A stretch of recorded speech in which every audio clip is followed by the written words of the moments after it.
nos llevamos muy bien, yeah, yeah, yeah. Tengo ganas de quitarte las ganas que se te van.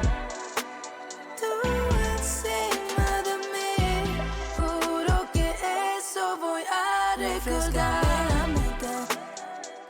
Para recordarte, bebé. Baby, el que se enamora pierde. Por eso ya te olvidé. Y digo que te amo, no es verdad. El calentón me pone mal. Sabes que no estoy para jugar a la pareja ideal. Vamos a poner el ambiente, que ya pasaron las 12. Solo amigos con derechos para no podernos vivirnos el goce. ¿Sabes cómo resumirme? Yeah, yeah. Como la chica fantasma, baby. No quiero nada, solo tú en mi habitación.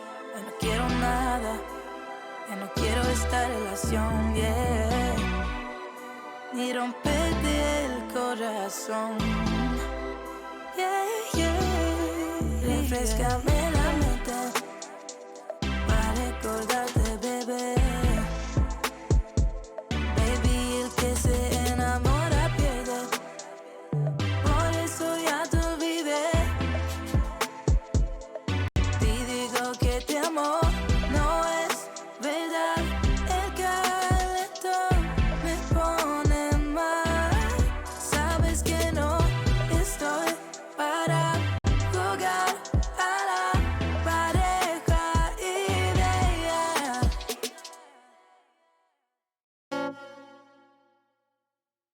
Lonely. Yeah, yeah. Sé que tú amas ese mal, pero tu instinto quiere tocar otra piel. No es tu culpa, baby. No es que seas mala, sino que te ha ganado el placer. Yeah, yeah. A las 12 me llamas, yeah, yeah, porque ella quiere placer, yeah. Mujer quiere fuego en su cama, yeah, yeah, porque no se lo da él, yeah, mujer, yeah. No es un delito tenerte a mi lado, no es un delito estar obsesionado. Hay pecados que se merecen, que se repitan muchas veces. Aguardar la gana que tenemos no es seguro. Salen porque salen, baby, es inoportuno. Por eso yo procuro que lo hagamos en lo oscuro, baby. No somos nada que ver, aún así quieres verme, yeah.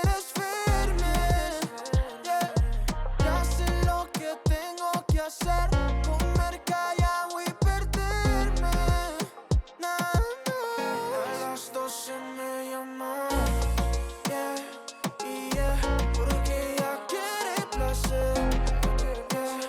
Mujer quiere fuego en su cama, yeah, yeah, porque no se lo da él, yeah, mujer, yeah, yeah.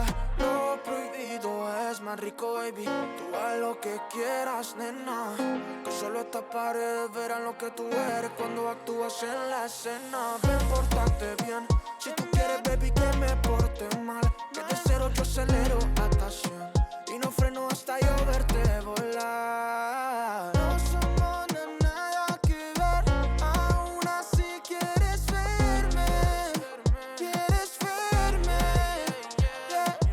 Ya sé lo que tengo que hacer, comer callado y perderme, nah, nah. A las 12 me llaman, yeah,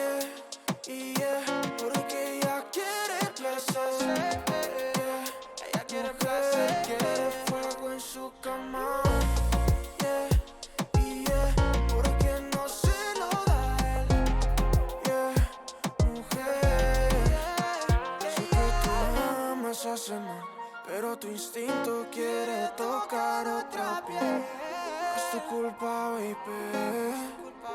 No es que seas mala, sino que te ha ganado el placer. A las 12 me llaman.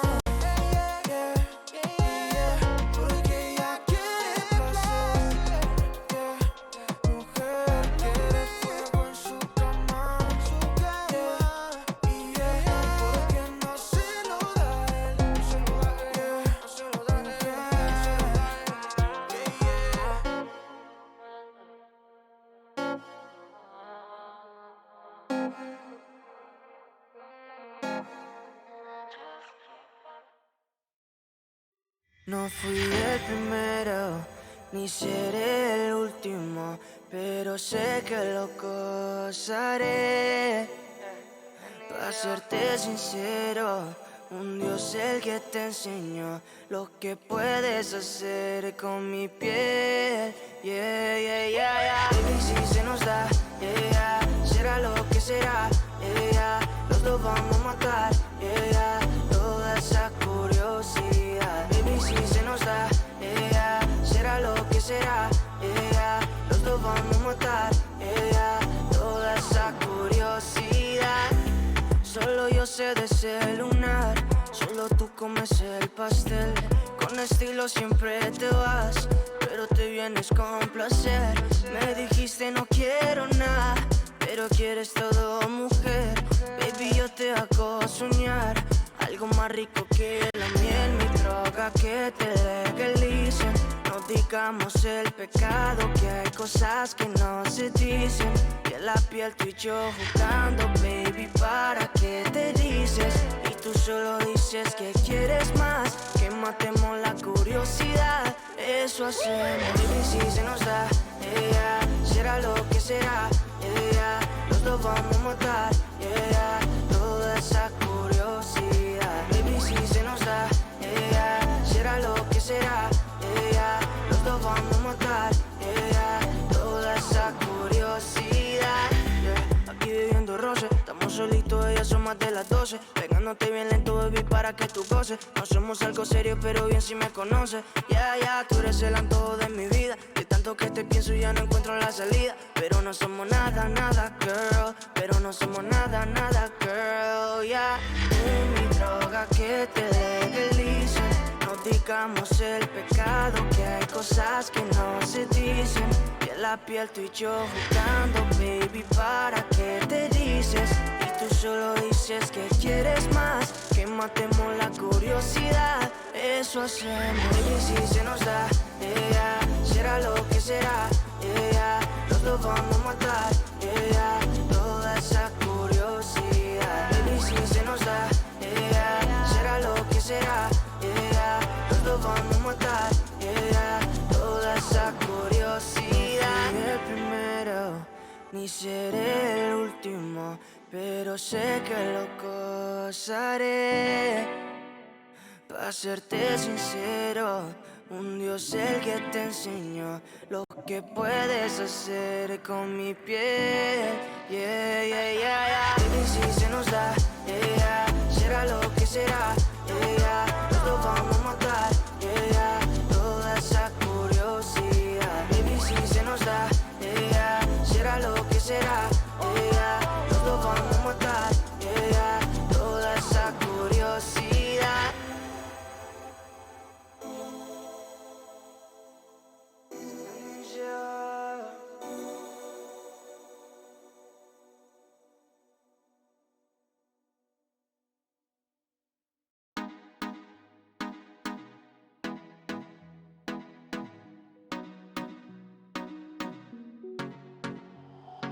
No sé qué tú ves en mí, mi amor. Ya no dejes de mirarme, que ya me gusta quién soy. Contigo me siento en control. Eres el balance en este mundo, poco humor. Se volvió ese chico que habló en mis canciones. Esas madrugadas y hermosas conversaciones. Se volvió ese chico que quería ver otra vez. Y me enamoré.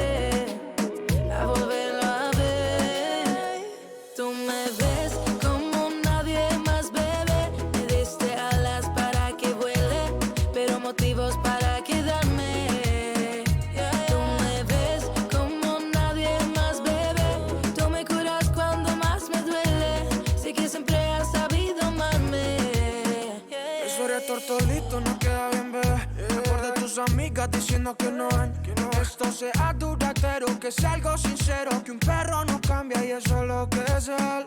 Pero tú lo viste, mi amor, tú viste mi mejor versión. Tú hiciste lo que nadie quería, ser inspo para mis poesías. Siento que tú solo sabes, se pico con par de maldades, pero sincero, verdadero, baby. Secreto que tú solo sabes, momentos que siento reales. Yo lo prefiero que en un largo tiempo sea tu caballero. Tú me ves como nadie más, bebé. Me diste alas para que vuele, pero motivos para quedarme. Tú me ves como nadie más, bebé. Tú me curas cuando más me duele. Sé que siempre has sabido amarme. Se volvió ese chico que habló en mis canciones. Esas madrugadas y hermosas conversaciones. Se volvió ese chico que quería ver otra vez. Y me enamoré a volverlo a ver. Tú me ves como nadie más, bebé. Me diste alas para que vuele, pero motivos para quedarme. Tú me ves como nadie más, bebé. Me diste alas para que vuele, pero motivos para quedarme. Tú me ves como nadie más, bebé. Tú me curas cuando más me duele. Sé que siempre has sabido amarme.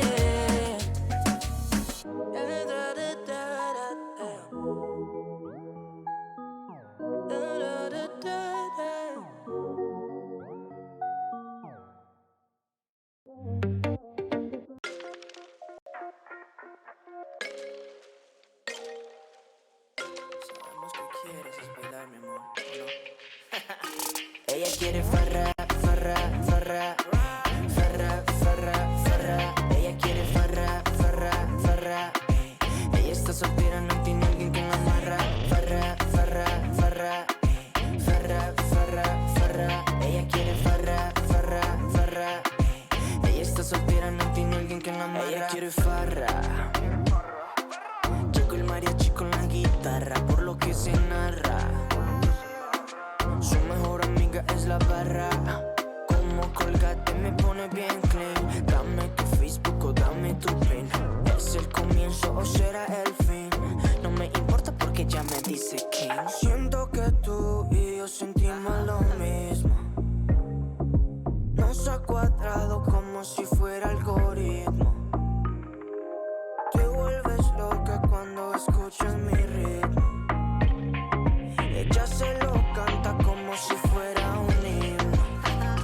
Ella quiere farra, farra, farra, farra, farra, farra. Ella quiere farra, farra, farra. Ella está soltera, no tiene alguien que la amarra. Farra, farra, farra, farra, farra, farra. Ella quiere farra, farra, farra. Ella está soltera, no tiene alguien que la amarra. Como tú vives, te cuento que tú eres una por ahí de miles. Estás más buena que Paloma y no eres de Chile. Tú hablando de cross y yo en bici, soy Carlos Vives. Como tú vives, te cuento que tú eres una por ahí de miles. Estás más buena que Paloma y no eres de Chile. Tú hablando de cross y yo en bici, soy Carlos Vives. Es el proceso, no lo que vale. Solo disfruta, seamos normales. Yo soy la cobra pa' tu esos males. Y soy un pro para esos desembales. Desembales, para esos desembales. Desembales, y soy un pro para esos desembales. Ella quiere farra, farra, farra, farra, farra, farra. Ella quiere farra, farra, farra. Ella está soltera, no tiene alguien que la amarra. Farra, farra, farra, farra, farra, farra. Ella quiere farra, farra, farra.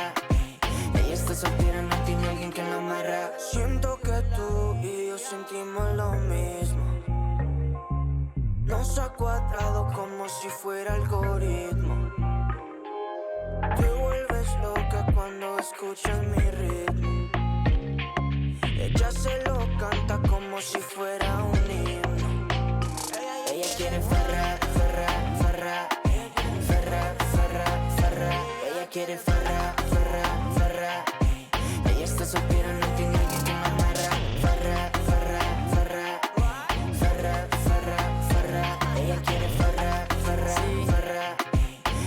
soltera no tiene alguien que la amarra.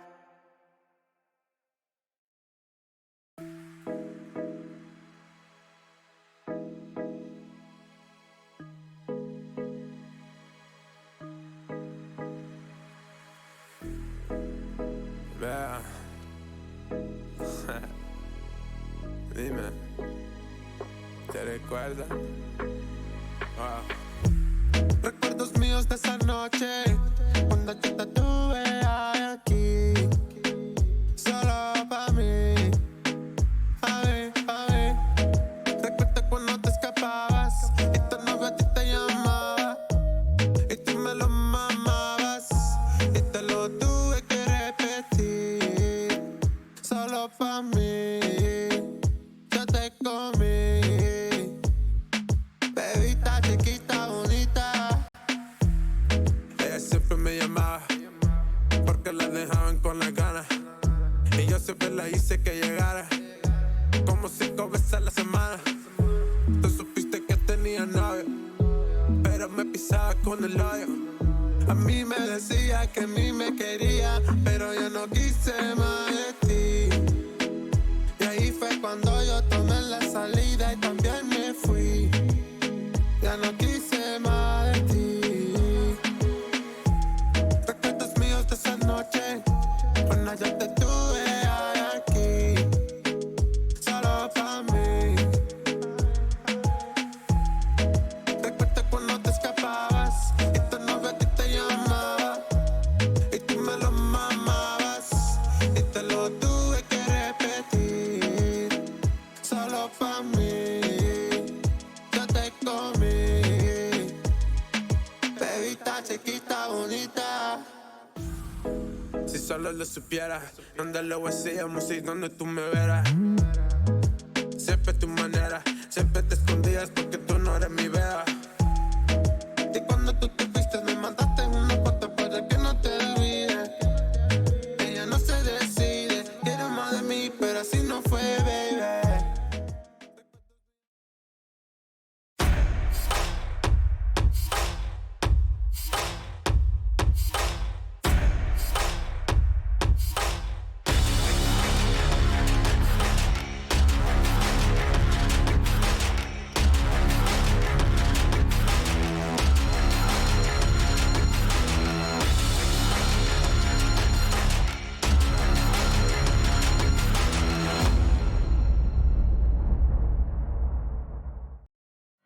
Join Face It, Play Siege, win prizes. With 45,000 Ubisoft credits up for grabs every week in the EU Open Cups.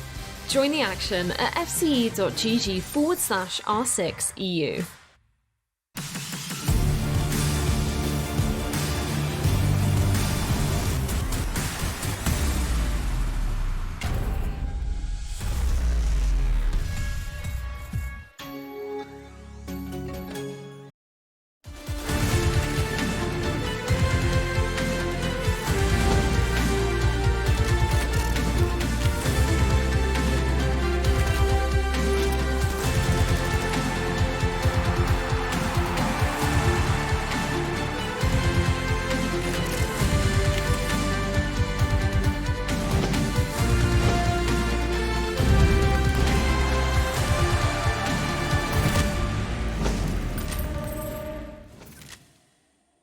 LATAM fans rejoice as we are back for another installment of the BR6, heading into a stunning Sunday special. It is set to be a great day of Siege, and I cannot wait to kick it off. We've got 3 best of 2s that are going to be going down tonight, but I'm not on my own for this journey. I'm, of course, joined by the wonderful, the elegant, the riddle master himself, Ace of Pyrite. Riddle me that, Jackie. Riddle me that. Hopefully we're not going to see too many more tonight. We're going to have a nice plain sailing, a smooth night, and we're going to go straight through some serious Siege action.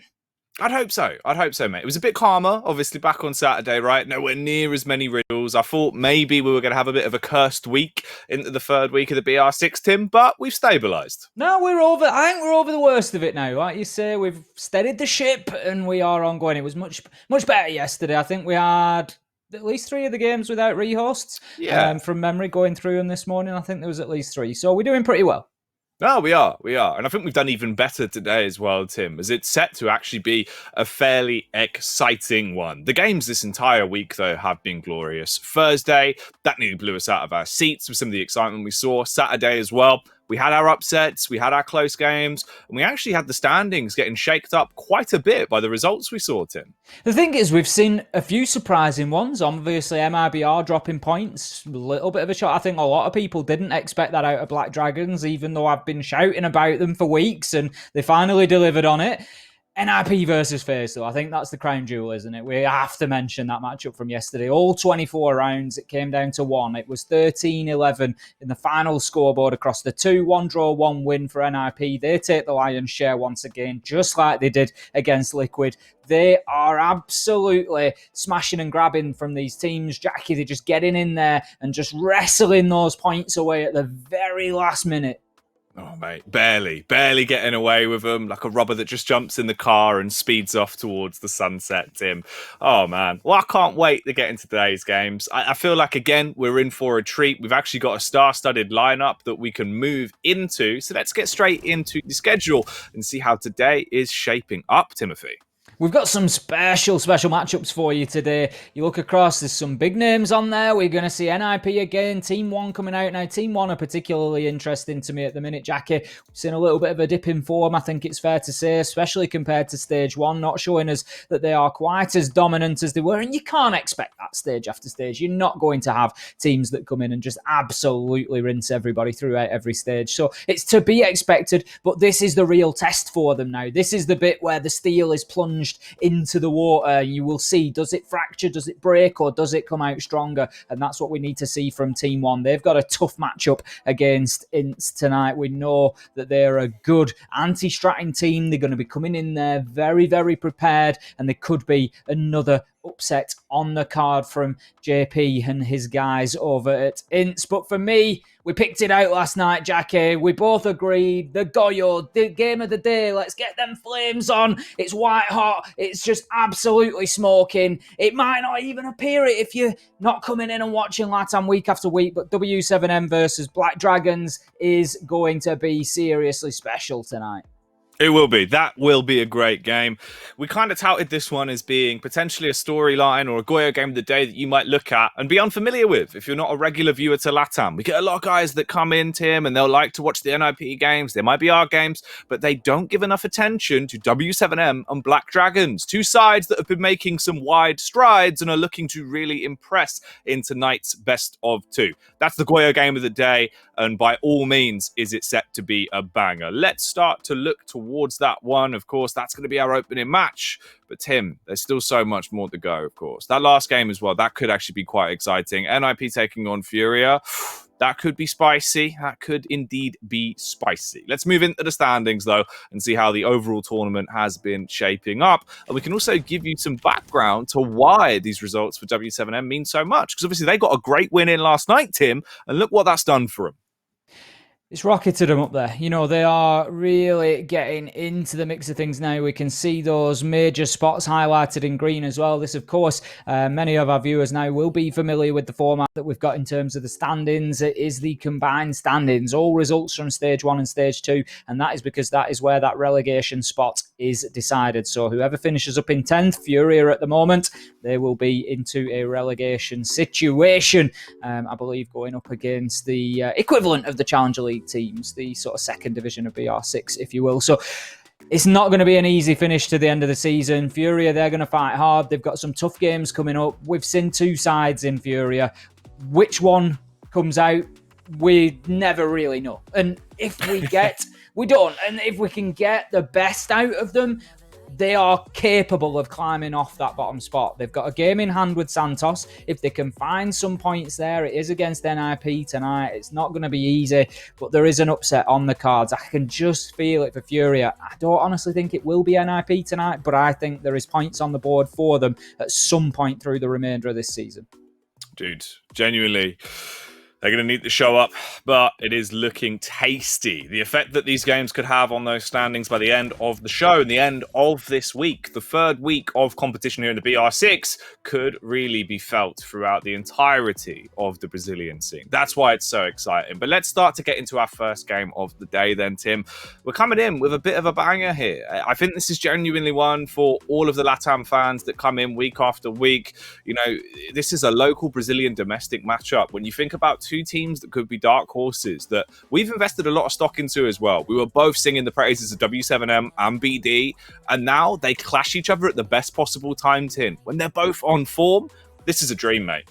It is both teams. I was going to say W7M went big last night, but Black Dragons have had a great weekend as well, and they're going to be looking to cap it off, I'm sure. W7M securing 3 points, firing themselves back into the top 4 of the major spots now. Black Dragons, they've played fewer matches than anybody else, I think I'm right in saying at this point, or they certainly tied on that. They've got matches to catch up, and so the points are there available for them to rocket themselves up the standings now, and they could be a major challenger based on what we've seen. I won't say they dismantled MIBR, but what they did was show a very, very capable performance against an excellent team and came away with the majority of the points. And a lot of people did not expect that from Black Dragons. They showed us some real ability. And for me, they're becoming one of my favourite teams, Jackie. Obviously, we don't have favourites here. No bias in these casters, but speaking to Lagonis, how emotional he was, how excited, how happy, it just makes you really want to get behind them. And I think they're going to be picking up a lot of the neutral fans of Black Dragons. Oh, absolutely, mate. Like, they all just seem like standout guys. Obviously, actually getting an opportunity to speak to Lagonis has been lovely because previously we never had him on. We got his first interview into this stage and now he's had 2 of them. And luckily, he's been coming in off the back of wins as well. So the emotion is ringing right through. Let's start to ring our way into the rosters, though, and figure out what sides we are going to be glancing out when we get into this server. We've got W7M coming up first as we head into their core 5. Here they are, Tim.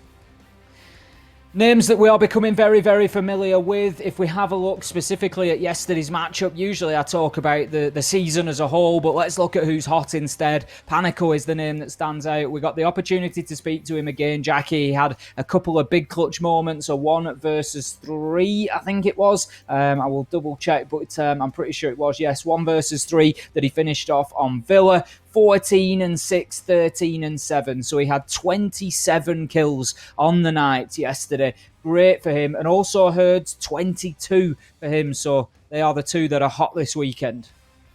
Oh, dudes. Panico has been a bit of a clutch king in recent history, right? Like, he somehow just pulls out those 1v1s. His game sense has been through the roof, which is why I think this is a brilliant matchup to go into. You've got all 5 of the players performing well. The people that need to show up are certainly showing up and leaving their mark. But can they leave a mark on Black Dragons? Can they clip the wings of the winged beast here? As this is the full 5, Tim, that will be going up against W7M tonight.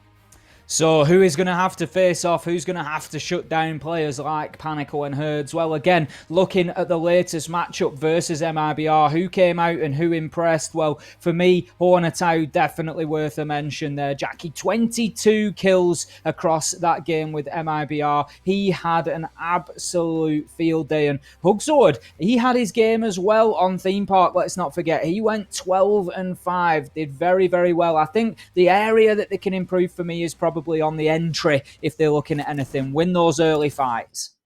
Yeah, that's probably the only downside that we saw to it. But even then, when it was going wrong, they were able to adapt and somehow bring it back in the dying moments of a game where they lost multiple entry frags. They show a lot of resilience, but can they show brilliance, Tim? And if they can, on what map? We'll head our way over to the Veto and we'll start to figure that out. Tim, you are a bit of a magician when it comes to this. You've been getting a bit better this stage. You know, it started off a bit shaky. You found your form. Can you give me the 2 maps we're going to see on this one?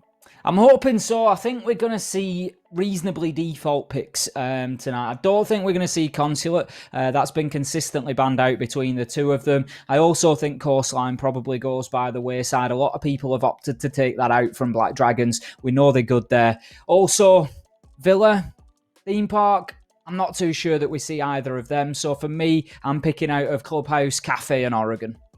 Ooh, all right. That was a fairly snappy one then. Let's have a look if you're going to be right with this, Tim. We'll roll on into the veto and we'll find out if you are correct. What is going on? They've obviously not listened. Here we go. It's obviously going to be Clubhouse and Cafe. I've got it right, Jackie. There we go. All right, yeah. Fair play, fair play. You got it in at the end there. Villa being thrown to the wayside. All right, Cafe Clubhouse then, Tim. Fair play. We've seen a lot of these two teams on these maps. This actually shakes up in quite a nice form. We'll start with Cafe. It's the pick of BD. Do you reckon that favours them going into it? Do you feel like this is actually going to be quite a close map, or do you reckon there could be an edge? Well, we saw W7M on Cafe yesterday in the second map, and they did very, very well. They've won 2 and drawn 1, so I think it could be a risky pick. You know, Black Dragons, they've got plenty of ability. We know that they can do well. They've won 1, drawn 1 on Cafe, but you're certainly rolling the dice going up against W7M, but equally, I thought Black Dragons would probably take Villa out of it, considering the performance that we saw out of W7M. It was only through some scrappy fighting from Santos that one went on as long as it could. It could easily have been a 7-0 or 7-1. W7M, I think they came out 5-0 to begin with. It went 5-1 on the half. They were absolutely dominant on Villa, so I really did expect Black Dragons to throw that one out of the park, but no, they let it stick around, and ultimately W7M, they opted for Clubhouse instead of it. But Cafe could be a really tough start for Black Dragons. Yeah, it actually could be quite a rough way to start the series. But that's what we think about the game. Of course, as we always do, we like to know what all of you, the collective LATAM viewership, is thinking. No matter where you're watching, be it on YouTube or Twitch, get those tweets into us. It's hashtag BR6. We want to know how you think this game is going to go, Tim, don't we? We do. We always love to hear from everybody at home. As Jackie said, everybody's welcome here in LATAM. We're one big community. And I love what we've got going now. We get the tweets flying in. We've got, I come off the cast and there's all sorts of stuff stacked up, all sorts of messages to get through from people wanting to get in touch, talk about the games.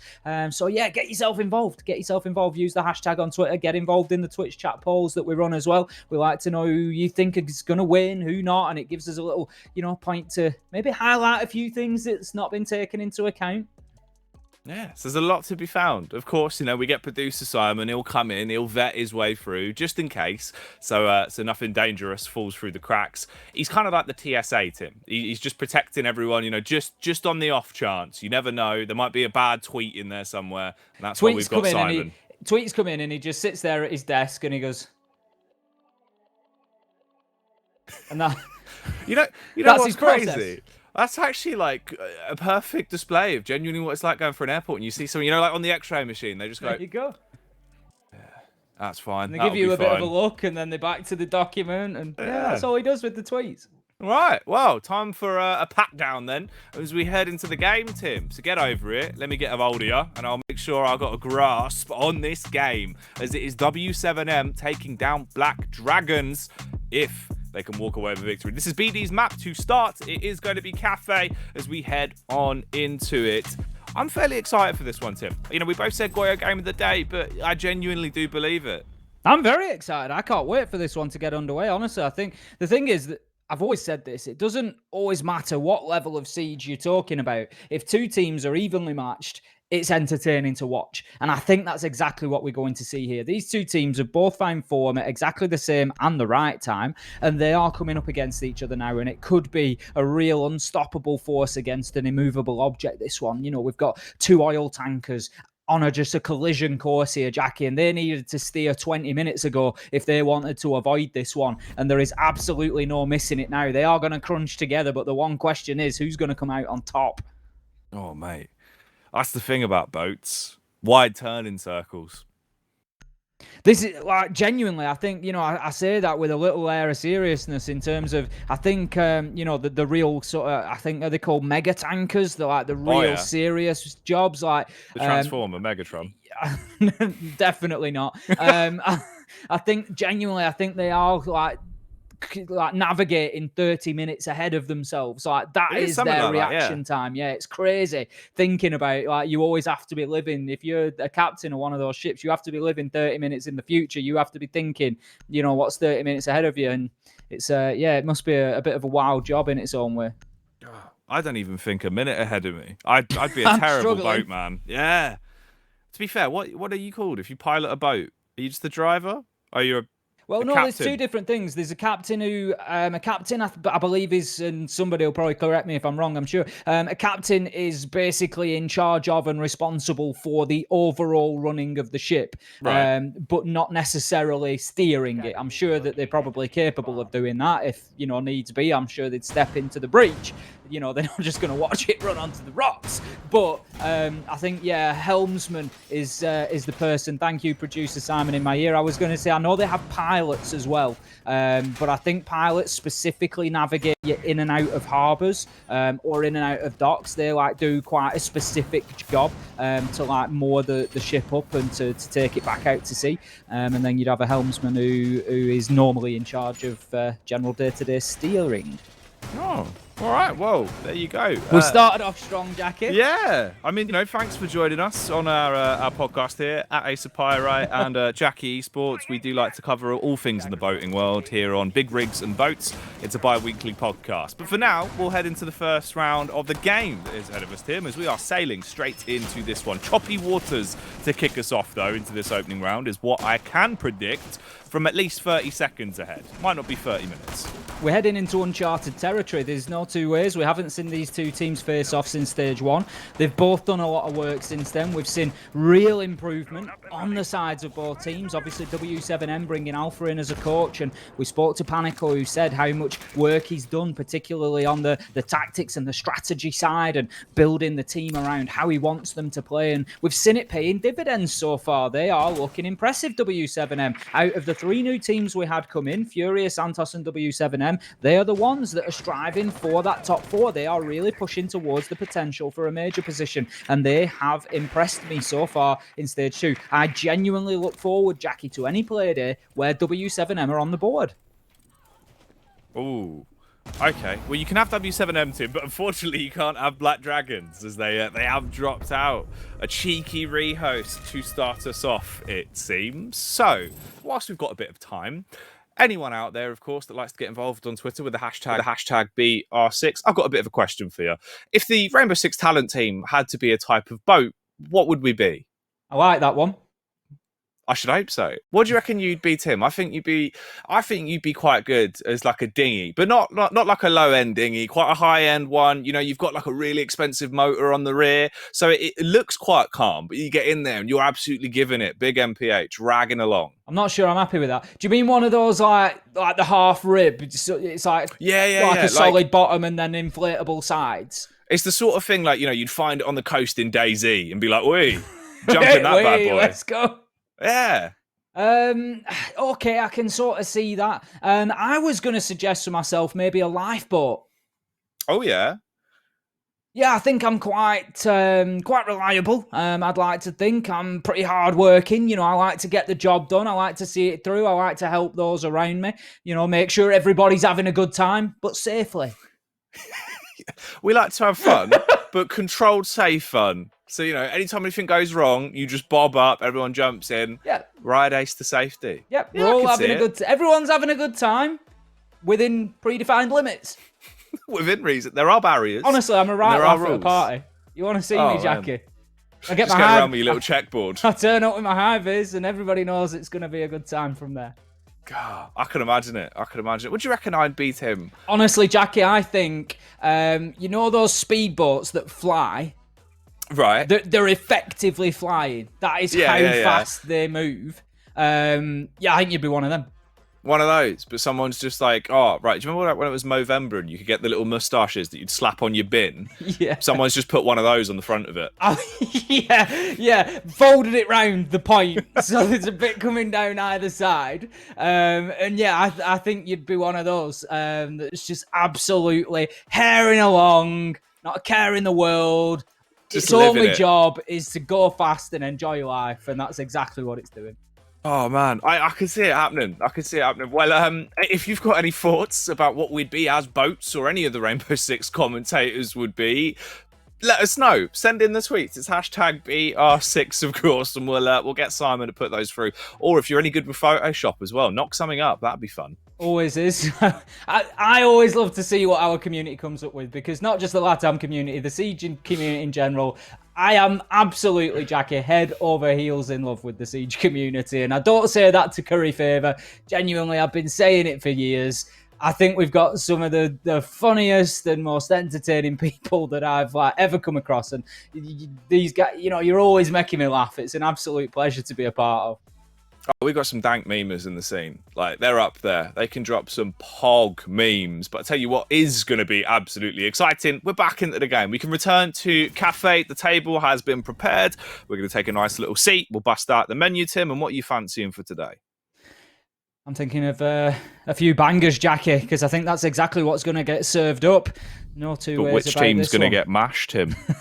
Hey, there we go. We are firing on all cylinders now as we head back into the server, cooking with gas. And I am confident to say, Jackie, I'm going to go out there. I'm going to put my neck on the line. We're going all the way. We're going in and we're going to continue through until we've got a winner. These two, they're going to wail on each other for our entertainment. And we are going to see who comes out standing. Okay, well, we have got the numbers coming through. We ran our Twitch chat poll, the fan vote, of course. We do like it if you'll get involved with those. It gives us a bit of a broader picture of how the community feels about these games.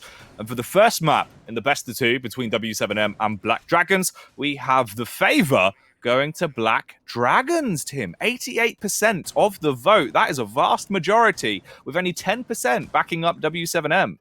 Yeah, I think I can see some of the reasoning behind that. I think it's closer. I backed Black Dragons yesterday into the MIBR game, and I would back them again. I think that out of these two teams, W7M, of course, coming off the back of a good victory. Santos played better than maybe many might give them credit for. They were pretty solid, and W7M were very dominant and managed to break them down. But so far, in the bigger matchups, we haven't seen W7M deliver their best. That is what I would say. And this is, of course, one of those bigger games. So we're going to have to see something sort of, to coin the phrase again, we're in uncharted waters there, Jackie. We need to see W7M come out and deliver now in a big matchup. And history suggests that might not be the case. Now, how about that from Herds? What a starter there. On to Hugsword. And Hugsword, he doesn't know what's going on. Look at him. He's frozen on the rooftop, Jackie. Oh, mate, that's really done some damage to that Callie. Imagine dying so hard you get left there looking like you've just had an encounter with Medusa. That is no fun at all, is it? The nitro out onto the rooftop. We've seen it used twice, and Callie's having none of this. She's out of it. Right, that's ridiculous. That's probably my favourite, nearly a tease I've ever seen. That's beautiful. Right, well, let's see if the round is going to carry on with the same amount of flavour as that one pose we've seen from Hugsword. It's kind of like planking, Tim, but nowhere near as comfortable. Nowhere near as difficult either. Have you ever tried that, Jackie? Planking? That exercising lot can be difficult. Oh, mate. I imagine it probably would hurt. It was quite popular for a while. It sort of fell out of favour, didn't it? It was a bit of a meme, wasn't it? It was a bit of a thing, yeah. But it was on the rage. It was good to see at least Hugsword holding on to the old trend. Bringing it back for a one-off special. Is this round going to be saved, though, by Black Dragons? They've got 1 minute and 20. Slow and steady so far. They've set up with a little bit of skylight control. They've got control of the roof. You've still got 4 players alive, so this is a winnable round if they play it correctly. Waiting for an execution to be called as it gets close towards the final 60 seconds. Bit of utility being chucked out through the skylight to try and daze and confuse W7M, but they're not overcommitting. There is actually a bit of an extension though, and Herds gets gunned down from behind the bar. They want to finish him off, and Potoxy, he could be getting himself 2 frags for free here. Won't even need to though, Tim, as Hornetow slices through the window. 2 men have gone down. Guy bites back and leaves us in a 3 versus 2. You can't leave Panico down at pillars like that. He's going to punish you every single time. And that's what he does, shutting them down, squaring things away. Guy steps up and decimates on the top floor to take Black Dragons down in the first defensive round for W7M. They will open things up with a positive round on the board. It's going to be 1-0 to start us off. And as I was saying coming into this, W7M need to show us something they haven't before, and that is coming out and being really, really solid against one of the bigger teams, and Black Dragons is their opportunity to show that they can do exactly that and to really turn up and deliver the best when they need to. And that was a great start from them there, Jackie. They were not rattled when the kills went in against them. We've got a brilliant nitro toss. I still love that on the replay from Herds. The body just, there we go. That says it all to me. Oh, Never let go, Jack. I mean, to be fair, without the boat talk, that was a very Titanic-esque moment. Like, that's pretty ridiculous. You've got to wonder, would any of the Black Dragons guys have found room on the door for Hugzord? Just to put him on, I don't know, Tim. At that point, he had become the door. I mean, he looked stiff enough.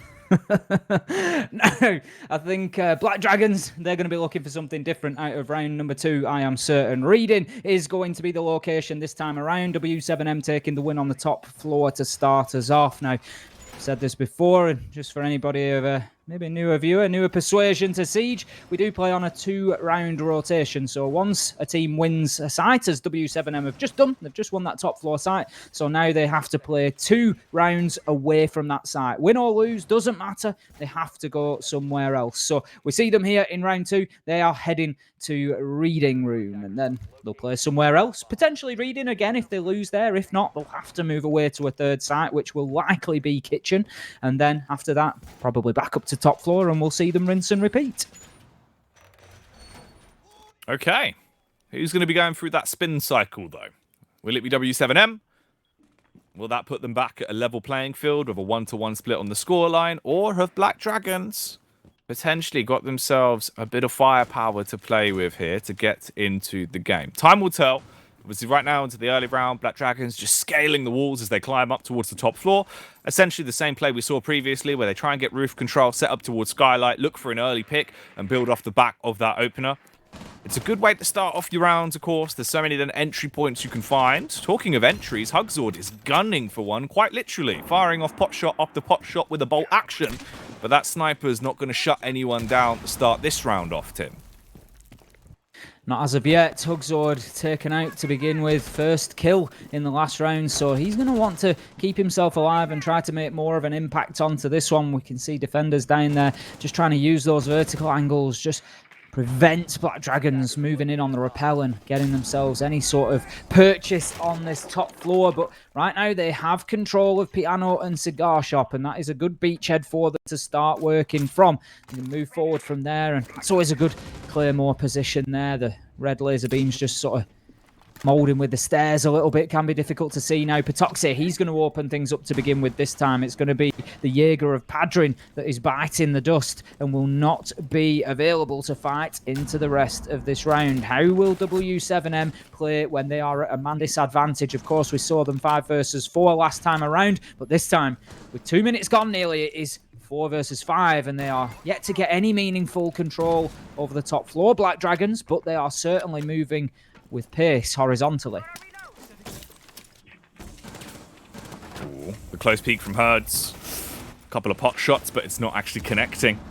Won't net him the frag that he so dearly needs. Try and put this back into a manageable position, leaving them in a 4 versus 4. He does have a lot of potential to backstab, though.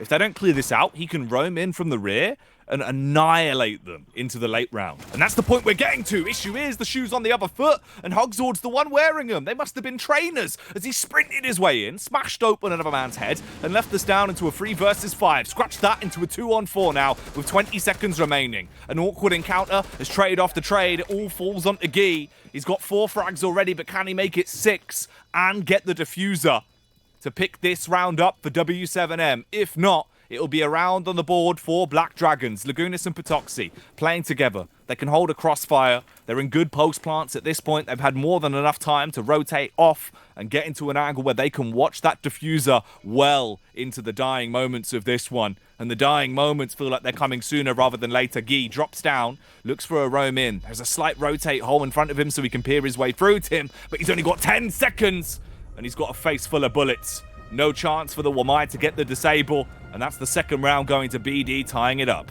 Honestly, that's exactly the start that we wanted from these two teams, Jackie. They've come in, taken 1 round apiece. There's obviously a good bit of sort of competitive spirit between the two of them. Emotions are high, and they want to be winning this one. They want to get themselves off to a solid start here on Cafe, and you sort of felt like he had it in him at the end there, but it was a tough position for him. And Lagonis showed yesterday on Theme Park, I think it was particularly, Jackie showed that he's, can really close those rounds out. If you remember, it was the 1v5 that went down to 1v2, and Lagonis was the one to keep a sensible head and shut it down at the end with the nitro. And when you've got him getting in and getting that diffuser down, and then he's locking down the post plant, and as much as he's on the board, I'm then thinking, yeah, Black Dragons have probably got this. They're going to take it over the line. And that's exactly what happens. Lagonis just showing his experience there and just nice and calm under pressure.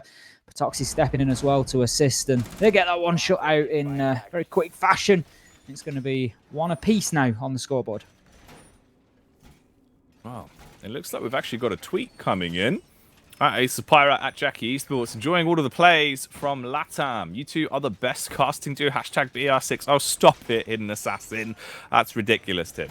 You and producer Simon are too kind to us. You got to remember, obviously, producer Simon picks them and puts them on stream, so he's very careful about how many compliments he lets you dish out to us, but we appreciate them all. Thought you were in. We're just happy that you're enjoying the show. That's what it's all about.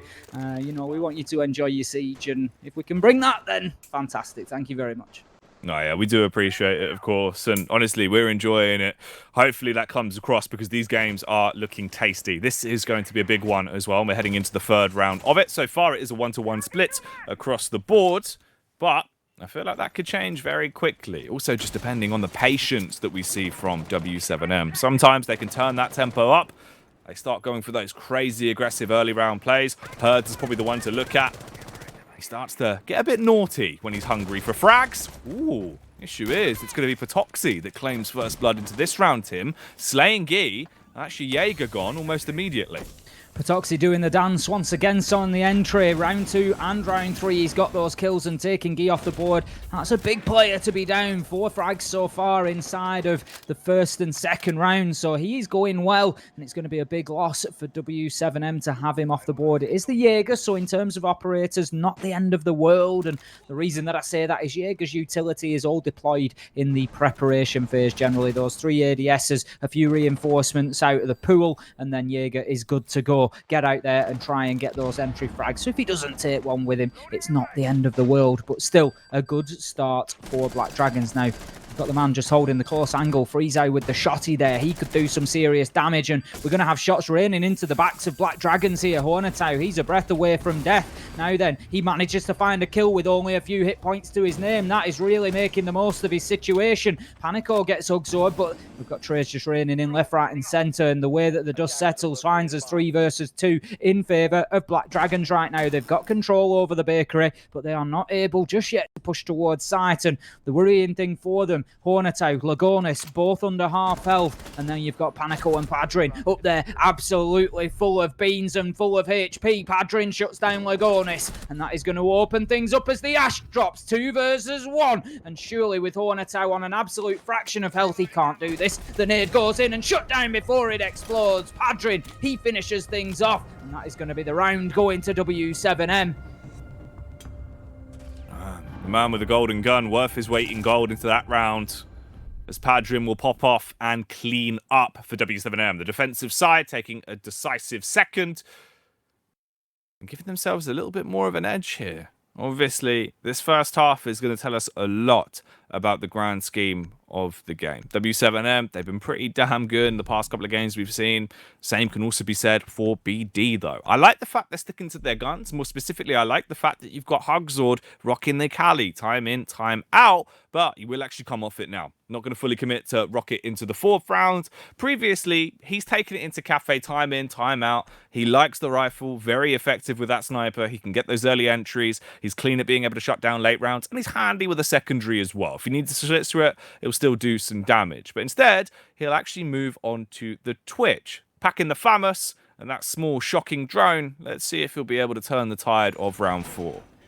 Yeah, I mean, not including today, Jackie. Hugzord has got a 10%, well, 11% pick rate to be specific, with Kali there. So certainly, you know, not his most used operator, but that is a significant amount of time, to be fair. They've played 90 rounds in total now. That is total, so some of those will be defensive rounds. But, you know, you're looking at a decent percentage of the play there coming into the Kali. And we've seen Hugzord be that player who just comes in and tries to disrupt the other team. If you remember, we saw him the bringing the blitz here on Cafe as well. Back on, I think it was play day 1 that he brought that along, and just really tried to interfere and disrupt with what the defenders were wanting to do, get right up in their faces. And again, by playing the Calais, just that disruptive operator, not allowing them to rotate, not allowing them to make those free movements. Always got to be cautious about where they're peeking, what angle they're exposing themselves to, because that sniper rifle is a one-shot down, and it is a tough fight to take.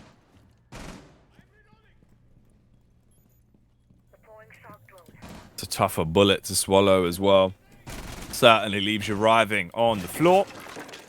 Talking of floorboards being destroyed, those hatches get smashed wide open by the world's strongest man, big strong man Bruno the Sledge, smashing them open and giving them those entry points. Once again with a classic early round setup here from Black Dragon. Set up for the skylight control, work your way in, clear out level by level. Eventually find yourself in a position to attempt to punish. PZD on the Ash this time around, firing out a few warning shots, looking for the upshot, the hurty-verty. There isn't any chance of it actually landing just yet. We do see the first frag found, though. Hornetow on the rappel seems to have got himself a line of sight across onto Freezow, and that's just smoke gone, Tim. That's actually going to be felt way into the late round. Losing a smoke that's had no opportunity to throw out any of those smoke canisters he's got in his utility belt, that can actually really leave W7M in a position where they might come unstuck in a late round scenario. Black Dragon's coming out strong on the entry to begin with, and as you say, it's just about removing that utility in the early round. 3 out of 4 opening kills going over to the side of Black Dragons so far, and it will start to take its toll on W7M, but that's a big jump out coming from the top window and back into the mining room. Guy, he is going to go big for his team there and take down Hornetow. As you said, the world's strongest man, Jackie's done a round of Atlas Stones before he came into the game maybe, and just a little bit tired there and gets absolutely ripped off the rappel by Guy on the Wamai. But Black Dragons, they continue fighting. Hello. Once again, I was just going to say they continue fighting and get themselves back into a position of advantage, but absolutely not, as Panico has something to say about it, and he shuts down Lagonis, who's just hiding out at the top of red stairs, and we find ourselves 3 versus 2 now. PZD coming in. And that is a big finish from Black Dragons. Before I can finish the 3rd kill of the game, we get the 4th and the 5th. And that is going to be the round going to Black Dragons. And once again, things level up 2-2. Yeah, cleaning up here. Actually looking pretty damn good. Keeps it close, keeps it competitive. I think that's probably the outcome we're looking at the whole way through this game. It seems like it should be within the region of that. They're 2 teams that have been on form, 2 sides that at the best of times have been getting upsets. So now it just comes down to who is going to upset the upsetters. Panico with his cheeky little flank frag there that he got from the stairway.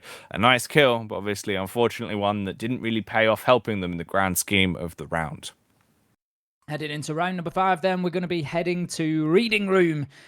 Jackie and I's Portuguese improving week after week, at least getting used to the names of the sites that we have, Jackie. And Leitura, I think, is relating to... I don't want to say that it actually translates to library, because I really don't know enough to know that. But I certainly recognise the room there, and it is reading. So that's going to be our site for round number 5. And last time we saw this was round 2. Black Dragons came away with the win. Lagonis managing to get himself into sight and get that diffuser down on the ground. And it was interesting, Jackie, because Black Dragons never really took top floor control. They certainly gave it a cursory attempt to begin with, and they got themselves into Cigar Shop and Piano, but then just maybe felt that the resistance was too much, and they just dropped the hatch with Sledge and just moved into mining and train and pushed through horizontally instead. And one way or another, they managed to get that diffuser down, even though the defenders still had vertical angles that they could use. They just maneuvered around them, and Lagonis made it work one way or another.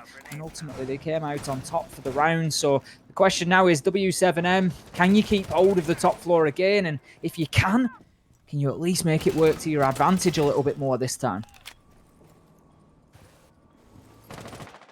Well, as we get into this, all of those questions will turn into answers.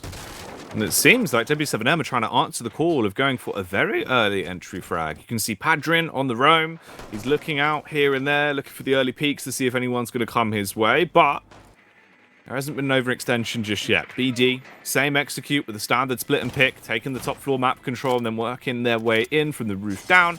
They have actually deviated a little bit from the plan, though. Paranoid about any potential pushes that could be coming out. We've seen Panico obviously gravitating towards that side of the map by the stairway. He'll take the odd face here and there, so they're a little bit scared about it happening. It's Hugsorb that's actually closest into position playing towards Cigar, but he's not going to run the risk of going for a wide swing just yet. 1 minute 10 into the round, and inevitable really that things slow down a little bit because these two, neither of them taking an advantage at this point. It's quite often that we see after 3 or 4 rounds, teams just take a little step back and just start to evaluate a little bit how things are going and, you know, do we need to adapt? Do we need to change? They don't want to rush in and start losing those rounds, throwing them away. Lagonis is going to open that washroom wall into Freezer. It's going to give him a nice angle through towards Cocktail as well, potentially, so he can just make their lives a bit more of a misery on the side. Now there's the challenge on the rappel, but Guy shoots wildly and misses shot after shot, and Patoxy, he's going to punish him there, just hanging from the rooftop, and will shut the man down now. Hornetau, he hits Freezer like a hammer and takes him out of the round as well, and right now Black Dragons, they've found a way to crack this nut, and W7M, they're being taken apart in the reading room once again. Oh, Panico though with the Nitro, dropping it down and being able to obliterate the Ash, detonating with a decisive level of confidence there. And this puts us into this spot. 40 seconds left with a 3 versus 4 favouring the Black Dragons. Oh, Panico getting clipped by a single bullet though as they spam in. They've got a sneaking suspicion of the angle he's in, and they will finish him off. The Kaid falls down to the ground, slain.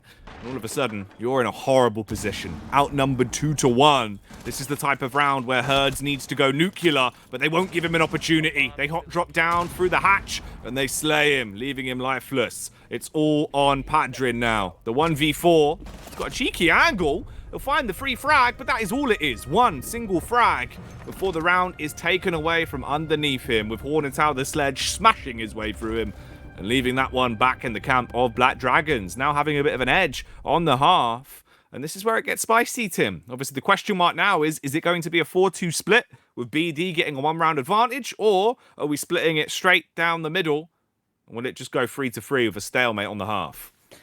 I wouldn't be surprised to see 3 apiece in any way, shape or form here. These two teams, there's very little to separate them at the minute. As I said, after the back of the poll, if I had to give a slight edge to anybody, it would be Black Dragons at the moment from what we've seen. Not just because it's 3-2 on the scoreboard, but the rounds they have taken seem to just have been taken with a little bit more sort of ferocity, a little bit more control, whereas W7M, they've scrapped and they've fought hard and they've managed to get rounds over the line and they've done very well. But I just feel like, generally speaking, Black Dragons are a little bit more in charge of the direction of where this one is going at the minute. But if W7M can come away with the 3-all split here, I think they're going to be more than happy with that. They want to get Herds on that Ash, Jackie. They just want to get him firing, get him in on the entry on attack. We know that he's an absolute monster when he gets rolling. He's not really shown us too much so far. 1-5. It's been a tough start for him. But put him on attack, and he's one of those players that will just have an absolute field day.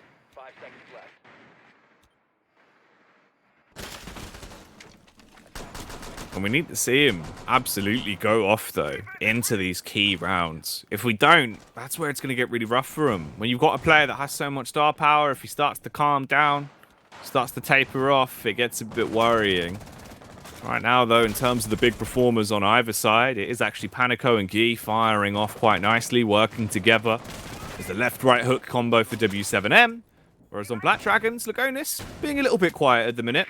Hasn't been able to show up to the scoreboard just yet, but he's still providing his role, obviously getting that diffuser down and being able to come in as a supportive hard breacher, whereas Patoxy has been the real big dog of the entire server. He's the shark that is swimming along like an apex predator. We'll see if once again, though, he can hit them with an RKO coming into round 6, Tim, as the pressure is put early on to the front entrance. Frieza and Padrin trying to play together to watch the same angle. PZD taking these interesting faces around the front of the bonnet, but not quite getting an angle.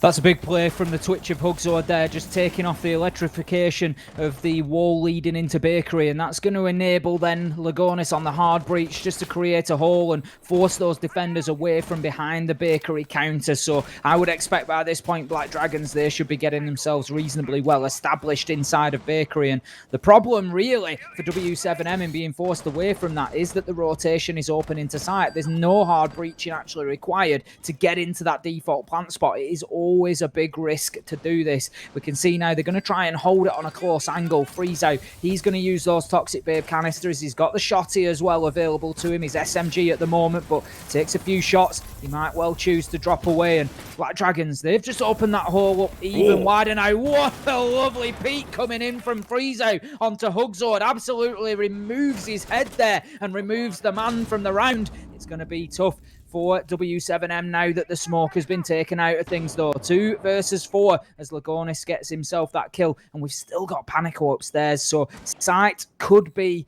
really quickly overwhelmed here, Jackie. Could be indeed, but it seems like today it's finally a good day as Lagonis got an opportunity to use his AK. Tim finding the first frag into this match for himself. Is he just going to get the one, though? Or is there room for him to bite anyone else to pieces into this round? Panico and Guy, interesting angles with the way they're running this one. They do have the vertical play at hand. It just depends if he can actually get an angle onto anyone. Guy, on the other hand, is in a really rough position. There's no real face he can go for as he does peek up. It seems like Hornetow has stung him and left him dead. It is all on Panico. Shotty comes out, cleans up an angle, looking through the floorboards. But again, at this point, time is just ticking away, and he's actually being hunted as well, Tim. It's just a matter of time before he goes down here. Lucky with the adjustment. Sniffs out there's someone close by, but he can't really do too much to aggress. Uses the nitro to open up the soft wall to peek in. One pump out with the shotty, but no frags, and he will eventually fall. Bullet straight up through the floorboards. Rips him in twine. Great half for Black Dragons there, coming in very solid and getting themselves an advantage before heading on to the defense. Now, you look at it and you think, out of the 3 sites that we've got here, Bar, Reading, Kitchen being the 3 popular ones, is there 2 locations that Black Dragons can find themselves a win? I would imagine that they must be, and that is going to guarantee them the draw. So right now, they've got a serious upper hand, and it's time for W7M to start fighting. They need to find somebody on their team who can make a difference. And as Herds comes in immediately onto the Ash pick there, Freeze out. He goes, interestingly, onto a blitz, but he's going to 6-pick that away. I think there's a little bit of baiting going on there, just trying to put that in the minds of the Black Dragons, just give them something to potentially worry about. He's not going to force them to the point of switching up their lineup, though, so if nothing else, it's just been stored in the memory banks that maybe they've got a shield running at them, but as it happens, that is not going to be the case anyway.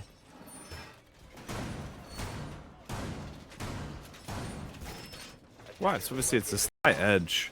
It gives them a bit to work with going into this second half. But now the question comes out of, can you mount an effective defense?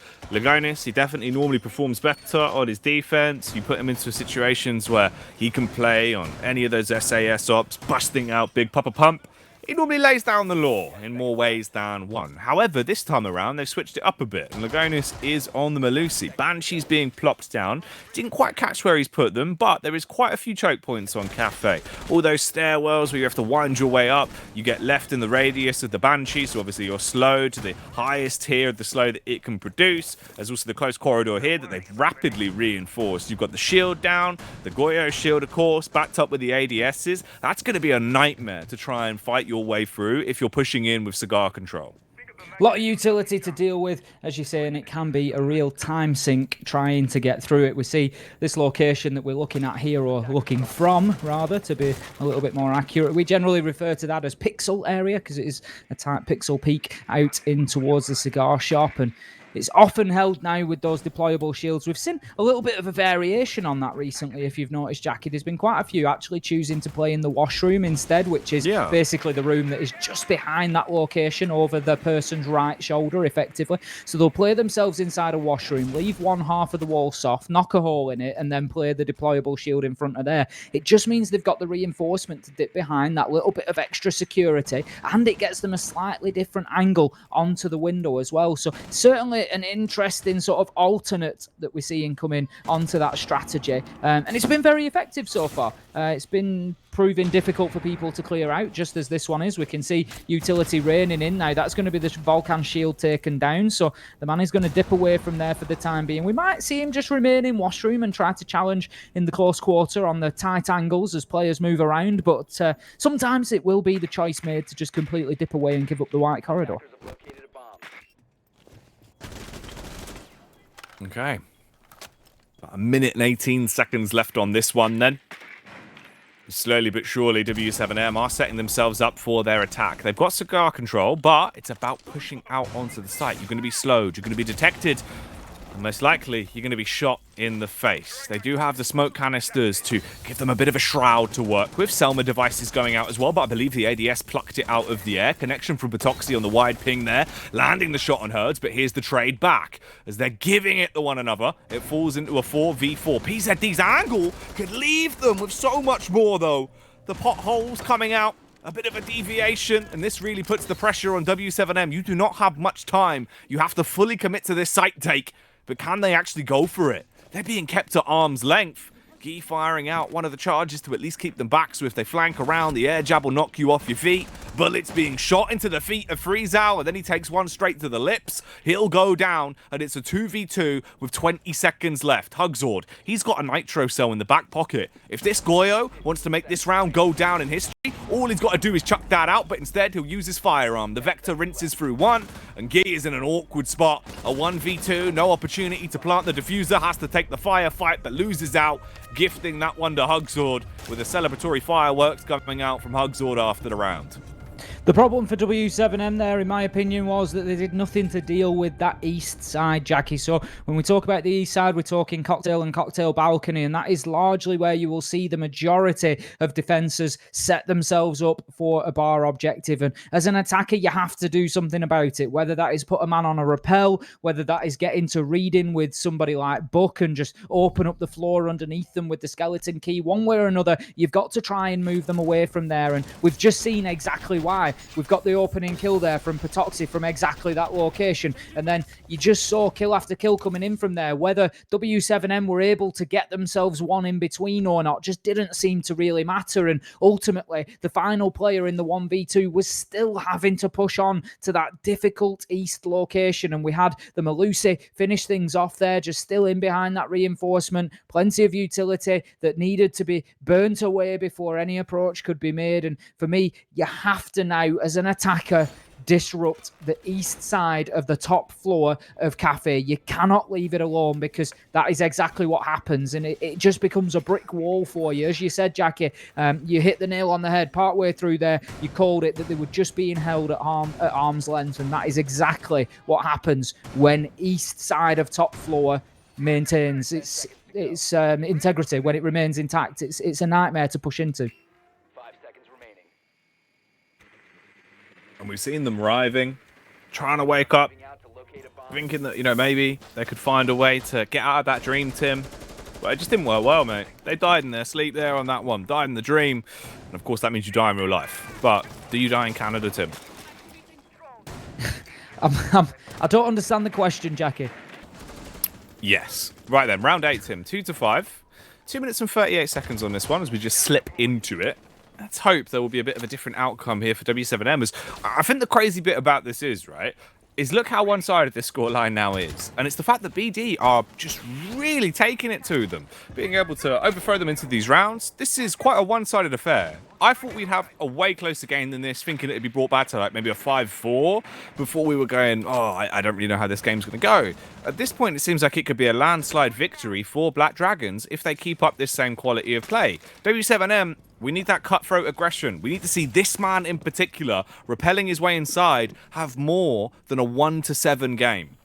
Well, we did question the Cafe pick to begin with, Jackie. We said we weren't sure about the map choice, and Black Dragons have shown us some great play on here so far, and whilst W7M have their own positive stats here, it just seemed like a bit of a risk to be taking Black Dragons to Cafe, and right now that certainly seems to be what we are seeing. Now, Freezow, he's got himself in upstairs. He's going to start opening up that floor with the breaching charges of the Zofia to see what they can see when looking vertically down into the kitchen. They are looking to order themselves up a dish. It's time for a tasty morsel, a late night snack here, as they see if they can find any ankles to take off. But right now, that will not be the case. And Padrin, he manages to fight back for W7M with the opening kill onto Patoxy. 5 versus 4, and big damage done to Hornetau on the smoke as well.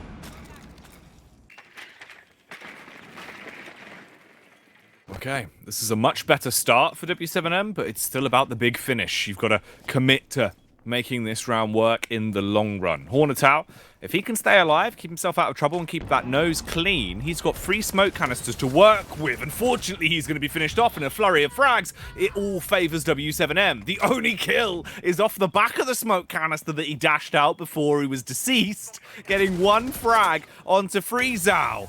PZD coming in, though, with a free kill onto Herds, but he's backstabbed. Wasn't ready for the execution from the silent assassin of Guy, who rocks up ready to roll and punches him in the back of the head, Tim.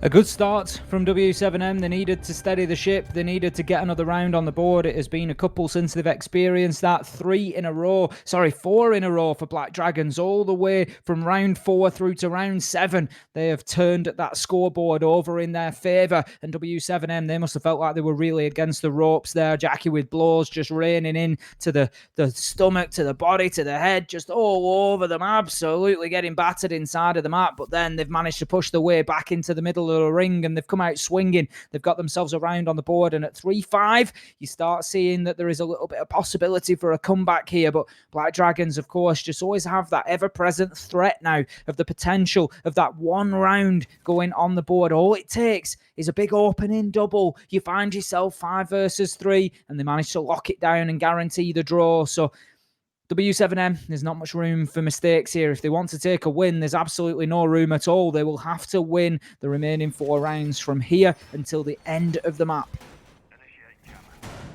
Yeah, you need that flawless reverse sweep.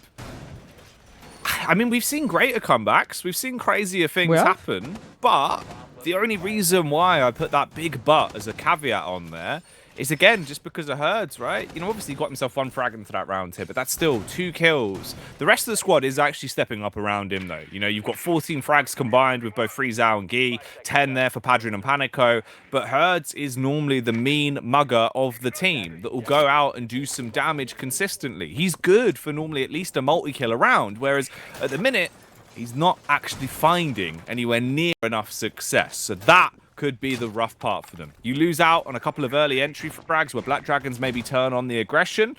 At that point, you're going to be kicking yourselves. But we'll have to wait and see if that is the case, as the bullets seem to be favouring W7M in this early encounter, just spamming their way through all the barricades, and a couple of stray tags will land onto Hugsaw, dropping him down by about 20 HP.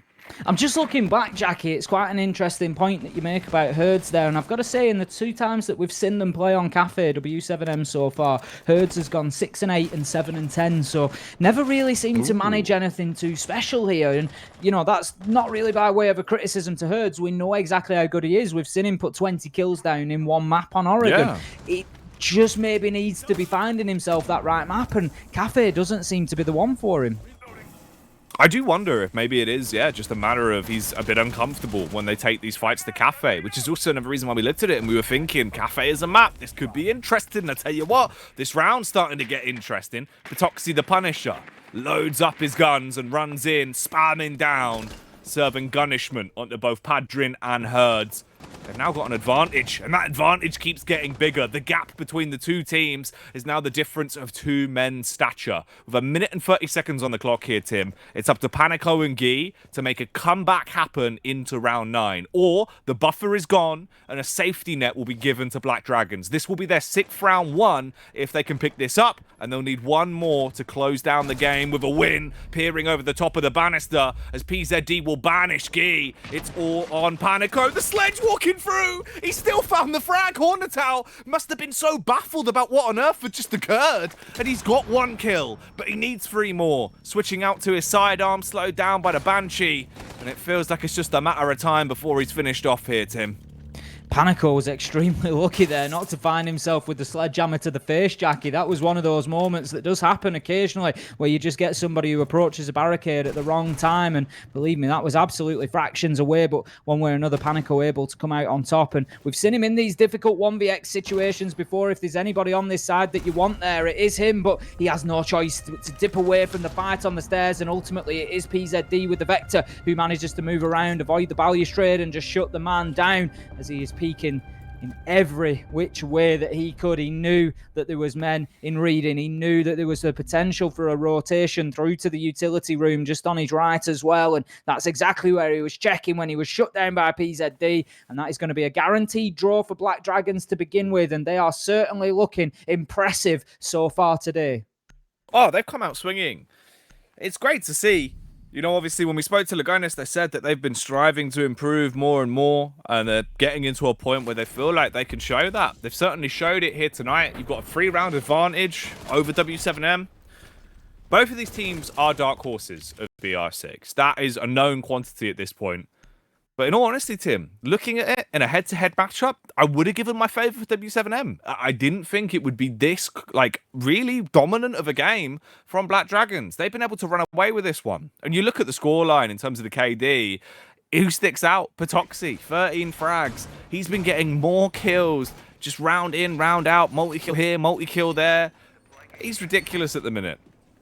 And there's another element to this matchup, Jackie, that it would be remiss of me not to mention, and that is that W7M currently, if we look just at the Stage 2 standings, so that is where the major positions are decided, the top 4 from Stage 2 only, will go through to that major somewhere around November time, I think it is. But W7M right now, they stand in 4th position. So they are in the top 4. They are in one of those major spots. They've got 7 points to their name, going very well. Black Dragons, they are in 6th position and have got 5 points. So the mathematicians, or not so much mathematicians amongst you, will see very quickly if Black Dragons can pick up 3 points here against W7M. They directly leapfrog them and head up into those major spots. And of course, that is not decided yet for another 2 weeks. There is a long way to go. But as I always say, it is points on the board that matters. You can have all the games in hand that you want. All it takes is a shock result, a surprise draw here or there, and all of a sudden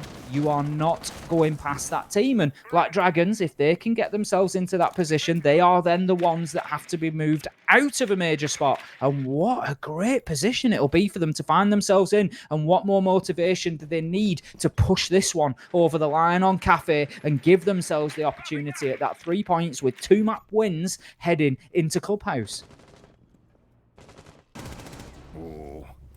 W7M, they're not content with the idea of giving away any points for free as they find the initial frag, shutting down Goyo as Hugzord will be left out on the floor, putting us into a 5 versus 4 here, and at least giving them an early entry frag to build off.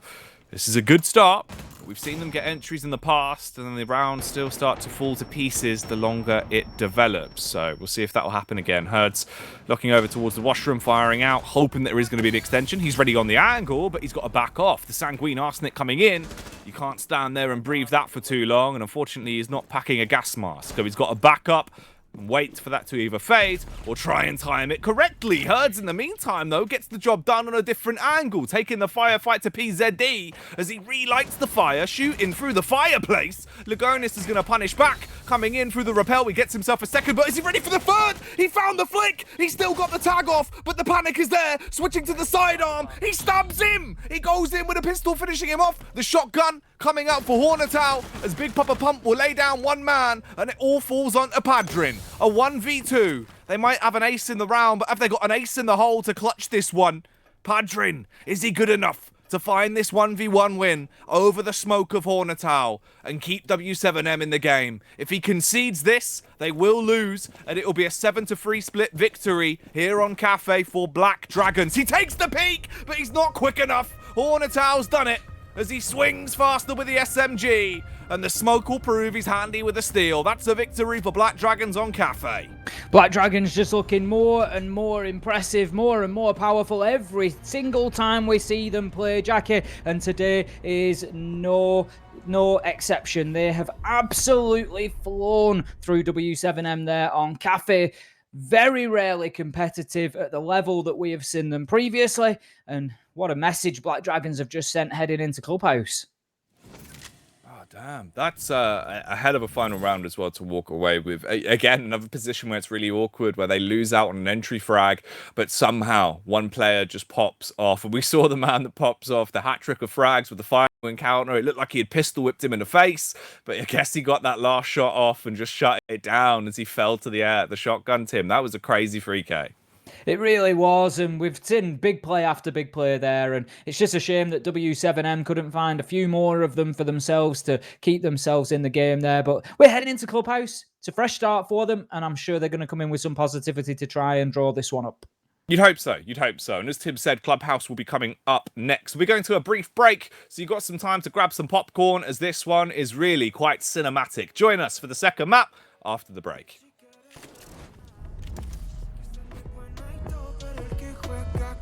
Se quema, sabiendo que existen miles así de hermosas y así de nenas.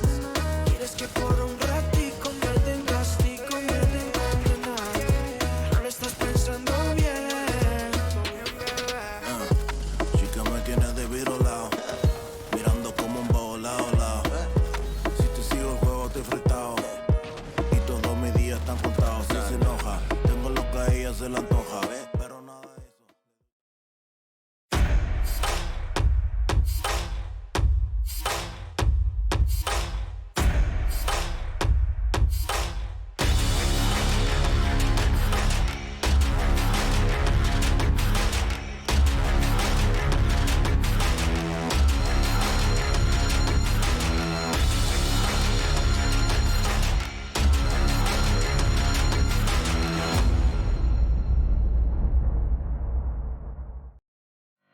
Join Face It, Play Siege, win prizes. With 45,000 Ubisoft credits up for grabs every week in the EU Open Cups. Join the action at fce.gg/R6EU.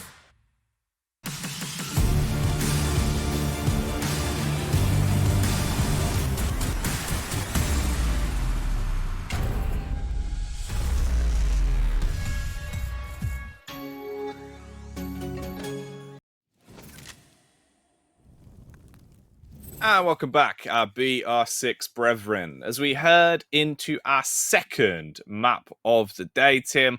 The first map was actually over relatively quickly. I didn't think it would be so fast, but I tell you what, Black Dragons coming out to play tonight. They certainly are. I tried to build W7M up a bit coming into that one. I did expect a little more from them. We saw them have a good day against Santos yesterday. Panico particularly going off and not quite able to hit the same sort of stride so far. But we are heading into Clubhouse. It's a fresh battleground and we'll see what W7M can do now and whether Black Dragons can secure all three and head into the major spots. Yeah, Clubhouse, I mean, this has potentially got the roots to be a little bit more of a stable matchup compared to how volatile it looked back on Cafe. They came in, they absolutely conquered, just ran away with the game there on that one off the back of a final clutch round as well. They're probably going to be pretty pumped going into this, but I still think it should be closer. We'll find out, though, as we do head into Clubhouse. Remember the secret knock, Tim, or else you won't get in. It's one of I'm the kid that forgets it repeatedly, Jackie, and just has to go home on the road. Oh no! Well, you get there, you've got like a little tree house, you're climbing up, but just never getting in. They're just going, never getting in. I'm going for a 2-knock, 3-1, and it's quite clearly not the knock. Oh, it's all gone wrong. Do you ever have a tree house growing up, Tim? I didn't have any trees, really. No. I've climbed plenty of trees, but I've never... No, when I was growing up, we never lived in any houses with trees that would have sort of facilitated building a tree house. And the local park wardens weren't generally too happy at doing it in theirs. Oh, I used to have, like, when I was quite young, my older brother, he had it was like a massive scaffolding built like treehouse type vibe. It was huge. Good. Yeah, it was ginormous out in the garden. And now obviously I live in a shed, so it's kind of a treehouse made of wood. Same thing. Technically, comes from treehouse.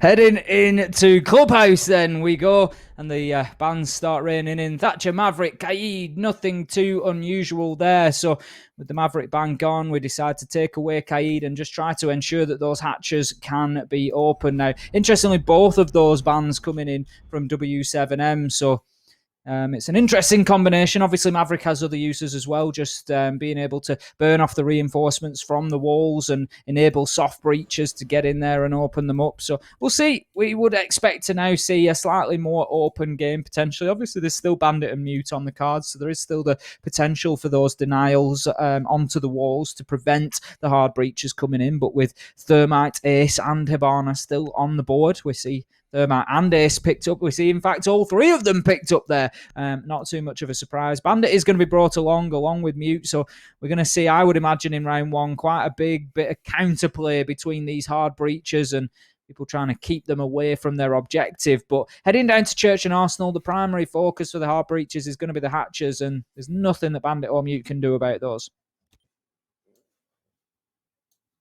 Right. I'm going to be honest with you. Immediately, right off the bat, my eyesight is stuck, fixated on the big shieldy boy, Major Monty himself. I feel like there's going to be potential for this round to have a lot of high-octane gameplay from a man that's so thick and so protected with that steel in front of him. Friezau could be a big focal point of the round here for W7M if he's allowed to get up to shenanigans with that shield. We'll see if that is going to be the case, though, or if he will be countered. I do also like the fact, again, Melusi coming out, getting a little bit more limelight. There's been a lot of love from Black Dragons from her. Obviously, Lugonis played her previously into the first round of their defense on Cafe. It did help. The setup, they rocked with it with those Banshees, slowed down W7M and allowed them to at least keep them at bay. Coming in this time around, though, they've popped her onto PZD, but they haven't actually placed those Banshees yet, so I'm curious to see what the game plan's going to be with those two. They're still in the back pocket for now. First one's only just gone down.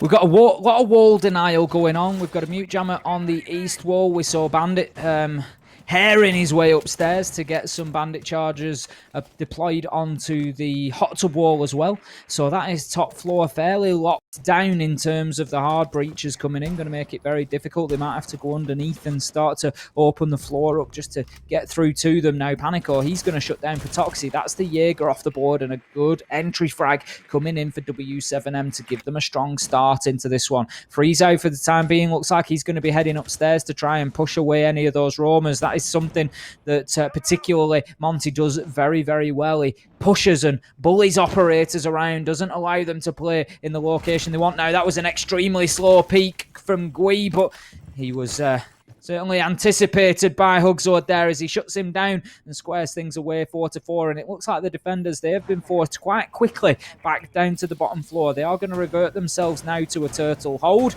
and try and keep hold of the tunnel and blue corridor. But Black Dragons, they are going to find some pressure coming their way because W7M, they are moving very quickly here. Not even halfway through the round and the hatches are being opened.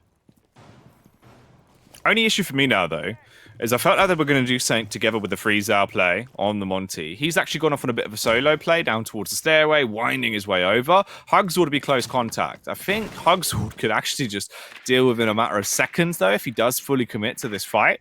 They are still droning out. They're taking their time. They're not going to run into the breach just yet, but time is ticking away. And yeah, Hugzord does still have the Nitro cell, so this could get rough for the Monty. They've actually got a couple to play with, considering the comp they've gone for. If Melusi's not used hers, actually I think she brought impacts into this round, but they've still got at least two. So there's tons of damage that could be done with those Nitro cells when they push in. All they've got to do is land one behind that shield. At that point, he's going to be blown straight onto his face, and he'll look more like a surfboard. They do attempt to help one another now, working their way in. Monty charges in first, spams it with a backup there from Herd. Hornetau has to dash out that Nitro. Needs to get it across, but he's backed off far enough. It does still work out, though, blowing him over and leaving them in a 2 versus 3. With 25 seconds left on the clock, Hugzord on the flank takes the full frontal assault instead with the shotgun, and Hornetau will put Herd to rest. It's a 2-on-2 here as we get into the dying moments of this round. Padrin has the diffuser in his backpack.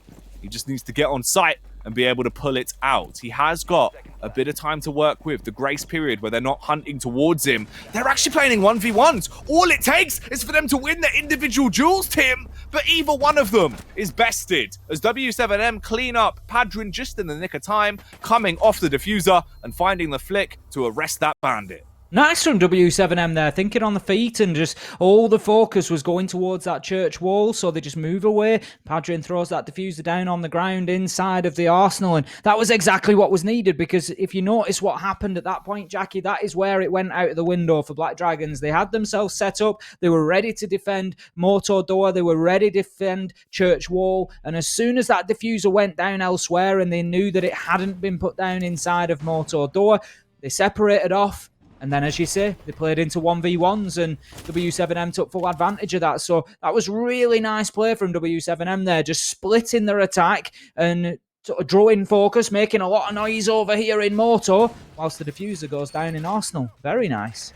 Yeah, it's rough. It's one of those where, like, obviously, if you don't catch the audio cue, if you're slightly too far out, then at that point, it's what do you do? If you go for the full rotation and both of you go together, you're going to get backstabbed anyway, or you just have to win your 1v1s. There's a chance there. It was a level playing field. You're in a post plant. You win your 1v1s. You still win the round, but they didn't. So Black Dragons not riding the high from Cafe into the first round of Clubhouse. It does at least give W7M a bit more of a fighting chance. We'll see, though, if that'll continue. Considering they got the opening frag as well. With who was it? Hugsword straight away when he basically just took the Pika's advantage, swinging out onto the man that was slow walking in. I think it was Guy. It was rough, that.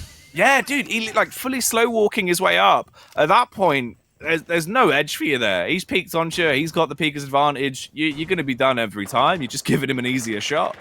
Yeah, I think that is probably a lack of information on Guy's part. I think he probably just isn't aware. I think he knows that Hugsword is playing in that area, but he doesn't necessarily know that Hugsword is pushed up to the mid-floor of those stairs, because at that point, like you say, you can't slow walk towards that door. You can't take a slow peek, because he sees your arm about a week before he sees your head. He just needs to line up and wait for it to appear. There's no way that you're going to win that, or he just swings onto it and just finds the angle himself at that point. So I think really Guy there has just not been fully aware of the positioning that was involved from Hugsword, and so it was a clever movement from him. It was an aggressive movement, to be fair. Usually, if somebody's trying to hold that location, you'll find them on either of the mezzanine floors of the stairs. They'll either be closer up towards the top floor or down towards basement and just on those sort of mezzanines. But no, Hugsword decided to push himself up into the kitchen corridor, and it paid dividends. But right now, paying dividends is a opening kill for W7M once again onto Patoxe. Monty is absolutely bullying the garage catwalk here, does exactly what he needs to do. Padrin gets in, supports his man, shuts down PZD with a headshot. That's now 5 versus 2 as Panico gets a kill onto Hugsword, and once again this is going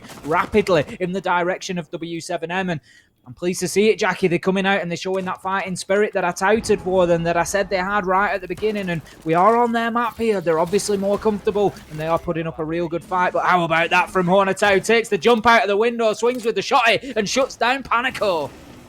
The attacker with the acrobatics on the side of Black Dragons there, and it seems like right now the shotguns are what are saving the bacon of the round as they keep biting back. You've slain Guy, and you've also taken down Panico. So Sled and Habana both out of the round, but it's more Freezow that has been the key to success for them. He took instantaneous garage control. He just kept pushing with it, but they didn't find the frag onto the smoke. The smoke that now gets smoked, ending the round in favor of W7M with a flick shot from Padrin, the Kalashnikov cutting him in half as he finds the headshot, clearly annoyed that he even dared to throw a smoke canister towards him. Tim, the thing is, though, right, looking at that round, they gave up so much map control early, and I can already see that this is going to be a recurring trend where they are just going to get absolutely annihilated by an early Monty push. They were so trapped out in the open, trying to do what they could. They ignite the Goyo shield to hold him back, but then don't do anything. At that point, you need to make a play, or you need to fall back and give up the map control. Just concede it. They didn't do either. He just kind of sat there. Then the Monty killed him. At that point, you've given them free garage control. We've seen it happen time and time again, where Monty can be used to just take garage control so easily. And if a team doesn't figure out how to deal with it quickly enough, it ruins them into the game. That's your first round. That's your first mistake. Let's hope that it doesn't happen again. And the likelihood is that it will. That is exactly what W7M are going to aim to do, Jackie. I'll tell you now, we've got the Monty on the board. He's going to go up to push that garage catwalk now. The way that we've seen, if you sat watching that and thinking, right, you've told us the problem, what's the solution? How do they deal with that Monty? They've brought the Legion along in PZD. That is going to be the first attempt. So he's going to be placing out those goo mines and just trying to prevent Monty being able to push cleanly up those stairs, because he's going to have to keep stopping to take those needles out of his legs. So that is one way to deal with it. Now, the other interesting way that we've seen over the last few weeks, Jackie, of dealing with this is teams starting to bring 2 deployable shields. And obviously Goyo is a perfect operator to enable you to do that because he's got a couple himself. But they'll bring 2 shields and they'll play one on the garage catwalk looking towards the stairs, and then they'll play one sort of around the L bend, if you will, round the 90 bend, just on the rotation back into CCTV. They'll play another shield there, and that enables an operator to play right slap bang in the corner. So they covered from the east wall breach by 1 deployable shield, but then obviously the second deployable shield that's facing towards the stairs, Monty can't just push past that. Monty would have to climb and can be taken down whilst in that animation. So then utility needs to be expended to clear that out, but then that's utility not available elsewhere. And it has been a very effective defensive tactic that we've seen so far in dealing with that sort of push. It makes it really tough to get a shield along the garage catwalk then.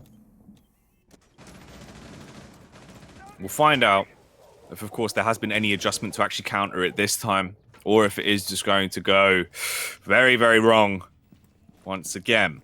Having the Legion over there, this is the right move to make. It's a stepping stone in the right direction. You can have those ADSs pre-placed. You haven't brought along the WOMI, but it doesn't matter as long as these needles actually work in the manner you want them to.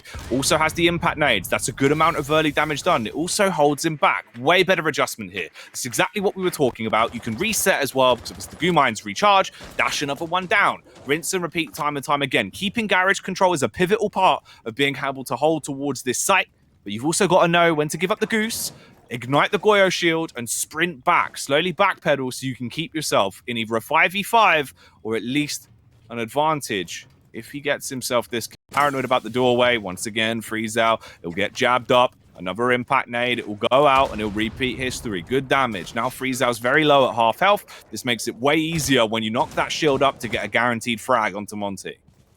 Perfectly played so far from PZD. What a great adaptation. We've also got the Goyo shield, as we suggested, looking towards the stairs. So even when Monty does get past those goo mines and there isn't any left to be put out, maybe he moves in quicker before the Legion can generate another one.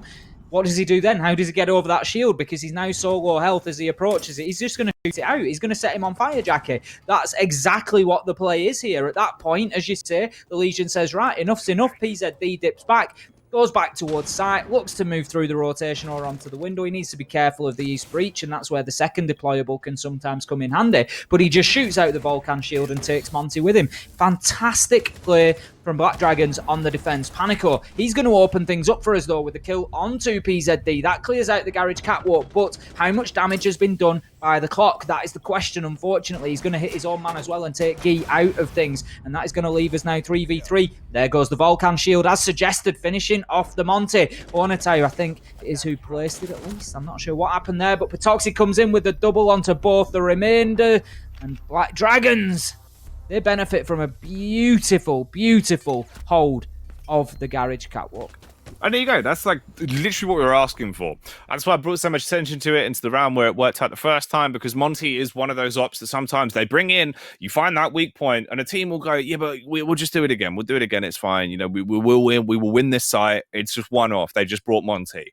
Then it happens again. And at that point, you've wasted 2 attempts on a site you otherwise would normally win because you have quite a calculated hold, whereas this time they adapted correctly, switched it out, coming off the Wamai, going onto the Legion, being able to use those goo mines to great effect. Also, the impact nades as well. That's played brilliantly. It's one of those where you have to have that good understanding. You've still got to hit those nades, did more than enough damage. Dying moments at that point, you set him ablaze. That Monty, the only thing he's doing is going off to the Burns ward to get a skin graft him. There just wasn't enough support for Friezo to get him in there. He was pushing in there on his own, ultimately. And, you know, they had one gun on the east breach, trying to find an angle through onto the garage catwalk. But other than that, it was just left to the Monty to walk up the stairs, get a needle in his leg and walk back down again and get hit with an impact nade. And it was always going to continue. If you try to do exactly the same thing, you're going to find exactly the same outcome. And really, they needed somebody either on the door challenging the lesion to prevent him, redeploying the goo mine, or they needed to open up the garage wall underneath him and try to get in with some throwables. I don't know if they had any nades on the board. Try and get them up over the catwalk and just do anything they can to dislodge, make him sorry that he didn't bring the Wamai, that he switched out to the Legion.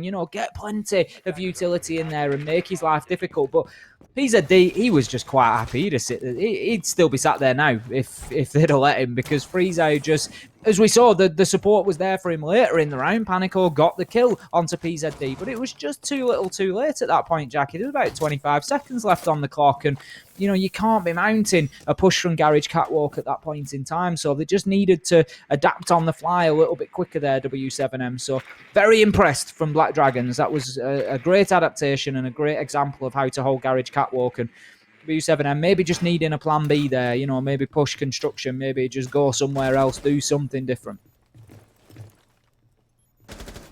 Talking of doing something different, we come into the fourth round, and we'll see if there is going to be an opportunity now for Black Dragons to get themselves a second, tie up the scoreline, take it 2-2, and make sure that isn't just a one-off round where you've executed a counterplay and barely won it out in the dying moments when it came down to the clutch play. Because again, that wasn't a decisive round. It was very, very close, very uncomfortable. It's one of those where your eyebrows raised a little bit. You're thinking about the sustainability of it, how many times you're going to win those 2v2s, but let's see from practice rather than theory as we go into the fourth round. A minute and 40 seconds on the clock. The new breaching tool coming into play there for Frieza, of course, on the Monty, so we can open up a bit of the hatch. Bit of damage being done, though, back onto Herds, as he's actually taken a bullet straight into the knee, it seems to him, knocking off about 20 HP. Ooh. Trying to take out the drone, but it didn't seem like the adjustment was quick enough there from Lagonis. Bit of a swing and a miss, but it shouldn't matter too much. What we're actually looking at really is the late round sight take that seems to be developing. They've got down the hatch. You've got the close corner to work with. You've got the shield there, but here's the big thing on the other side of Black Dragons. They've got Lagonis armed with that Alder, just watching the angle. Doesn't matter if you've got a shield, if they've got that big bad LMG, Tim. It's an absolute nightmare to deal with, as we know now. You can see from the shots just raining in there that the wall into church has been breached. So access has been gained quite quickly for W7M here. Black Dragons holding fast at the minute though. Lagonis opening things up with a kill onto Guy, and PZD gets on the party as well and shuts down Herds, but Padrin, he fights back, and we can see now the pressure is mounting from W7M, but Lagonis, he is equal to it. He's not worried about the Monty trying to push him. He should have been, as the Maestro is down with the pistol. Panico gets a kill onto PZD, and that leaves us effectively 2v2, and this is not easy when you've got a Monty on the board as well. Knows he's going to be challenged, but does go in for the kill onto Lagonis, and now that changes things dramatically, Jackie. The fact that Frieza finds himself on his own, it was a matter of time until he was shut down by Black Dragons. Whilst it was 2 versus 2, the Monty can be an advantage. It can be a real strength for you to play into, but it was essential that the W7M attackers managed to link up. They needed to be able to work together as a rifle and as a Montagna, and they weren't able to do that. They were separated, they were kept segregated, they were shut down, and they were taken down one at a time by Black Dragons, who level things up. A slow start for them on Clubhouse, but they've certainly found their legs now. 2 apiece we find ourselves. That's the dream comeback. Now you've at least got it into a manageable spot. All right. We've also been able to bully the Monty enough that W7M don't fancy the chances of rocking with it anymore, instead putting Freeze out onto the Ash. So, moving away from the idea of taking a big shield, whereas instead they want to be the ones running in and looking for the early entry frags.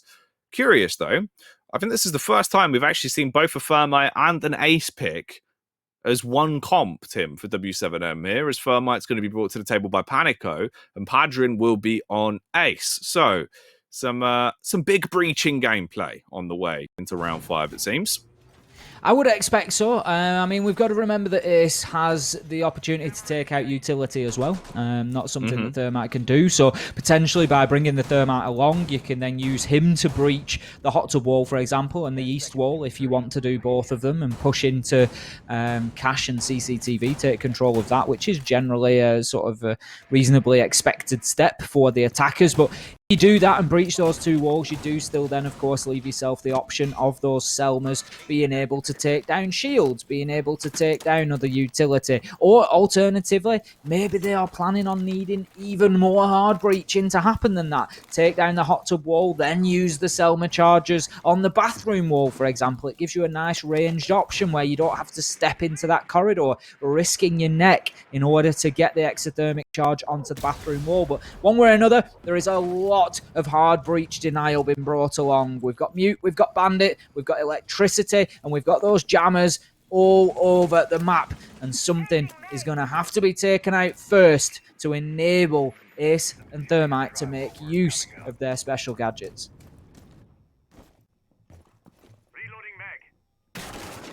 Oh, look at this. I thought that was where our first frag was going to come immediately. Hornet out up on top of the desk, looking to deck a man with Big Papa Pump. The shotgun was loaded, but he doesn't get a chance to fire it off. Backs off for the meantime. As we adjust our eyesight here, obviously getting those breaching charges in, the Selma device is going off to open up the walls so you can push your way straight through, and it does give them a line of sight.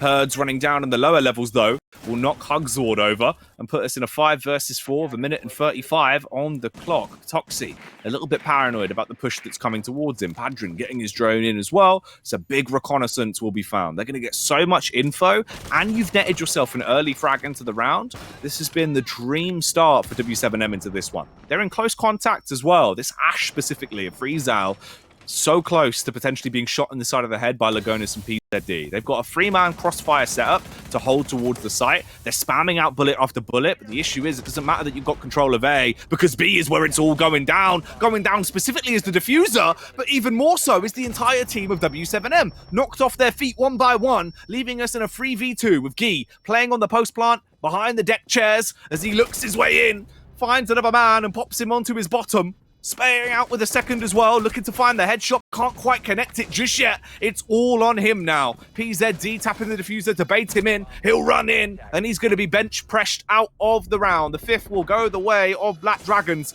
as they win on the retake with about 10 seconds remaining. Maybe a little bit too much focus there on getting that diffuser down before they were really ready to do so. It was a great push from W7M. They got themselves a slight advantage. Smoke canister went down, provided all the cover that they needed for Padrin to get in there and get the diffuser down inside a gym. But the problem was, and the prediction they hadn't made, was the kills that rained in as they were doing so, and it just left them slightly too short-handed. And we had Guy out there, as you said, behind the deck chairs. Jackie, he was trying to deck as many as he could, but he couldn't get enough. There was only one for him to be found, and it was just too much to ask for him to get in there and prevent the disable on the diffuser, which was ultimately possible for PZD. That's rough, dude. Very strong plastic, though. Takes a bullet, keeps on rolling. You know, if that was like the review for that deck chair on B&Q, that'd be at least the 5 stars, Tim. Oh, absolutely. That you wouldn't be getting the leg kicked off one of those, would you? No. And that's the thing, you know, sometimes you sit on them, they've been outside in the storm for a while, you sit down, they just crumble away. If that bad boy could take a bullet, I reckon it could take my bottom. I'd have thought so. I'd be happy to buy a couple of those. I think they're going to last you. They're going to see you through a summer or 2 or 20. Potentially so. Potentially so. We'll see, though, if there is going to be any more decking being done into this round as we return to the game. Round 6, a 3-2 split. Obviously, Black Dragons, they've got an edge now. It was the first 2 rounds on the spin for W7M. They won them back-to-back, but they've hit a bit of a brick wall. Can they get through that wall? Will they find a way to leave this as a level playing field? Right down the middle, 3-3 split. Because obviously, I think, back on Cafe, right? We saw that end on the half 4-2, didn't we? Yes, yeah, 4-2 on the half, back on Cafe, and then they just really powered themselves through from there, getting themselves the advantage. And CCTV is where it all turned around for Black Dragons. We saw them lose round 1 and 2, which was Church and CCTV. They then tried again in round 3, made the adaptation to deal with Freezow on the Montagna, and it worked wonderfully. Now we can see they've actually doubled down, Jackie. They've gone even further this time. They've got another deployable shield up there on the garage catwalk, and a plan is going to need to be in place for W7M if they expect Freezow to be able to walk up there, as he did in round 2, and just bully the defenders away from that location. It's unlikely to happen this time around, and unlikely to happen is Herds to get any kills in the round as he finds a headshot onto himself to begin with. That's a big start for Black Dragons. That is exactly what they needed. The Ash taken off the board, the entry will not be theirs, and it is advantage then. 4v4. A minute and 45 roughly. Garage control. Going to be a big factor once again. You've done it previously. It was really well executed. PZD had a great understanding of how to use those impact nades to mess up their moves. But this time around, it won't be about the shield. It'll be about the guns that are popping off. As a bullet from Panico will land right between the eyes of PZD and leave him shattered on the ground. Shattered like the confidence of Black Dragons at this point, because you are outnumbered. A 3 versus 4. With about a minute and 15 seconds left, utility-wise, it's not great.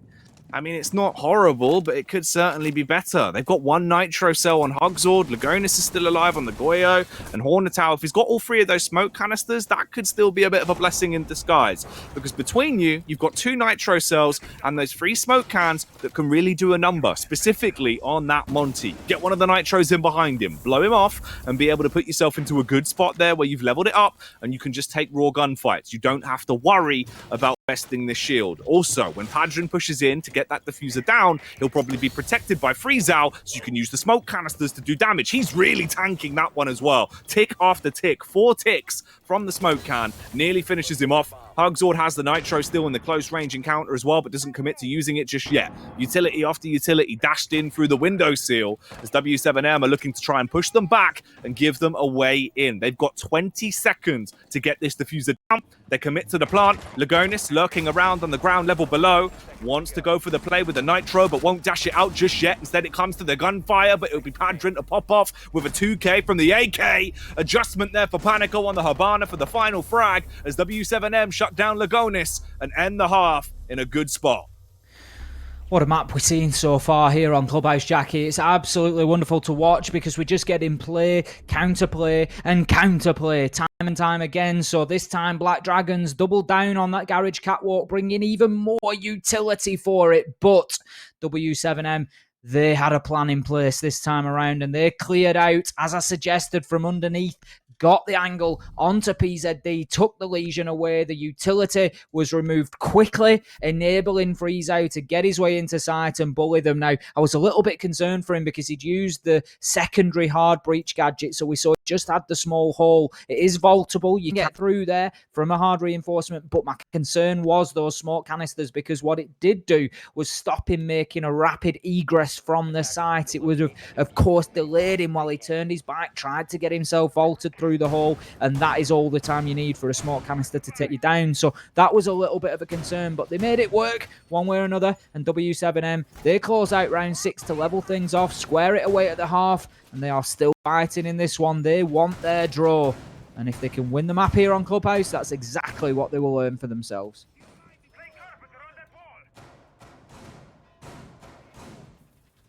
All right. 3-3, tied up, close game. Side swap coming into effect now. Padrin looking to be one of the big gunners on the side of W7M for this game so far, with the backup of Panico, 8 frags and 7 frags a pop. A bit of a better game from Herds as well. Obviously, he was really struggling to come out of his shell on Cafe. Feels like he's still not hitting his normal form that we expect to see, but 4 frags when you've got 2 big gunners on your team already, that's still acceptable. For Black Dragons, on the other hand, it's all fairly even. Nearly all of them popping 5 frags on the board here, so a nice distribute. Here's one of the factors they have carried over. Hugzor wanting to bring out the Monty, and unfortunately, the hardcore parkour for Hornetown not quite working out the way he wanted it to. Absolutely not. He will drop to the ground, and it will be start again. So 30 seconds in, and Black Dragons making good progress here. Hugzord just pushing in with the Montagne there, feeding information back into his teammates. They're just trying to gather a bit of intel as to exactly what is going on throughout the map and see whether any of those defenders are waiting for them on the upper floors of this map or not. And Right now, that won't be the case, I don't believe. Everybody looks to be downstairs for the defenders. W7M choosing to just turtle up down there and just hold on for as long as possible. But as soon as Black Dragons realise that, the problem that you get is that the pressure starts to mount onto site. They'll move down, they'll open up those hatches, and they will just make life a living nightmare for anybody down in the church and Arsenal. And if that's for too long, it can be tough to hold on to now. That's an angle that you can take away with you, that one, Jackie. That's horrendous. Through the floor, through the wall, and you can get a view onto the main stairs. How about that one? That is a disgusting Kurt angle. He's literally inside the monitor for that one. Get that written down, get a picture of that, pop that on the fridge, and make sure you remember it for your ranked games. But let's see if there's going to be some champion plays into this one as we head into the final minute of the round. Setting themselves up. Hugzord's going to have a close encounter in the dirt tunnel, but who's going to get down and dirty to win this one? Will it be Herds or will it be Hugzord? They actually changed place. Obviously, to bring in Freeze out, it makes sense. He's got the smoke canisters. You can dash those out. You're going to be trapped in a very small enclosure here. You've basically got to commit to either running away or breathing in those smoke cans. He can afford to use one or two. Waits till he pushes in. This gives him a free 1v1 essentially. This is getting really awkward. If he runs back now, he's dead. He's got to fully commit to pushing into the site, meaning he's going to die anyway, as Panico will just unload with the LMG. That was awesome, and now it really starts to turn the tides on this being another W7M round, because PZD trapped in a crossfire, shots going out left, right, and centre, the shotgun coming out as well, the one pump chump from Freezow finishing off Patoxy as Hornetau and Lagunis go down for a 2k from Herds, coming back into the round now from 4 frags to 6 in the space of 10 seconds. Hugzord just got absolutely laid out there on the Monty. He just got played. No two ways about it. Panico, wonderful there, just allowed the Monty to aggress onto him. And then it was the first throw that was particularly important, over the Monty's shoulder and behind him. And that just prevented any of his comrades just pushing in with him.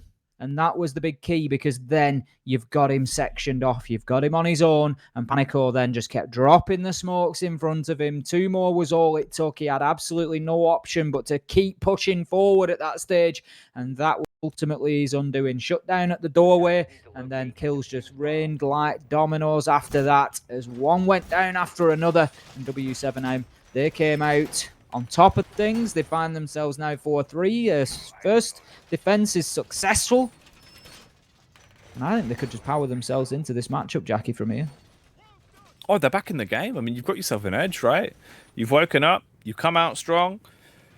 We've shown at least some really good counters. I think that's one of the nice things to take away from this. One of these games is basically a benchmark. If you play Clubhouse and you're getting frustrated with a Monty towards Dirt Tunnel or a Monty towards Garage, both of these teams have shown you perfect counters with, I mean, really easy adjustments that you can make to take into your own game. And it's one of those. That's why we talk about it so much. Because Monty, there's some simple counters in certain scenarios. You just need to know what you have to do to get underneath that big shieldy boy's skin. And we've seen that into this game.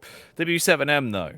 Moving into the 8th round, is it going to be happening again? As Hugzord sticks to his guns, well, sticks to his shield, as he'll be bringing it back out into the 8th. Is it going to work out well for them? Lagonis getting the long arm chuck up there as the Selma devices backed up with a Habana will be going off at the same time to tear down the wall. That gives a line of sight for the Zofia and PZD to try and find himself a free frag, but nothing is coming his way yet. Padrin on the Maestro.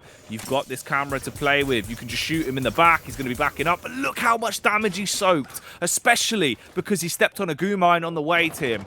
That's horrendous. Hugzord's having absolutely no joy on the Montagne so far. Certainly not as much as Freezow did.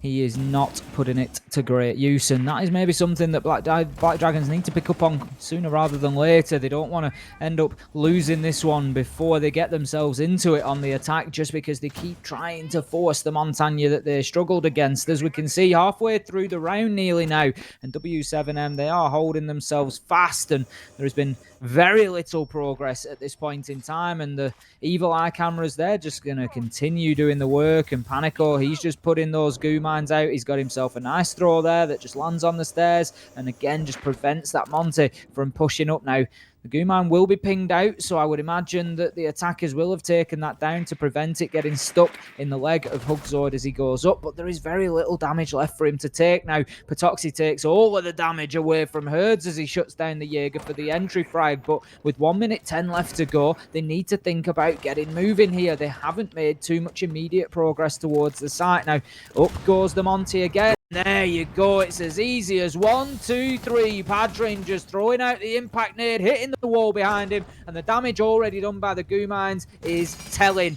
And then the challenge coming in from the oil pit there. PZD was able to shut down Padrin just after that happened, so we find ourselves now in a 3 versus 4, but time is ticking away, and they're unaware of Panico down in the oil pit. That's a cardinal sin. You can't leave the man down there. You've got to be aware that there's an angle for attack. Lagona shuts him down through the bars. 30 seconds left to go, and this is anybody's. Oh, mate, that was a greasy shot. The oil change being given to him there. How on earth has he hit that one? They're just one-upping each other into round 8 here. And we're left with a 1-up in favour of Black Dragons. One man specifically, but he's nearly dead. Almost gone over to the other side as Guy popping off with the punishing shots, coming out dealing mass damage towards the stairway. Paranoid about the push, but they both made the adjustment. They're in towards server room now in a 2 versus 2. Can Black Dragons get this diffuser down? The flick shot from Patoxy. It falls onto Guy, but he smashes his head off the wall as they're going to be frustrated they've lost that one. Black Dragons picking up the round and equalising the scoreline as Lagunis will send him down. This is one of the best maps that we've seen so far this stage, in my opinion, Jackie. This is absolute wall-to-wall entertainment. It's back and forth.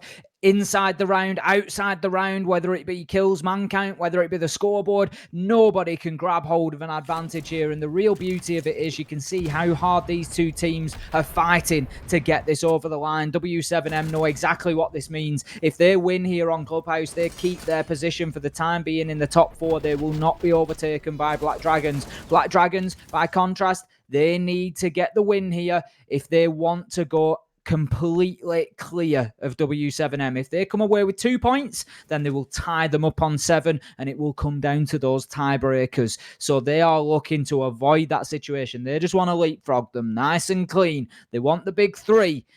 And so far, W7M, they are certainly not making it easy. They've led down in the road, and they are making a real speed bump of themselves for Black Dragons. This has been a hell of a game with the way it's been played out. We're seeing some good individual performance from either side, some crazy shots, and also just a good understanding of how to make Monty look useless into some of these rounds. Good play from the Maestro there, but unfortunately they come unstuck when it comes to the kills. He had a real good fighting chance to win that one. You do wonder what the difference would have been if rather than just getting a hefty tag onto the Hibana, it would have been the frag. That could have completely changed the outcome of the round, putting them into an even better advantage in the battle of attrition and almost guaranteeing them the round. But hindsight is 2020. For now, we'll look towards the present, the gift of round 9. A 4-4 split here with 2 minutes and 40 seconds onto the round. The slow push coming out from Black Dragons as they spread themselves out bit by bit and send in the drones, the automatons to relay information and try and find out where exactly W7M are stationed going into this one. 30 seconds in and progress already being made into the garage here. We can see aggression coming out of Black Dragons. They want to take over the east side very, very quickly. And the reason that they want to do that is generally to allow them to play onto the south windows as well. Because whilst defenders remain on the east side in cache, in CCTV, you're always risking the potential for a peek out of those barricaded windows. So they'll want to make sure that that is fully in their control, and then they can apply pressure from that south side on the windows. They can get the west wall near the hot tub breached and open, and that is when you can really encircle these defenders and make them feel like the pressure is really starting to mount. But so far, it's so good for Black Dragons. They've moved in quickly. W7M, once again, we've seen this from them before, where they sort of collapse back to site very quickly. They don't really hold themselves under pressure for too long. Now, Panico, he's on an interesting flank there. He's coming from the basement, and he could well find himself moving up behind these attackers if he can get himself at the top of the blue stairs. Hornetau's just inside of the stock room. Now, I'm not sure whether he's aware of that or not, but he's gone into garage and he's looking to flank up the top. Now, Hornetau is aware that there is a man just in front of him, and here begins the game of cat and mouse. Panico taking shots. Ooh. Now, the motorcycle gets in the way. and that just saves his life as bullets bounce away, but not as PZD gets the aerial assault and hits the headshot onto Panico, shutting him down, and that's a big entry kill for the Black Dragons. That is W7M's secret weapon, the big flank, taken out and gone by the wayside. That East Coast custom only going to protect you for so long before your head gets cut off. Ooh, and they are slashing their way through this round now. A 2K is found, but there's a bit of a bite back from the MP5 of Padrin. Pops up from behind the shield. Tries to act like a shield to give a bit more defense to W7M as the pressure is really mounting against them. Black Dragons, you've got map control, you've got the roam, and you've got one additional frag worth of an edge coming into this last 20 seconds of round 9. But now you need to up the ante, put your foot down, and really run into this one. Trades once more, flicking back up towards the hatch as Hugzord hits the ground. Lagunis is gone, and it's all on PZD and Hornetau, leaving us in a stalemate of a 2v2 with 6 seconds left. They don't have the confidence to push into this. Hornetau is planting the diffuser, but he doesn't have long. He's got to commit to this. It's in the grace period, and he's going to get it down, barely, as he peeks up over the top of the bench and smashes a 5-iron straight into the face of Gee. Big buck of Hornetau's clutched it. That's one of the most entertaining rounds of Siege I've ever seen, Jackie. That was back and forward. Gee hit a beautiful shot just above the exercise bench as he moved in there. It was a wonderful headshot, but then to be closed down by the same manner at the end of the round, just half a second short of time, unable to move in and try to make any sort of challenge or impact on that plank going down, and it just gave Hornetau the time to pop himself back up like a deadly jack in the box and just absolutely delete Gee and get that one over the line for Black Dragons. What a finish that was. That's sick, man. That's so nicely executed. It's a huge round, leaving it down to the wire, and then getting themselves a big, juicy 5th round on the board. Now so close. They only need one more to have that guaranteed draw. One more on top of that. That's a 7-4 split. And a 2-0 victory for Black Dragons in tonight's series against W7M. If they're actually able to find that, Tim, the amount they would gain in the standings, the position it would put them into, is so wild. This is a do-or-die situation, not only in the map, but in the overall standings for the 3rd week of the BR6 for W7M going into these dying rounds of the game. Now, looking at the defensive stats for W7M here, only a 50% success rate on this site down in Church and Arsenal, and obviously so far today we've seen them win it once, so that was good for them, but the stats would suggest that they don't win it a second time, Jackie. They don't have a 100% win rate down here. It tends to be 50-50. Now, elsewhere, they haven't got defensive wins historically anywhere else on this map. So with Black Dragons now having the advantage, you look at it and you think, can they close this out? And the odds really are on their side if we look at what W7M have done previously. It's not to say that they won't manage to close it out, W7M, but if they do, they're going to have to fight against the odds, Jackie. It is uphill for them at this point. They're going uphill, and they're on a bike, and they're wearing a 10 kg weighted vest, Tim. And that's never going to be easy, and it just gives us an idea of the sense of scale in W7M right now. If they want to keep themselves in this fight and get a draw on the board, they have previously only ever won in this stage one defensive round here on Clubhouse, and they've already done that. They're going to have to come out and better what we have seen them do before. They're going to have to better it by some distance, as if they want the win here, if they want to put any points on the board and prevent Black Dragons at least tying up with them, they're going to need another 3 defensive rounds successfully on the board, and they're going to need it without mistake now. There is no opportunity for them to allow Black Dragons to get another one on the board. Now, we've got good progress from the attackers here in round 10. Halfway through the round, they've got mid-floor control and are starting to open up the hatches and the vertical angles to look at challenging towards site. And W7M, they've got themselves set up down there in the basement. They are ready to challenge now. Interestingly, they've got the pulse this time. That's not something they've brought along previously. And the information is certainly paying dividends as Guy and Frizo get two between them now. Lagonis, he gets himself right into sight and starts fighting, but he was in no man's land at that point. Herds gets Patoxy, gets Lagonis, and closes out a second successful defense for W7M. What a nice flank that was through the hatch drop. Coming in through the rear and slaughtering two men at once, cleaning up there. Beautiful play. It puts them into a good spot, 5-5. This is it. This is where, if you want to get the win, you can't afford to make any mistakes.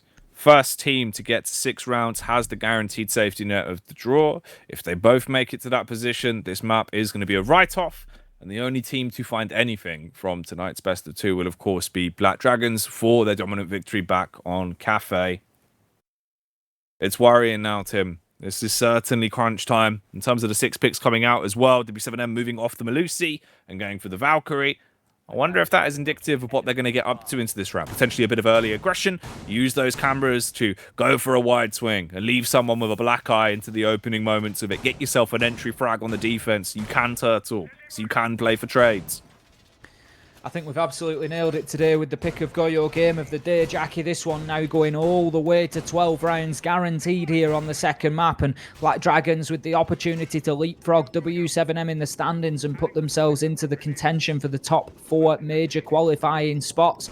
It is all on the line. There could not be more at stake here right now, and W7M, they are scrapping and fighting hard to keep themselves in with a shot here. There is no more mistakes available for them. 2 rounds consecutively it is going to have to be. They need to find a way to close this one out and to prevent the attacking force of the Black Dragons coming through and shutting them out of the map. And right now it's certainly going to be a big ask, but it is possible. They've shown us this already. Now, last time around on Gym and Bedroom, it was a close one, I think it's fair to say, Jackie. It came down to Black Dragons. They got the diffuser down with about half a second to spare, popping up and getting that final kill in the 1v1 onto Guy, just with a nice headshot. I think it was Hornetau above the exercise bench. It was absolutely fraught, was the whole round. That's the only way to describe it. Both of these two teams going at 100 miles an hour to close this one out now. Big MPH going to be coming up, putting the pedal to the metal. Let's see if they will be rocketing their way towards a victory here. Black Dragons or W7M, only one of these sides can take the edge off the back of round 11. Nitro in the hand at Frizo, though, as he lines that puppy up. If he pulls it off and it doesn't get stuck to the wall with the double-sided tape, that could be a huge area of effect denial when they swing their way out. Timing is everything, but as he detonates it, unfortunately no one had pushed further up, so he doesn't get himself the early frag that he was hoping for. Shouldn't matter too much, though. You're still in a 5v5. No one else has fallen, and the drones are coming in to clear out the angle, giving him a good read on what exactly is going on. W7M backing further up. They're giving map control to Black Dragons now. Lagonis has to get the diffuser down when they push their way in. When are they going to go for this, though? Not committing to the push just yet. Instead, holding a bit further back and waiting for the correct timing to fully mount their execute in. Black Dragons looking a little bit nervy at the moment, as you say, not moving forward with that aggression. It's been good from W7M so far. They have collapsed back to site, but they've wasted a lot of time in doing so. 2 minutes have gone off the board. They've still got 5 men left to fight, and they're still holding an angle in construction and looking to challenge onto that CCTV and cash push. And meanwhile, Black Dragons, with 50 seconds to go, are only just starting to open the construction wall to force W7M out of there. So I'm just a little bit concerned for Black Dragons here that they could have wasted a little bit too much time, but now that they've got control of CCTV, they can get themselves onto the south side windows, and this could really start to just accelerate things a little bit now. A little bit more commitment there from the defender on the run out, and I think maybe they get a pick onto the windows, but it's going to be Frizo with the first pick, and that will be Hugzor gone down, but PZD, he gets into logistics and trades that out. 4 versus 4, 19 seconds to left to go, and this is going to be an absolute bloodbath. PZD second on the round. Padron it is that goes down. An attempt at a nitro denial from underneath will be unsuccessful. successful. Lagonis diffuser going down. This is all going in the direction of the Black Dragons here. Can they guarantee themselves the draw and 2 points? That is what they're looking for. It's all down to Herds. 1 versus 3. Diffuser down. He has got a mountain to climb in front of him. He's got full HP and he's got a nice weapon in the Vector. High fire rate and can rip through bodies. Will the man make the peek from the window? He's using the deployable shield to his advantage, but no. Nice and patient from Black Dragons there, having absolutely no part of peeking onto this. You can imagine the comms right now screaming at everybody not to peek. Now they know exactly where Herds is. He tries to make the challenge. He's got 7 seconds. He won't even live for one more as PZD shuts him down, puts him in the dirt, and that is going to be round number 11 going to Black Dragons, and they have the opportunity to take this one all the way and put 3 points on the board. Here we go then. This could be it. A 2-0 for Black Dragons if they get themselves this final round. End it as a 7-5. If not, if they slip up, make a mistake, and gift it to W7M, that will be a 6-6 shutdown. We did catch a replay from that round that we can take a look at, though, before we head into this one. That could potentially be our final round of the game here. Final round of the series as well, of course, to shut it down. Jacob really did him like that. Done him dirty, innit he? He's just done him dirty there. He's lampooned him. What a nightmare, mate. We've all been there. Let's be honest. Anybody who's ever played Valkyrie has been there. And you look at it and you could swear that it's just going to sail out of the window, but no. To be fair, mine's even worse than that, because usually when that happens to me, it gets shot out as well, so I lose the black eye. God damn, Tim. Oh, mate, you cheeky chappy. Right then, here we go. Vintage plays coming out from Black Dragons into this round on Clubhouse. Final round coming up here. Just looking across the board at who we're seeing perform the most. Obviously, we've seen a good trifecta stepping up, and this is one of the factors that makes it a bit more interesting. You look at Herds, 11 frags to his name now. Obviously up there, topping the scoreboard for W7M. Followed closely by his left and right hand men in Panico and Padrian with 9 and 10 frags respectively. It's looking good. Whereas across the board for BD, everyone's just performing fairly close. It looks like the whole team is being able to play to a consistent level, and they'll need to if they want to net themselves this final round and end it as a 7-5.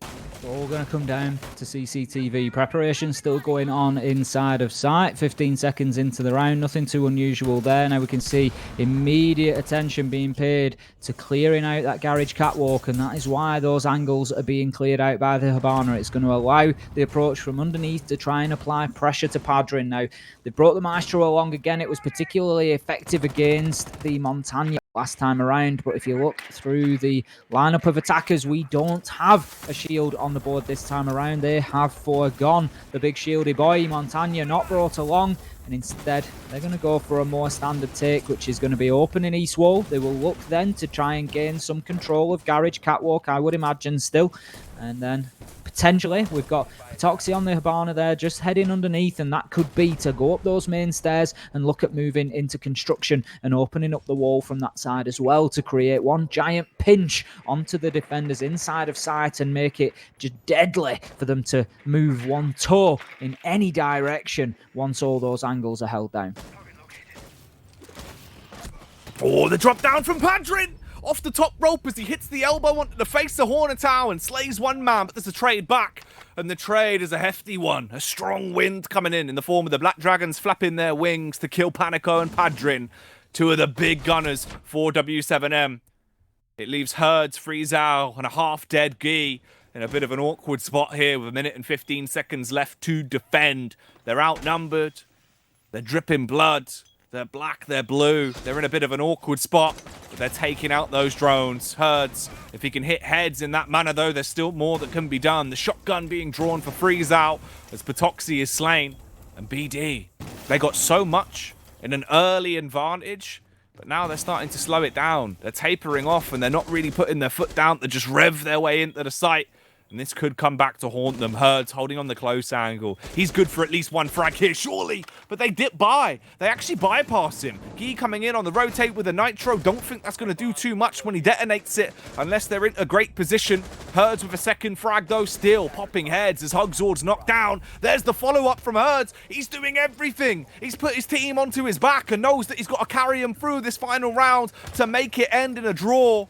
PZD. Will he be quick enough on the draw to win a 1v3 in the next 15 seconds? That's the question mark. And the answer seems to be a resounding no. With the way he's playing, it finds the first. They'll have to push in through the smoke canisters, though. Doesn't make the adjustment onto Herds. Soaking so much damage. There goes the nitro. Herds peeks in. He finds the frag, but he's got no time. The difference one bullet would have made. But W7M get themselves a draw.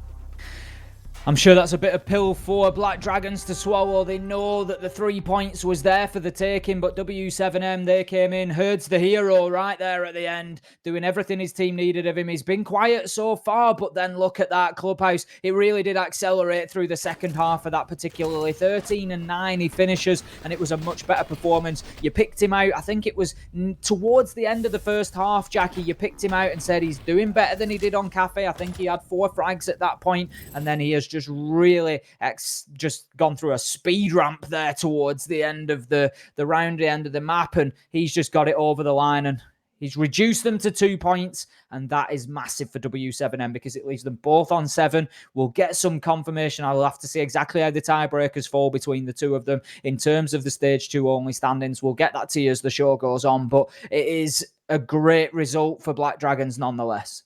Yeah, it's a huge way to pick it up. Herds showing up when he needed to.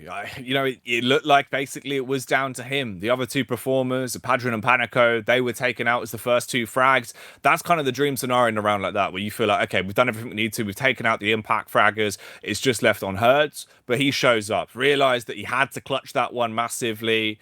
And it comes down to what was effectively like a 1v1 with 1 HP for either side, Tim. That was crazy. It was right down to the wire, and it was just as exciting as we knew that it was going to be another one of those games that I think, to be honest, W7M will probably look at Cafe and feel like maybe they could have had a little bit more out of it. Maybe they could have fought for a draw there, or even, made themselves more competitive and looked to be able to get the win and then push through onto Clubhouse. But Black Dragons, they were very, very solid on Cafe. Very solid. Crazy stuff. It looks like we've actually got Lagonis, though, that's going to be joining us again for the third time over the course of stage 2 of the BR6. It's always lovely to speak to him, so let's get him on in here and see how he's feeling. Lagonis, how you doing, mate? Hi.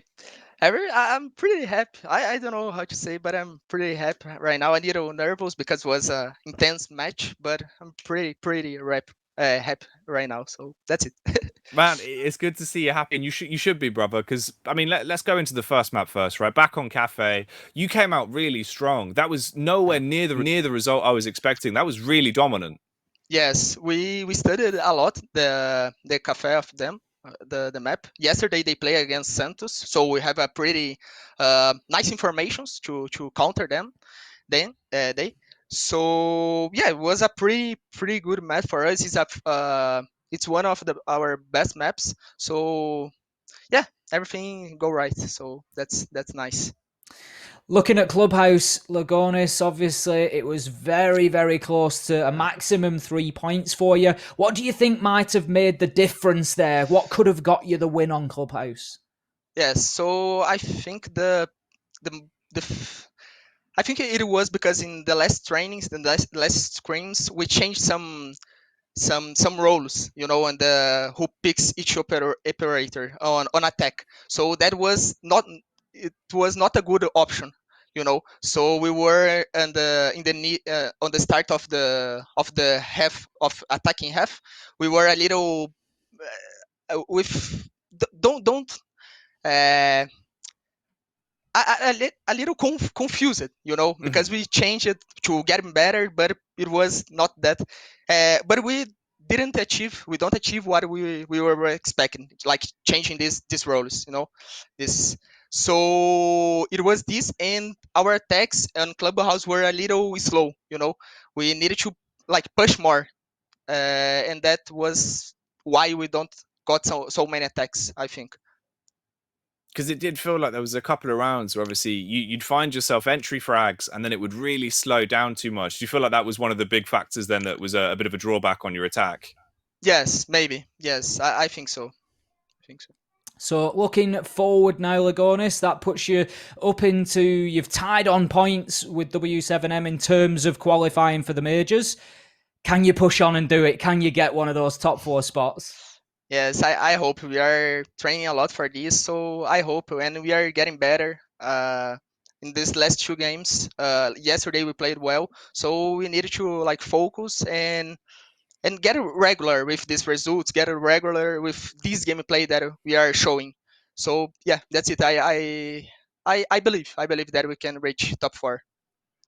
It's starting to look a lot more regular, man. Third time we've had you on again with another win, Lagonis. As always, it's lovely to speak to you, mate, genuinely. Before we let you go, though, anything you want to say to any of the fans out there and the supporters of Black Dragons? Yes. Thanks a lot for everyone that is cheering for BD. I'm super happy that we are getting more confident on our gameplay.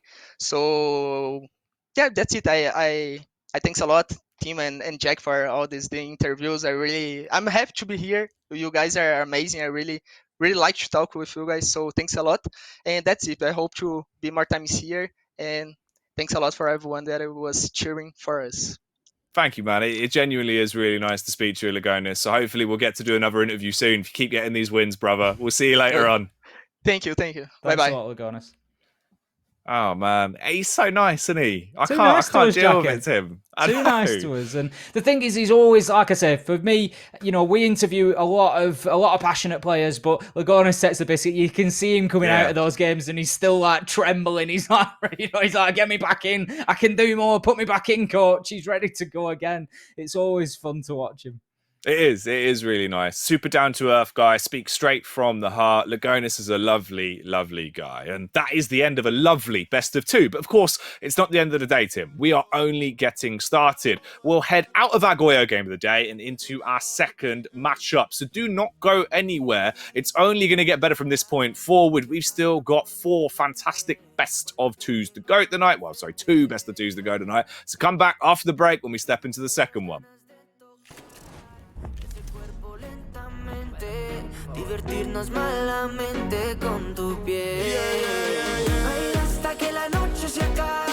Bailamos salsa y reggaetón. Eres hermosa y a tu cuerpo lo sabe. Que bailas con esa pasión. Si lo haces como eso lo mueves. Yo me imagino eso en acción. Chica, sé que tú tienes la clave. Baila conmigo esta canción. Baila conmigo, tú no bailas con cualquiera. Hagamos de la fiesta nuestra cita en primavera. No estamos para acordarnos de tantos malos momentos. Estamos para disfrutar y vivir una nueva era. La más loca, la que más se atreve. La envidia de todas las mujeres.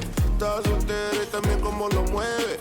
Esa cosa sí que tiene poderes. Mami, tiene lo que ninguna chica tiene. Tanto flow que no se compara en niveles. Mi modelo de ti tengo 10.000 carteles. Eres icy, espero que no me congeles. Paso a paso demuestro lo que ella tiene. Sin reposo te baila trastiza y reggae. Por si acaso le muestro lo que tiene el nene. Lo que quiero, mami, solo que lo ordene. Baila hasta que la noche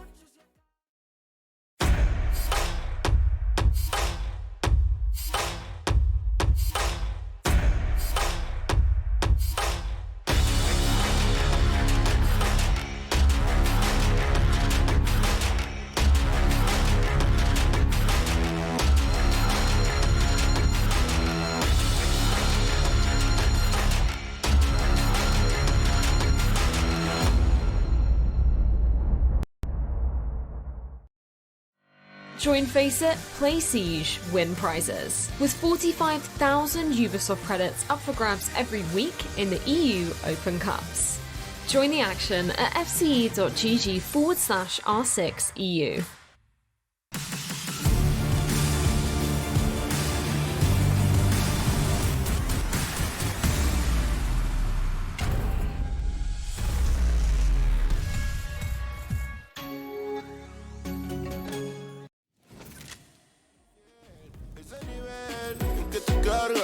Se te ve tan bonita en esa tanga. Dale, muévelo, muévelo, muévelo. Cuando cuento tres me amita on the floor. Dale, muévelo, muévelo, muévelo. Tú naciste pa' esto, pa' el reggaetón. Baila hasta que la noche se acabe. Bailamos salsa y reggaetón. Eres hermosa y a tu cuerpo lo sabe. Que bailas con esa pasión. Si lo haces como eso lo mueves, yo me imagino eso en acción. Chica, sé que tú tienes la clave. Baila conmigo esta canción. El lunes. Baila conmigo, baila conmigo. Vamos a darle para adelante. Muévelo, muévelo, muévelo, muévelo. Lunes, los más lunáticos.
Ella lo sabe. Lunes.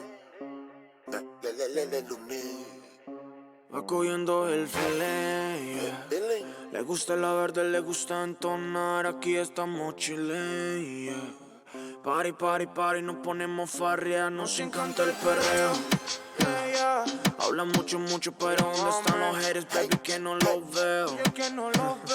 Los dos en la pista, esto se puso feo. Cha, duro, duro, duro, pam, pam. Le gusta lo malo, lo underground. Duro, duro, duro, pam, pam. Su y no queda al que sea en primer round. Duro, duro, duro, pam, pam. Le gusta lo malo, lo underground. Duro, duro, duro, pam, pam. Siempre estamos a la altura, pero perreamos bien down. Vamos a pecar con perreo, baby. Te veo con un flow criminal. Aquí en el party se siente como el ambiente nos lleva a otro lugar. Con perreo sin dona, todos estamos head, también en la zona. Cuando pone freaky, freaky, freaky, freaky dona, canta como loca porque se emociona. Nena, seguro que todos esos shots se pusieron a fluir. Yeah. Baila cerquita, pa'lante y pa' atrás, si quieres encima de mí. Yeah. Duro, duro, duro, pam, pam. La jeva le gusta lo malo, lo underground. Yeah. Duro, duro, duro, pam, pam. Su no queda al que siempre me around. Duro, duro, duro, pam, pam. La jeva le gusta lo malo, lo underground. Yeah. Duro, duro, duro, pam, pam. Siempre estamos a la altura, pero... Responsabilidade, Retalha. Olha o perigo! Segura esse rapaz.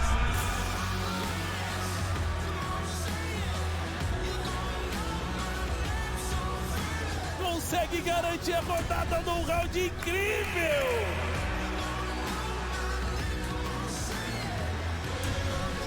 Quatro eliminações nessa rodada, é isso que a gente pode ver.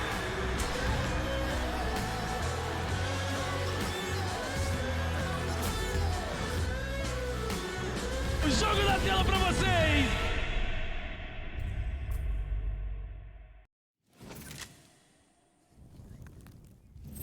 The uncontrollable Ints take on Team 1 tonight as we go into our second best of 2 of the night. Tim, this is looking to be another exciting game on a long list of bangers we've got lined up for our Sunday show. It was really tough to pick out the Goyo game of the day today. I don't think we could ever say that we got it wrong, Jackie. No matter what happens from here on out, it was a good shout one way or another because we've just seen an absolute classic take place between W7M and Black Dragons. Some of the most entertaining siege I've seen for a good while. It was really knuckle-biting stuff. But here we go into the second game, and it is the second one that we could have called as the Goyo game of the day. Team 1 versus Ints. Now, you look at it on the face again and you think this should surely be a Team 1 fixture if they're coming out and looking to get themselves towards the major. But Ints have already taken a draw off Team Liquid, and they're going to be looking to do exactly the same or better to Team 1 here. They will be looking for that, but will they get that? That is the big question. I think here's the interesting part, right? As Ints have started to come into what has been a pretty good sprinting form, Team 1 have slowed down a little bit, Tim. It's kind of worrying. So we'll speculate about that once we get in. For now, though, let's have a look at the actual rosters. We'll start off with Team 1, of course, as they are always number 1. They are, and they are, at least by name, if not by actual position. And looking at what we've seen, again, we'll go with the trend of looking in the last day, Jackie, and particularly going well at the minute. Lukid, he had a good day, 12-8 on Consulate versus Santos, but also you got to keep an eye on Raps. Always got to keep an eye on Raps. 21 kills across both maps against Santos Villa and Consulate, really dominating them, and is a player who can just take hold of a game and just dominate it, just own it. And of course, all of that is backed up by the mastermind in the backseat of Bodega. Another usual suspect here to the LATAM English-speaking stream, Tim. We've had him on countless times, and it's always good when we get to pick his brains. Certainly have. More so in Stage 1 than Stage 2. I think we've only spoken to him once, maybe twice. But I'm sure we'll be seeing him again before long. Yeah, I would imagine so. Possibly depending on the outcome of this game. Because, of course, Team 1, this is their opponents for the night. They'll be facing off against Ints, Vits, Drunks, Alamal, VNX, and Duds. With big boy JP behind the scenes. Another regular viewer to the LATAM speaking broadcasting. Yeah, we've seen plenty of JP recently because of the upward trend that you mentioned Ints are on at the minute. And they are really going well. They're counter-stratting teams, they're shutting them down. Alemo and Vits particularly are ones to watch out for in terms of the last match and overall form. VNX also had a really good outing against MIBR. Oh, mate, VNX was the sole survivor of the team. He was taking on countless 1v4s. He hit a shot on Theme Park that made me sound like some kind of owl. It was crazy, man. You always know it's a good shot when the owl hooting comes out. You do. So let's hoot straight into the veto as we'll fly our way into this best of two. Tim, prediction-wise, what can you give me for this series? Well, I can give you the fact that Consulate and Coastline are generally banned out between these two teams every single time. So I think we're going to see that continue. I don't think Team 1 are going to want to risk taking Ints to Consulate. We've seen them be very good there. And by contrast, I'd say exactly the same in the other direction about Coastline. Now, Clubhouse and Villa are also common bans against these teams particularly. So I think we might see those go by the wayside. I'm hoping to keep up my 100% record for the night, Jackie, and I'm going to go in with another cafe, Oregon, and theme park. All right, well, fingers crossed. Producer Simon, give us the veto, and we'll see if big man Tim is going to be on the money for this one.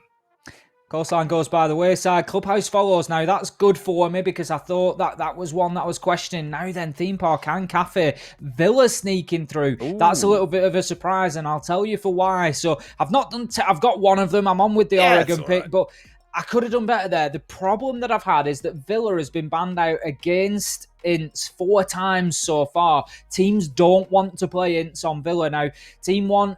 they haven't actively picked it, but they've certainly allowed Ints to do so. And I'm looking at their 2 picks and I'm thinking, Cafe or Villa, where would I rather play against Ints? And it's a tough choice to make, to be fair. But for me, generally speaking, Cafe has not been fantastic for Ints. They've had a draw and a loss there. And I think that could have been the better choice for Team 1.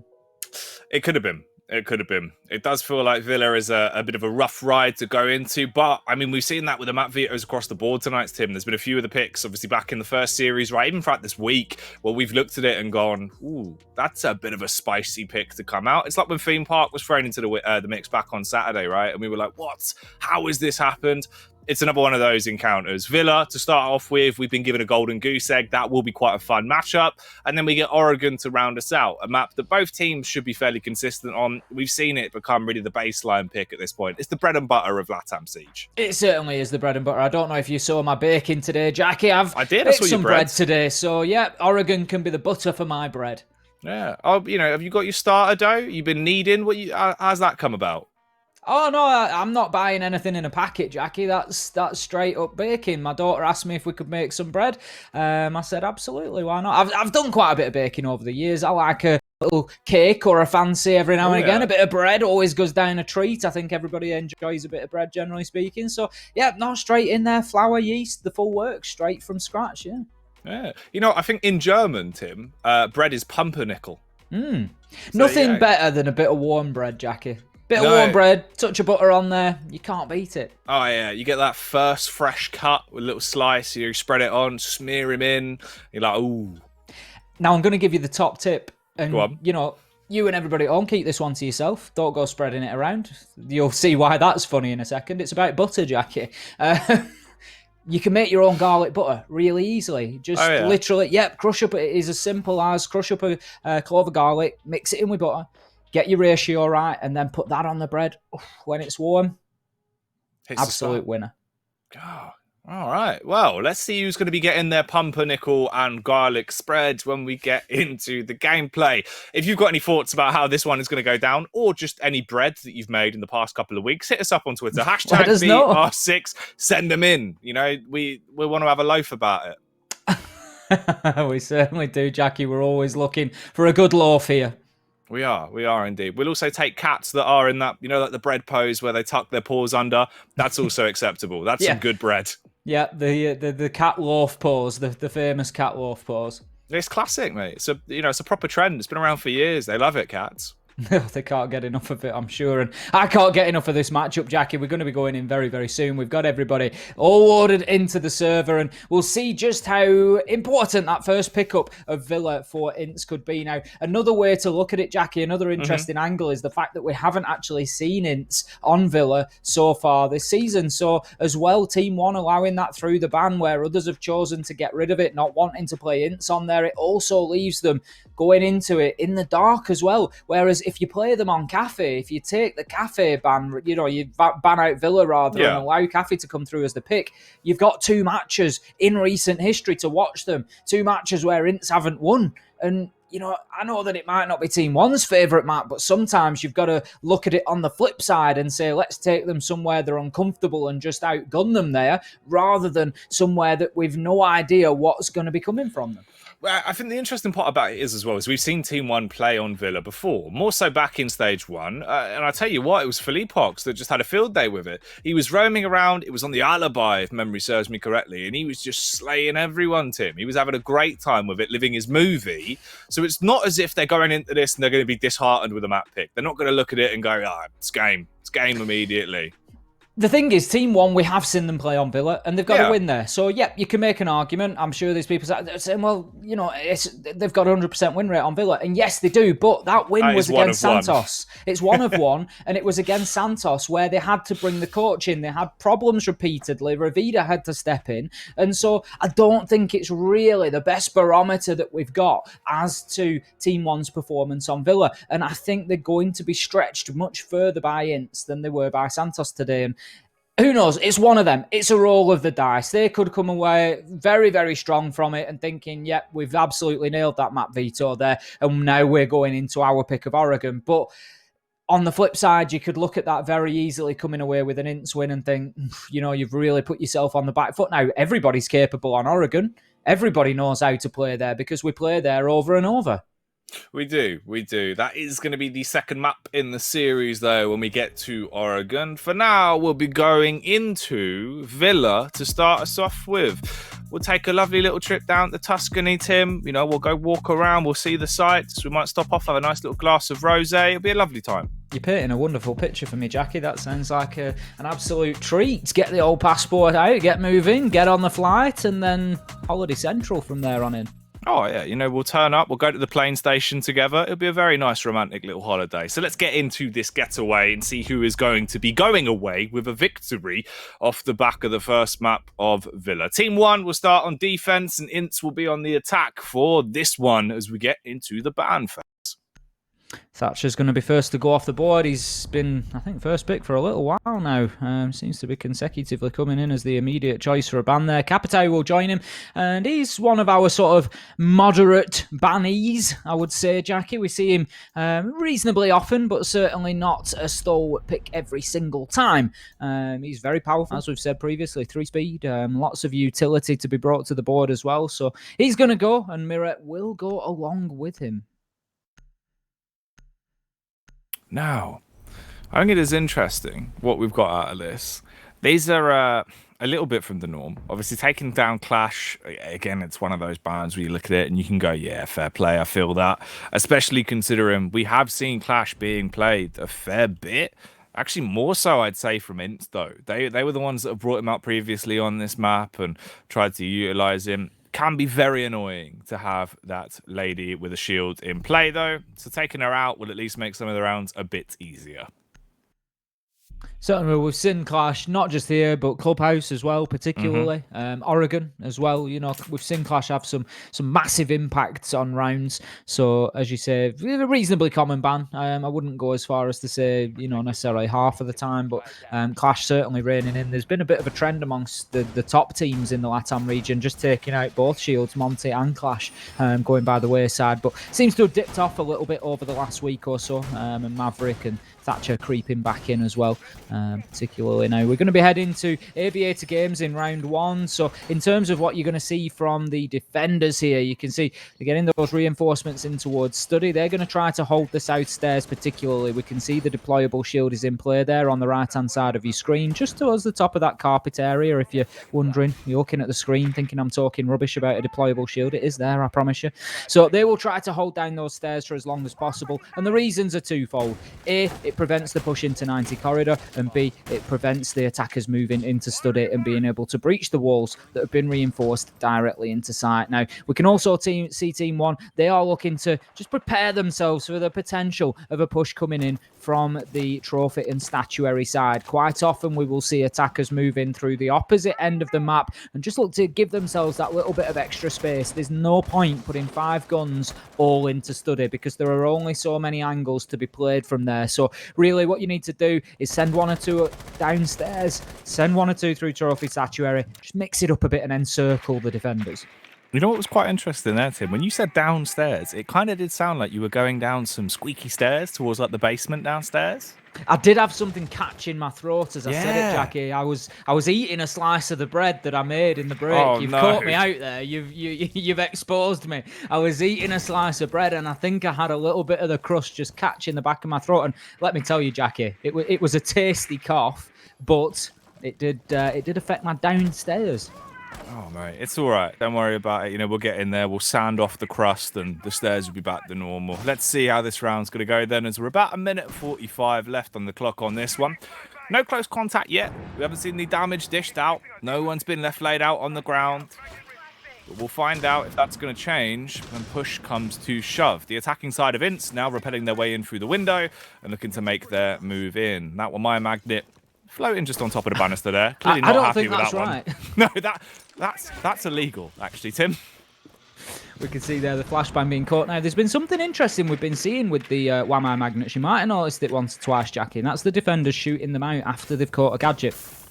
And it's being done to negate the effect of the gadget that's been caught. Because obviously you saw a flashbang go in there, it will still detonate, and it will still cause the flash effect. So quite often we've seen those magnets being shooting out, and as I say, I'm pretty sure it takes the flashbang with it, and it can negate the effect, and that's the same for the sphere charges and whatnot. So it seems to be a little bit of a trend that we're getting recently, and right now Alamo, he's got a few bullets that are trending towards Lukid's head. They're going to take the man down. That's the Whammy gone. There'll be no more magnets in play, and it is advantage to Ints as they start their push on the attack here. And with 40 seconds left, there is still time for them to do exactly what they need to do. They've got access towards the 90 corridor, looking to breach in towards site, and Team 1 have no choice here but to try and get aggressive on the defense and peek out, take those fights, and see if they can get a man or two off the board.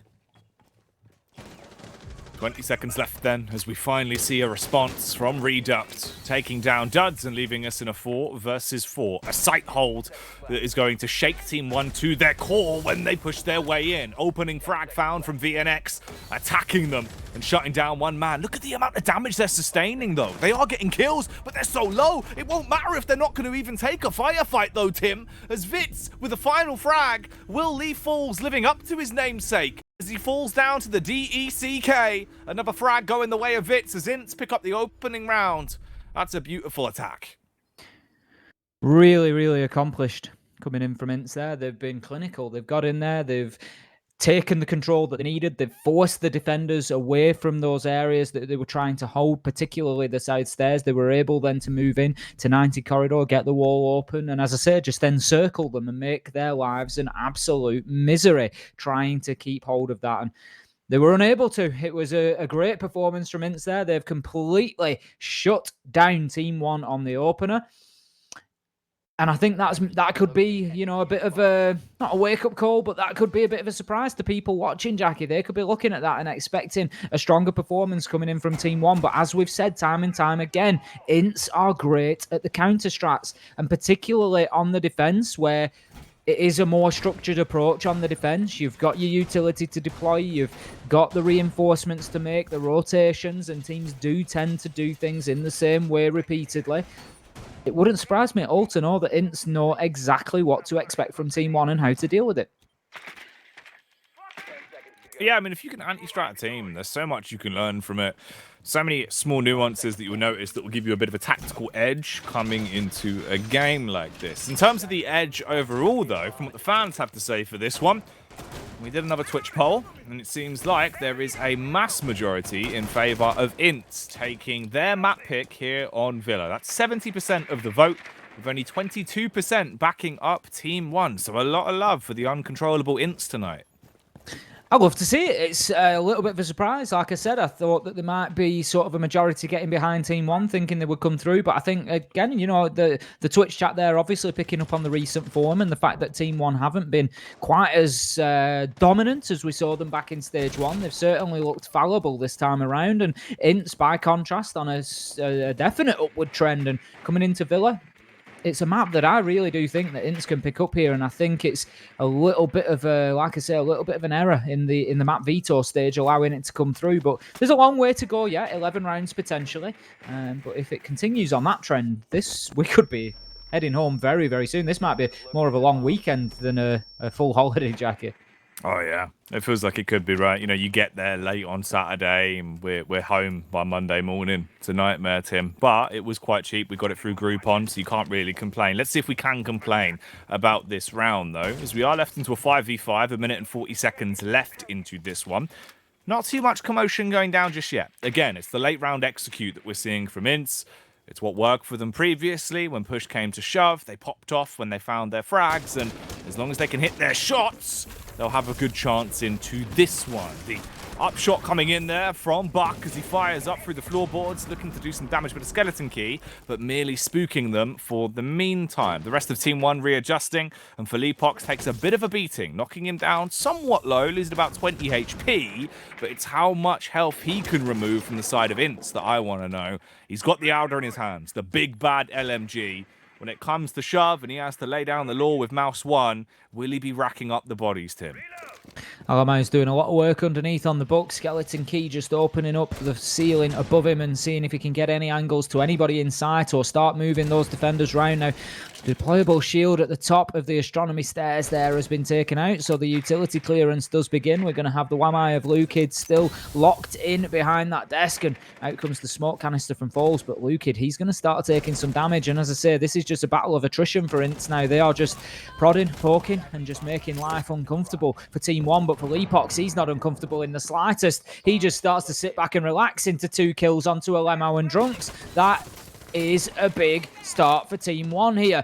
They manage with 15 seconds left to go to find themselves in a 5 versus 3. Absolutely perfectly timed, and Ints, they're going to have to get moving, and as they do so, they're starting to panic, they're starting to push, they're starting to take the risks, and they are shut down by Team 1 in a flawless round. That's clean. The big boy himself coming in the final moments there as Major Maestro with that little bit of luck, working out well to get themselves a flawless bite back into the game. So Team 1 leveling it out immediately. 1 round to either side here. This is a good way to get it going. Coming into this series, you know, we were speaking about the fact that Ints, the coaching staff, has really been paying off in terms of them looking into teams, learning how to counter them, and gathering those reads from anti-stratting, watching back through the VODs and learning from it. Team 1, the same could be said about them. We've seen that growth. We've seen how much work goes into it with the backup of Bodega, and there is a lot of brains, also a lot of brawn coming into this match. This is why this one did look tantalizing as well. And with it going 1-1 so far, Tim, it means we're probably in for a pretty wild ride of a series. So far, we've seen a little bit of a reversal of fortunes for Team 1. When we saw them here on Villa against Santos, it was 100% defensive win rate in Aviator games and only 66% in Trophy and Statuary. So they've flipped that one on its head. They've come out and taken a loss to begin with Aviator games and got the win in Trophy this time. Now, they're going to be heading back to that top floor site. Not too keen to head down to the ground floor just yet to either of those, what would normally be considered off sites, I think it's fair to say. We've got kitchen dining and we've got living room and library down there, and they decide to take their chances again up in Aviator games. They're going to have to hold on to those south stairs better than they did last time around, and need to be very careful that they don't lose control of that area, because that was where the push came from for Ints, and once they had that control, it was a little bit of a nightmare for Team 1. It was trying to grasp onto fresh air at that point. It just kept slipping through the fingers, and they just couldn't keep themselves in the fight.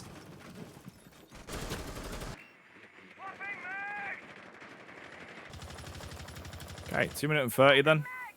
So a ton of time left on this one as we head into the 3rd round. Ints, what's going to be the difference here? One of the worrying factors that we've seen in previous scenarios where a team will try and run that slow late round execute, the classic 30 to 20 second bombard, but Team 1 are a good defensive side. They know how to counter it. They'll play with utility. They'll keep everything into the late round. They'll play for the early pick in a position like this where Wamai will hold on stairway control for as long as possible and then leave when he needs to. This is a really cheeky way to play it though, trying to keep himself out of sight, but unfortunately can't convert that into a frag. Is detected and shut down after doing a lot of damage, dashing bullets towards the face of Duds and leaving him on about 5 HP. But it's now a 5-3 Tim in the grand scheme of the round. Team 1 are in for a rough ride from this point forward.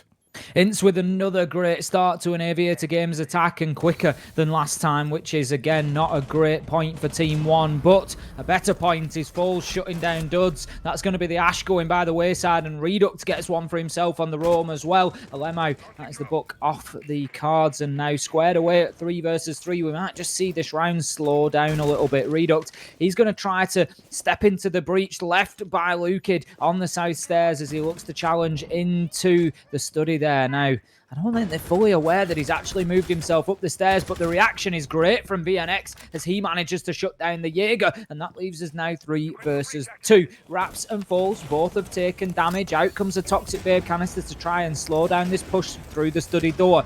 That is Falls getting a headshot as well for himself. So right now, it's 2 versus 2, and we're just trading back and forward here. We've got one down, we've got a kill onto BNX, and we find ourselves now 1 versus 1, 45 seconds to go, and they could not have been closer to each other as Drunks moves through and gets himself a kill, and that is going to close the round out for Ince. And once again, they are successful in Aviator Games.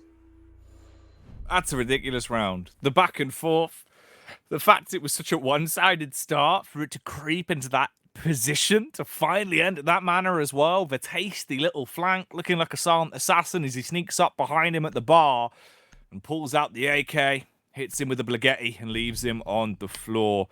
Oh, that's ridiculous, Tim. A 2-1 split. You can already feel the sort of vibes this game's going to be giving off. It's going all the way to 12 rounds. Nobody's going to win this in any clean fashion. It's going to be an absolute brawl right down to the end. This is going to be like bare knuckle stuff, just wailing on each other come that 12th round. Honestly, it's like a game of chess boxing, Tim.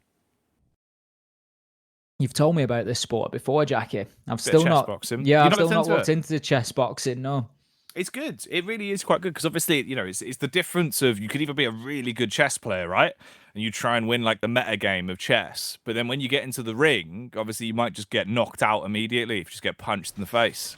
So, I mean, have you got to win at one or the other, or, you know, what's the conditions for a win there? So if I get knocked out, do I get to continue playing chess to try and go for a draw, or what's the score? No, so basically, if you win at one or the other, you take the overall win in a game of chess boxing. So, you know, you can either win by, like, checkmate, or you can win by KO, like technical knockout. Okay, sounds interesting. The immediate concern I've got there is I feel like a game of chess probably goes on a lot longer than a boxing match. Yeah. But that's why, you know, obviously, you know, you play you play a round of chess, you play a round of boxing, and you go back and forth between the both. So obviously, you've got like a set time limit to try and keep you on your toes. So over time, right? You know, you think about it, you take a couple of punches to the head. Well, I was just going to say you start that might making the speed wrong up decisions. that might speed up the chess a little bit. Oh mate, yeah, it's a great sport. There's the chess boxing championships. It's an ideal thing. Look into it if you want. Certainly will, and talking about ideal right now, this matchup in front of us is ideal if you're looking for some entertaining siege, because Ince, they've managed to take the first round. Team 1, they came back and responded in round 2, levelling things up with the winning trophy statuary, but it's Aviator Games Room that has caused them the problems so far, unable to lock down what would often be considered the primary site here on Villa, and right now, because of that, they find themselves seeking their fortune elsewhere, down in Kitchen and Dining. Now, interestingly, Duds has taken a lot of damage in the early round. We're only a minute in and he has nearly lost his life. Out goes a huge nitro kill from Felipox onto Alemo. That is a start and a half for Team 1. Oh, mate. That's probably the knockout punch we were talking about, right? The nitro being landed there straight to the side of the head for Alamau. That's going to send his slobber flying everywhere as he hits the deck and gives an advantage over to Team 1 on the defense. Duds is nearly dead as well at this point. That man's taken a couple of broken bones, and he's barely holding on to that rappel line to get himself in the window. They've got 1 minute and 20 seconds to get them into the round, though, Tim, as they need to make something out of this. If they're gunning for a third, they're really making it hard for themselves going forward. Team 1 can afford to turtle up as well, deviate from the extensions they were in, back up close towards the site, and play together, play for those trades, as there is only 60 seconds left on the clock here, and they've got a fair amount of utility to work, specifically on falls with those smoke canisters, vertical play coming out for Ince, but they're getting nothing from it, and it's all about the timing. They need to link up, go for that Wolfpack push. The execute has to come out soon, as they're going to leave themselves without very long to make this play work. They're still sustaining more damage as well. A detonation goes off, a bit of shrapnel landing into the leg of the sledge. So at this point, Tim, in the final 30 seconds, outnumbered by one man, when push comes to shove, they just got to go for it. Felipox was working furiously on the heartbeat scanner of the pulse there, and I think that's been part of the strategy to try and keep away from those vertical angles. Obviously, Sledge announcing his presence quite loudly, usually by opening up those floorboards beneath him, but it has just meant that Team 1 have been able to move almost like water, just difficult to pin down and keep themselves wriggling around in sight. And now the last 5 seconds and the kills will start to rain in. Ints managed to get a couple to their name. 3 versus 3, diffuser going down. We've got a man locked down, and this is great cover coming in from Ints. The diffuser is successfully planted. Falls 1 versus 2. VNX is down. It's effectively 1 versus 1. It's him versus Drunks. Drunks is in behind the dining room table that's tipped over, and he gets the angle and the kill onto Falls. And that is a big round for Ints, Jackie. With 6 seconds left to go, it looked lost, and they managed to get in and get the diffuser down with some perfect cover to boot. What a round from them. That's crazy. That's a hell of a round to win, and it does so much for them, not only in that single instance, but in the entire matchup here, because now you're at a 3-1 split. You can win the half and actually really get yourself into a great position when you then get flip-flopped onto your defense. It's surprising they brought that back, because we've seen similar rounds like that from them, where they'll play into the late round, they'll go for the really late execute meta, but it doesn't work. They run in, just get rinsed by someone like Felipox or Redux, or Raps hits his shots, right? And at that point, you're running into a site where you've got about 5 seconds to either try and frag them all or get the diffuser down. It's just not going to happen. That time they clean up, and they actually do show that, yeah, there's a reason why they like to run the really late executes. They're confident in them. And man, if they're going to keep hitting their shots to that level to pedigree, Tim, then yeah, they can actually back it up. It was just great cover from VNX and Bits. Like you say, Team 1 were left in a situation where they had to challenge onto it. They knew the diffuser was going down. The nitros had been expended, and to be fair, they'd been used well. They got the opening kill from the nitro on the pulse, and they just didn't have anything left to be able to challenge at that sort of range. And at that point, you're just feeding into a crossfire, right into a kill box, and they were killed one at a time, put down in the dirt, and the diffuser activated. What a great attacking round from Ints down in kitchen and dining. Now, there's an opportunity for Team 1 here to steady the ship a little bit. They are back up to trophy and statuary. It is the one place that we have seen them successful on the defense so far, and they really need to find themselves a second successful round here. But my concern for them, Jackie, is we've talked about Ints being a counter-stratting team. We know that they adapt well. They recognise what teams are doing, and they will adjust accordingly. And so, having had one win on this site, it could be tough for Team 1 to find another. Potentially so. Ints, when they get a read on you, they've normally really read the whole way through. Not just the blurb, not just the start. They read from book end, cover to cover. And we'll see if there is going to be any cover for Team 1 into a round like this. Falls suspicious about someone pushing into his bathroom. He doesn't like the idea of it, doesn't want them sneaking into his shower, so he pushes back up, holds close towards the angle, and deals with the drone. You shouldn't have electronics in the bathroom anyway, Tim. Very dangerous game to play, Jacket. Safety first as always. Well, it's also just the sheer steam that will be coming off. You know, that bath, you put some hot water in that steam's going to do damage to those drones. I like that your concern is for the electronics. We don't want the drones damaging. Oh, mate, genuinely. You know, moisture gets underneath the circuit boards at that point. It's all getting ruined.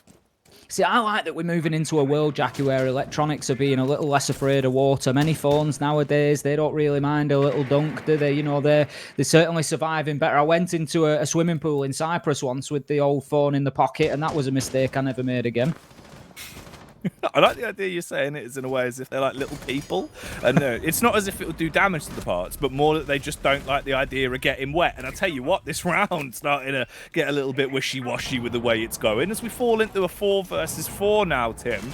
With 60 seconds left on the clock, the entry of Ash has been taken out. And we've also seen Major Maestro Felipox being plucked down. But still, back over towards the bathroom. The renovation is carrying on. Falls has deviated back towards Astronomy Stairs. Launches out a smoke canister. You're not pushing in through that window anymore. But is he ready for the flank that's slowly coming towards him as they are making their moves in? They've got a bit of control to work with, but this is still going to be an awkward round if they don't find their frags. Two of them get slain. As Lucan and Redux getting a killer piece. The headshot onto Alamau. That's going to send waves through the remaining duo of Ints. It's all on VNX and Drunks. And they're going to be left drunk if they carry on like this, Tim, because they're being punched in the face second after second. The Zofia takes a heavy hit. They bait them out, though, with a fake plant. That actually works. It's good for one frag, and it all falls on the Drunks. The ace to try and clutch it. With 11 seconds left, you need to frag and get that diffuser down immediately. Jaeger pushes him, but it's a blunder. Gives him the opportunity to plant again. They're not going to fall for the fake plant twice, surely. They have no reason to commit now, and the round is done. Easy for Team 1 at that point. It was all uphill for Drunks, as you said. There was just absolutely no reason for them to challenge onto that. They could wait for the clock to go to 0. If the round continues, then they know the plant is going down, and they just move in. They know it's going to be in default. They know exactly where he is. It's going to be right next to the bomb chassis, and they take him out at that point. So there was just absolutely no need, even hearing the diffuser. They just didn't need to push that. And they played it perfectly. So, well played to Team 1. They managed to get themselves another round on the board. It is back in trophy statuary once again. Now, we're going to have a little rehost coming our way by the looks of things. I think we've just had a player drop out. So, we'll come back and join us for a second. But I think, ultimately, that's not the end of the world for Ints. They are still in the driving seat. Now, Team 1 are forced to go to a location that they good with. Ints are looking at a 4-2 half on the attack, which is always nice on Villa. And we know that Ints are a good Villa team, so they're going to be confident coming into the defence. And I really do think that Team 1's map picking could well come back to bite them here. It could do, mate. It looks like that's kind of the way it's going right now, where it almost feels as if they have been read into a few of these rounds. And that's worrying, Tim, especially against a team like Ints, that once they get confidence as well, it's hard to stop them. It's hard to slow them down. We will get this rehost remedied, though, and then step back into the game, of course. In the meantime, though, Tim, something along the lines of your individual statistics, you've been doing much better with the riddles, mate. I have been. I've almost got myself back up level. I think I got one wrong, or I didn't get one at the end of the show yesterday. So I think I'm down by 1. It's something like 9 to 10 or some 8 to 9, something like that. I think it's 8-8, isn't it? Isn't it tied up? I'm definitely behind by 1. Definitely behind by 1. Oh, it's 9-8. So you're actually ahead. You're dropping a posy bomb. What a Brucey! I've come in there. I'm thinking I'm behind the curve, and it turns out I'm ahead. All right. Great start to the evening. Well, I'll tell you what, I'll give you an opportunity to go one better and get to double digits, Tim. Get yourself a 10th on the board if you can get this riddle right. Are you prepared? You ready? Always. Hit me with it. Here we go. Let's go. Tim, what day would yesterday be if Thursday was 4 days before the day after tomorrow? Right, okay. I assume there's some logic to that, so let's start to break it down a bit. I've got you very kindly put it in the Discord chat for us as well, so I've got it there in front of me. I can have a proper look at it. So what day would yesterday be if Thursday was 4 days before the day after tomorrow? Oh dear. Right, so Thursday from 4 days. We can lock that in. So Thursday was 4 days before. So Thursday being 4 days before would be Friday, Saturday, Sunday, Monday. So Thursday is 4 days before the day after tomorrow. So Monday is the day after tomorrow. So Sunday is tomorrow. So today is Saturday. So what day would yesterday be? I think it would be Friday, Jackie. Well done. There you go. The logic brain's working out. You're doing well on the riddles, Tim. You smashed it. It's all up there. Right. See, here's the thing. It's a little known fact, of course. Some people might not remember, but Tim, for a while there, you were in charge of the Crystal Maze, and obviously there was the odd riddle that was thrown in. So you've carried that over, Tim, and it's helped you out. Not me. Wrong guy. I'm pretty sure it was. No, definitely not me. Wrong guy. There was the cameo on Fort Boyard for a little bit as well with all the tigers. I wish it was the first time that mistake had been made, Jackie. Yeah, has that happened before? Somewhat. Oh, that's a nightmare. To be fair, It probably like it's a good cameo to have if someone mistakes you. Like you would just roll with it and be like, yeah, go on, have a picture. Yeah, I'll have a bit of that. Yeah, come on. Yeah, no, I have no problem with that. Absolutely, a classic program. It's good, mate. I enjoy a bit of the Crystal Maze. I'm actually an 11 Crystal man myself, Tim. Oh yeah. Yeah. I did the Crystal Maze in Manchester. You know, I don't remember how many we got when I went. Oh yeah, it's good fun though. I can see you as being one of the hosts that they've got, Jackie. Oh yeah. To be fair, the host we had on the one we did. So anyone that doesn't know, like obviously in person when you do it, they don't have the classic host from the TV, or of course they're not still working him. They haven't brought him in. Oh, you don't have who does it now? Like Richard Iowadi comes in, of course, for like the one-offs, right? But the guy we had was a wizard. He was a wizardy looking bloke, and he walked over to me and he grabbed my beard and just went, "Oh, you could do a good wizard." And I was like, "Oh, cheers." You don't really know where to go with that, do you, at that point? That's an icebreaker and a half. It was. He seemed like a lovely lad, though, and he took us through on the experience, the good old Crystal Maze. Because I think apparently he said the average is 6, so we nearly got over the average by double there, getting 11 crystals between 5 of us. That's pretty good. Very nicely played, and about as nicely played as Ints are showing us so far, taking a lead. They are 3-2 up. If you've just joined us, we're going to be getting back in very shortly, so don't you be disappearing off anywhere. We've got plenty more entertainment and plenty more Siege to come for you. Ints, as we say, they've been taken to Villa. And I question that coming in. Team 1 picked Villa as their map choice. We haven't seen Ints on there yet, but we know that they're very capable on the map. They have certainly been the stronger team so far. Team 1 have only been able to win rounds. Let's have a look. It was round 5 and round 2 on Trophy and Statuary. Other than that, they've lost Kitchen Dining. They've lost Aviator Games twice. And that leads us to the point we're at now. 3-2 on the scoreboard, and Ints going strong. Look to close this out. Back to Aviator Games again. Will it be third time lucky for Team 1? We'll find out. Come with us now as we run over to the Tuscany zone here on Villa. Dun dun dun dun dun dun. Bum bum bum bum bum bum. It's a 3-2 split here, Tim, as we've just arrived. Get ready for this one, and we'll see who is going to be pulling away the crystals from this matchup. As we go into the 6th round, obviously Ints looking pretty damn good. They're hitting their shots. There's been a bit of a rebuttal here and there from Team 1, but with the way Ints are playing it, I feel like they've got the favour potentially going into the second half if they can make this a 4-2 split, Tim. Oh, if they come away from this 4-2, I think Ints at that point become heavier favourites. Like I say, I liked them coming into Villa. But yeah, if they go 4-2 on the attacking split and then come in on the defence, I really think they'll do well. Like I say, we don't have any stats for Ints on Villa in Stage 2 because we haven't seen them play it yet. But I will just have a quick look and see what I can dig up for them from back in Stage 1 and see if we can get an idea of how they performed defensively on Villa that time around, because obviously it could be relevant. We saw them with 4 wins and 1 loss, Jackie, back in Stage 1. That is exactly why I say that Villa is an Ints map, and that is why it is so often banned out against them.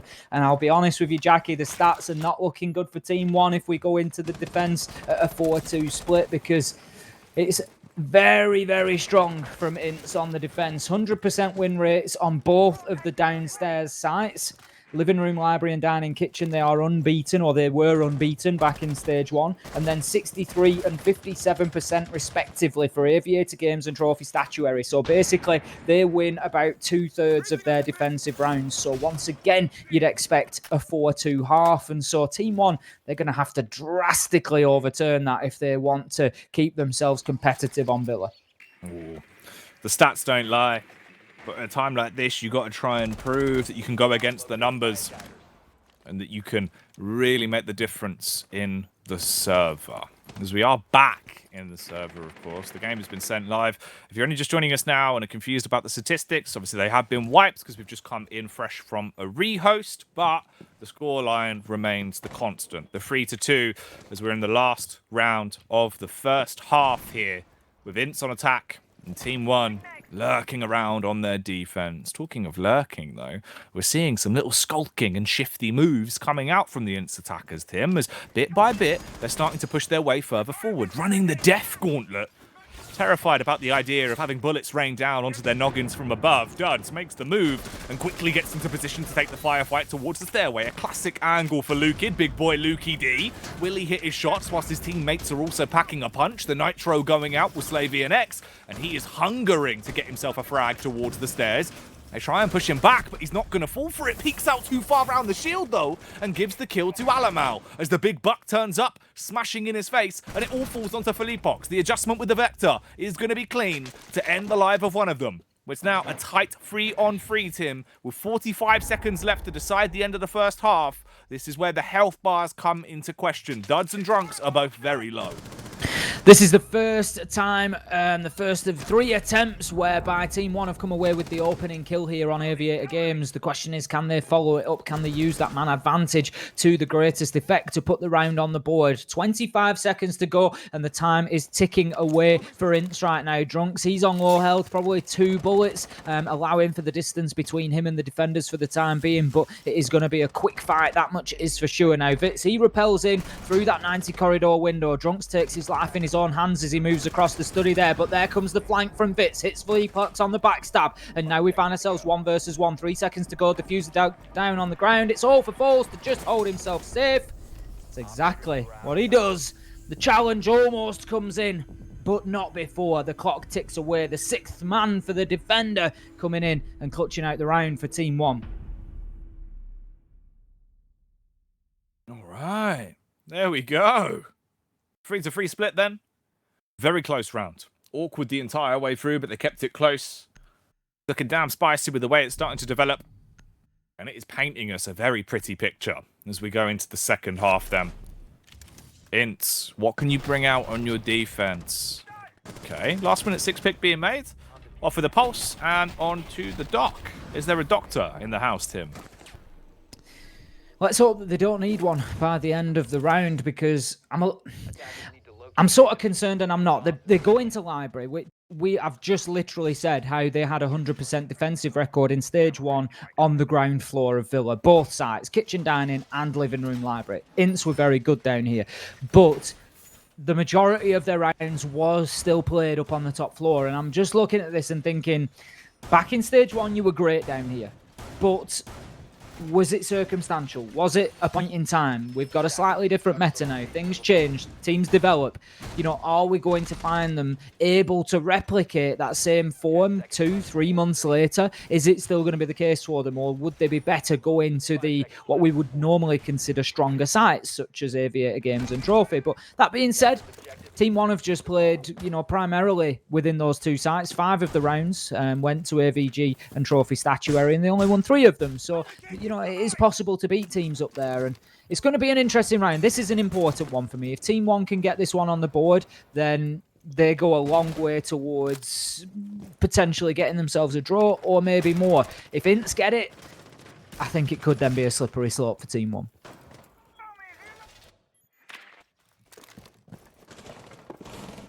Find out if it will be, or if they can get their grip and try and keep themselves up, because it does feel like they are starting to slip slightly.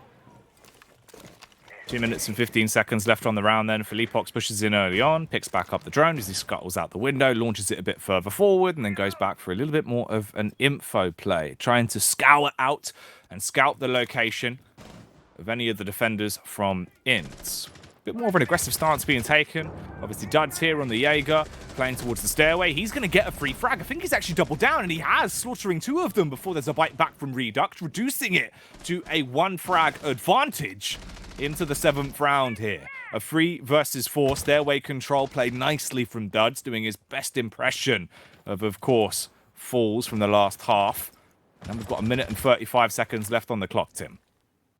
Great start from Duds there. You absolutely don't mind losing your Jaeger at the beginning of the round if he's going to take 2 with him, and if one of those is Buck, that is some utility loss there. The Skeleton Key is not going to be able to open up that vertical advantage that Team 1 might have been looking for. For Leapox, however, he will shut down Drunks, and we find ourselves now 3 versus 3. But as I say, Ints, they're going to be reasonably comfortable in sight because there is not a massive opportunity for those vertical angles to be opened up. There's a little bit of work that can be done by the Zephyr, but beyond that, couple of breaching charges. I think it was on the Iana. So not there. The frag nades on the Iana. There's definitely a couple of breaching charges knocking about somewhere. Likely on falls on the Zofia. But Redux, he just goes route one into sight. Takes the kill onto Vitz. But he's soon going to come face to face with the big shotty of Alamau, who's currently playing on the mute. And he's just hiding behind that lesser known vault door. Out goes the Nitro over the top, and it will be successful. Great kill from Alemao onto Redux. 30 seconds to go, 2 versus 2.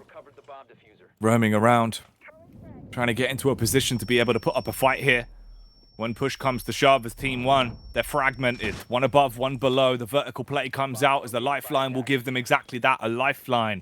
A look down to try and find the shot. Pushing behind the desk, the close encounter. Just as she gets the bomb down, they find the frag, leaving it all down to Falls in a 1v2, pistol out. But no chance as the round will be pistoled away. He concedes that one, giving it over to Ints. They'll get the defuse, and that's another one going over, with Alamau dropping the Tetleys at the end there. Just testing the crouch key, Jackie. You've got to make sure that your keyboard is fully functioning. Obviously, you don't want a situation that's going to cause you a problem later in the game, but they do get in there and they close it out. Alamau will be the one to disable that diffuser. It was a pretty close run though, Jackie. As I said, it was a little bit hairy down there in the library. They almost found themselves reading a horror story. Oh no. And that's never good. That's like reading a horror story before you're about to go to bed, Tim. It's going to give you the heebie-jeebies. You're going to be all sort of spooked. And that round was quite terrifying. A ghastly encounter there. Oh man, timing being everything on that one. The difference a stopwatch could have made. Really is, and we saw the Iana just bounce up there for Leapox. Really, I mean, how many times have we seen it in the last couple of playdays, Jackie, where a diffuser goes down, somebody goes in to challenge them, leaves it half a second too long, they're able to come off, and they just basically come off windmilling, just firing in any direction and manage to pick up the kill. We've seen it happen a number of times. So, yeah, Int's certainly lucky there to come out on top of that one. The second kill that they picked up to give them the opportunity to get in and disable the diffuser, that was great. They had the man pinched. They knew exactly where he was. I think it was Alemao who just dropped prone in behind the vault door, made it very difficult, got the as he went down, and it was, you know, a fantastic play from the duo there to close it out. But a little bit of a risky one. I don't think he knew exactly where Felipox was, and he certainly wasn't too keen to push in to begin with. Anything he's going to be pushing up now is pushing up daisies as we move into the 8th round. Tim, an advantage for Ints off the back of that one should pump them full of confidence. It's the best way to start off the second half, of course, especially on their defense. Dud's got to probably be MVP of the round, though, for the first opening TK, right? Put them into such a good position off the back of the aggressive pass that he took, just wide swinging, fully commits for not only one, but the second, barely goes down. He almost actually got away with it scot-free as well, which would have been incredibly miraculous, but sold to Sauron in the final few moments of that one. As we come into the opening moments of round 8, though, we'll see where the early damage is going to come from. Bullets being pumped through the painting, but it's not going to give them an early opening frag.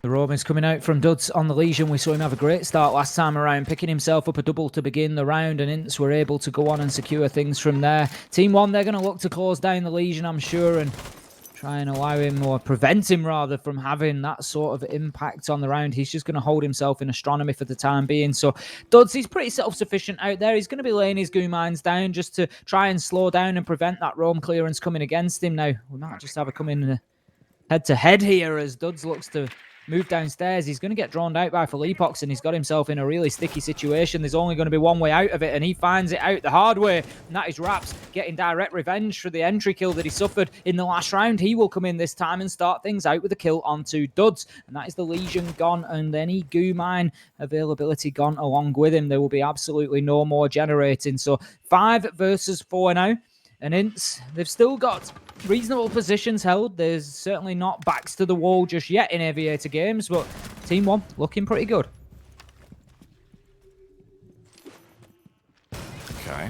Ooh, close encounters of an unfortunate kind there as the floor detonates beneath him. Bit of floorboard stuck in the leg, never hurt anybody as long as you can get it out and pop a bandage on it. He's got enough time, about 45 seconds. We'll see if he's got time to cause some more mayhem into this one, though, Tim. A close-range encounter could be coming up. Alamao's ready for it and fires out warning shots. The response from Lukid is to dash out a concussion.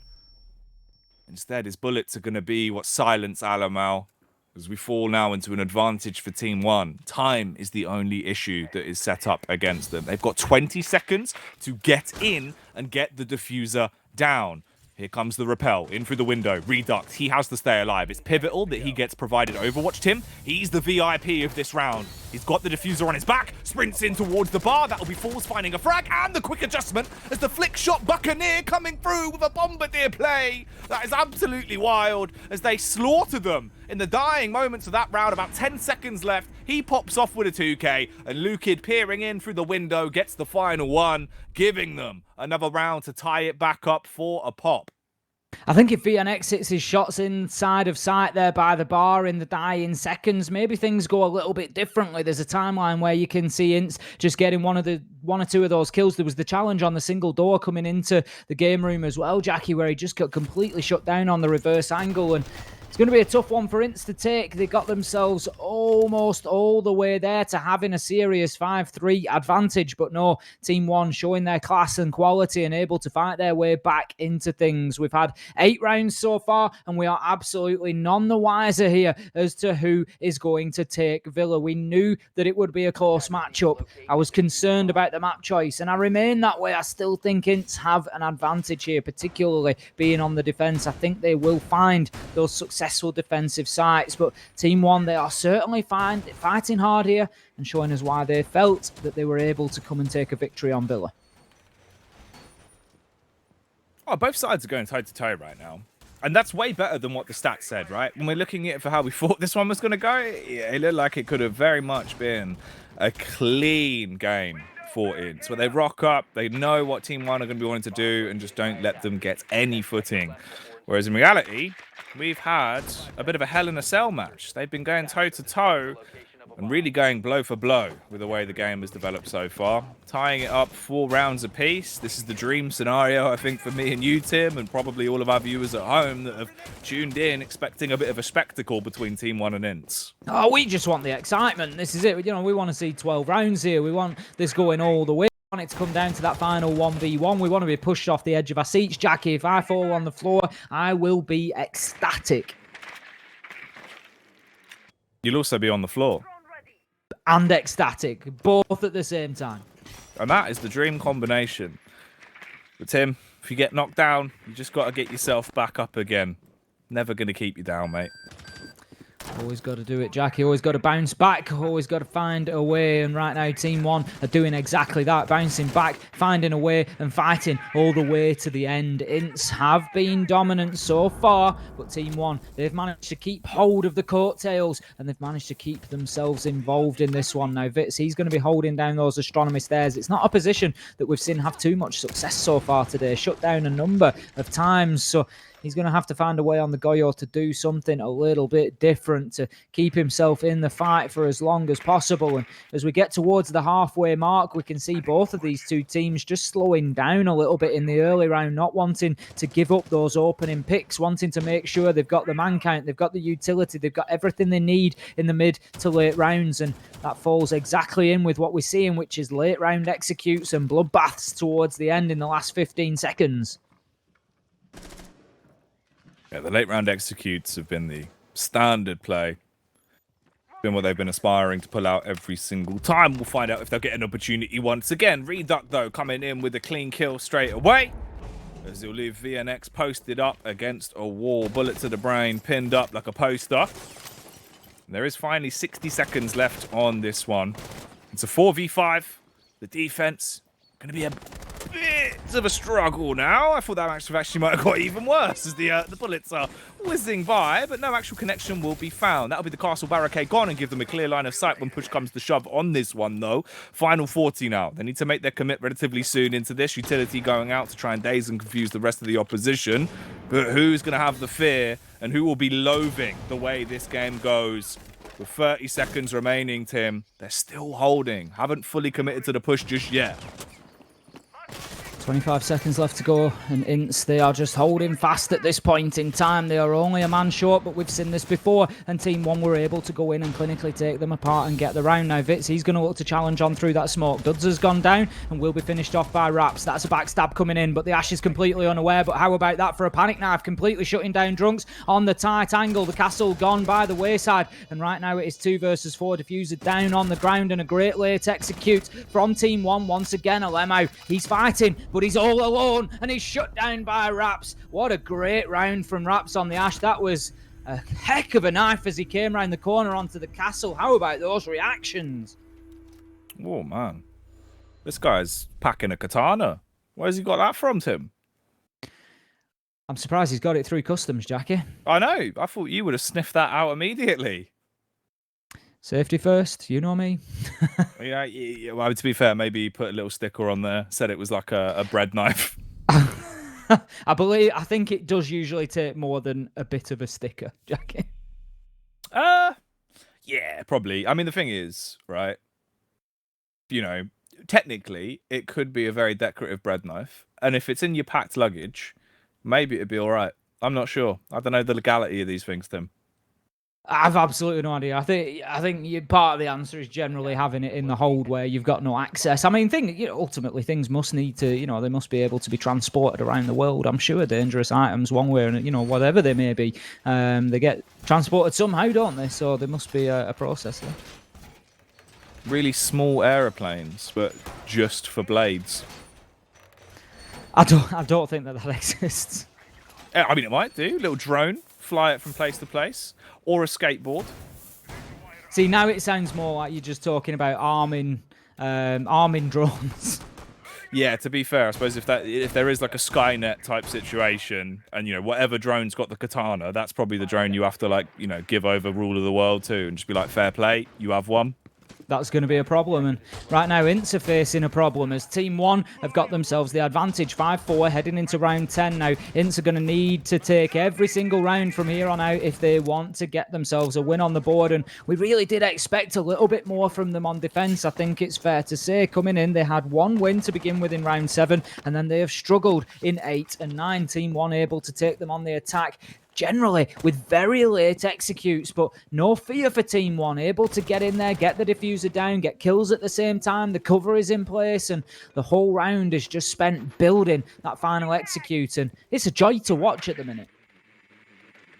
Oh, mate, this whole matchup has been a joyous occasion. It's been really exciting, and there's still the best bit to come, the big finale for the first map, and that's all this is. It's the first map in a best of 2 between Team 1 and Ints. So don't tune out after this one is wrapped up, because after Villa, we go to Oregon. For now, though, we'll keep it locked here with the present for the meantime, and we'll see how the round is going to go. We've just got over the 2-minute mark. Still a full 5 versus 5. Team 1, they've been rocking that Int style of play, the late round executions, fair play to them. They've been working well. They're still picking up rounds that are necessary. Will they get themselves another one here, though, on round 10? If they do, that's 6 marked up. At that point, you've got the safety net, you've got the guaranteed draw, which is a good start in a series like this. These two teams need points, so getting wins are pivotal.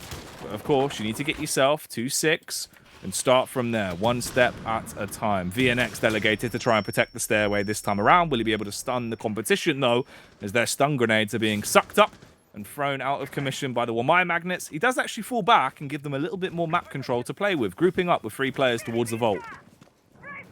1 minute left to go, 5 versus 5, and exactly as I said it, these teams just looking to keep themselves fighting into the late round, neither of them wanting to give ground to the other right now, but it seems to be playing into the hands of Team 1 because it's just allowing them to get themselves set and ready and prepped for that final assault. But Ints, they're going to feel like they've been so close a couple of times that they're quite happy to keep running the risk. Now, the Zofia is going in, clearing out those gadgets. That's 1 evil eye down. There is still a deployable shield, which we saw relocated to allow a more direct challenge onto the 90 corridor once they realised that there was no push coming from the south side. But I think we've just got a player moving underneath on those stairs now, so VNX is going to have to be particularly careful. He's got himself in a little bit of no man's land. He's got no shield to challenge onto 90, and he's got the potential for those stairs being pushed as well. Might be time for him to rotate back through stuff. Study. Now, time is ticking down. That's a nice shot from VNX onto the head of Philippox, but here comes the Team 1 collapse.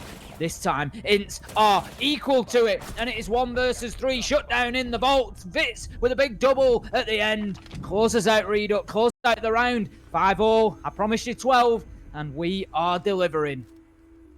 Vitz just had a crazy play there towards the late round. Again, it's another one of those situations, though, that we speak about so much, where utility is key. If you're allowing a side to take you head on, it effectively just a sight hold and either a 5v5, 4-on-4, no matter what it is. When you leave yourself with no time because you've run down the clock so much, going for that last second bombardment, that's fine if you've wasted utility. If you let them keep everything, all of those aspects you're putting into the mix where you're trying to go for the late round execute is frivolous. It's wasted because they've still got all of the tools to win a round. Smoke canisters like that, having 3 of them on the side of his hip, dashes them out one by one. You're then forced into either an unfortunate position, you're knocked off the diffuser, or you outright just choke to death in the gas, giving them a free frag. And that's what we saw. It goes across. Vitz then just swinging out as well, cooking raw with the SMG and bringing the thunder into that round, cleaning up with a very nice little 3K. And walks away as a victor. 5-5.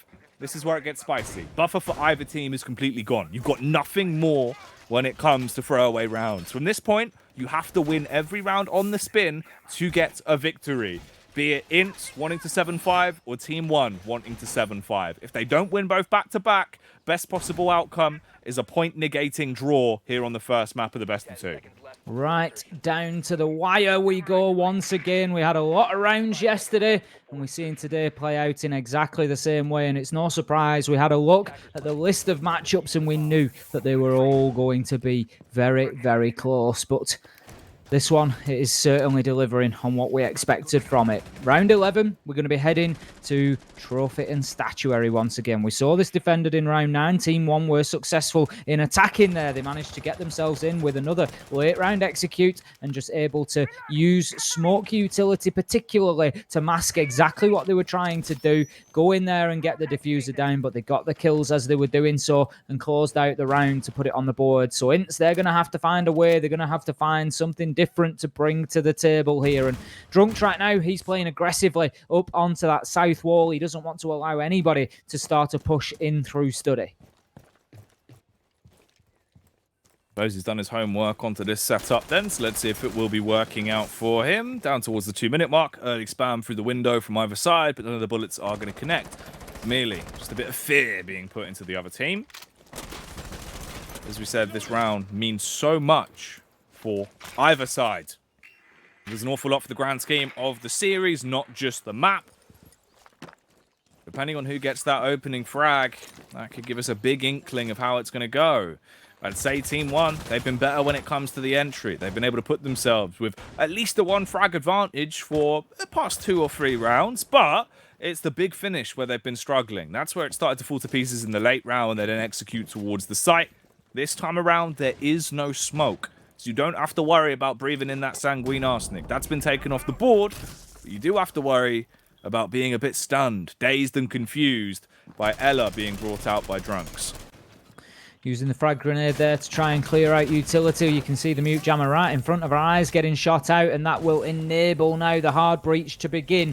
Reduct just triggering that Selma device and setting it off, so that's going to open up the master bedroom wall, and that's a good start to the push for Team 1. It applies a lot of pressure into sight because you can get obviously angles right the way across both of the sites. Both Trophy and Statuary can be assaulted from the master bedroom, at least in terms of shots fired. You can't walk directly between, of course. It's got the little drop down in the middle, but it is a good start for Team 1 now.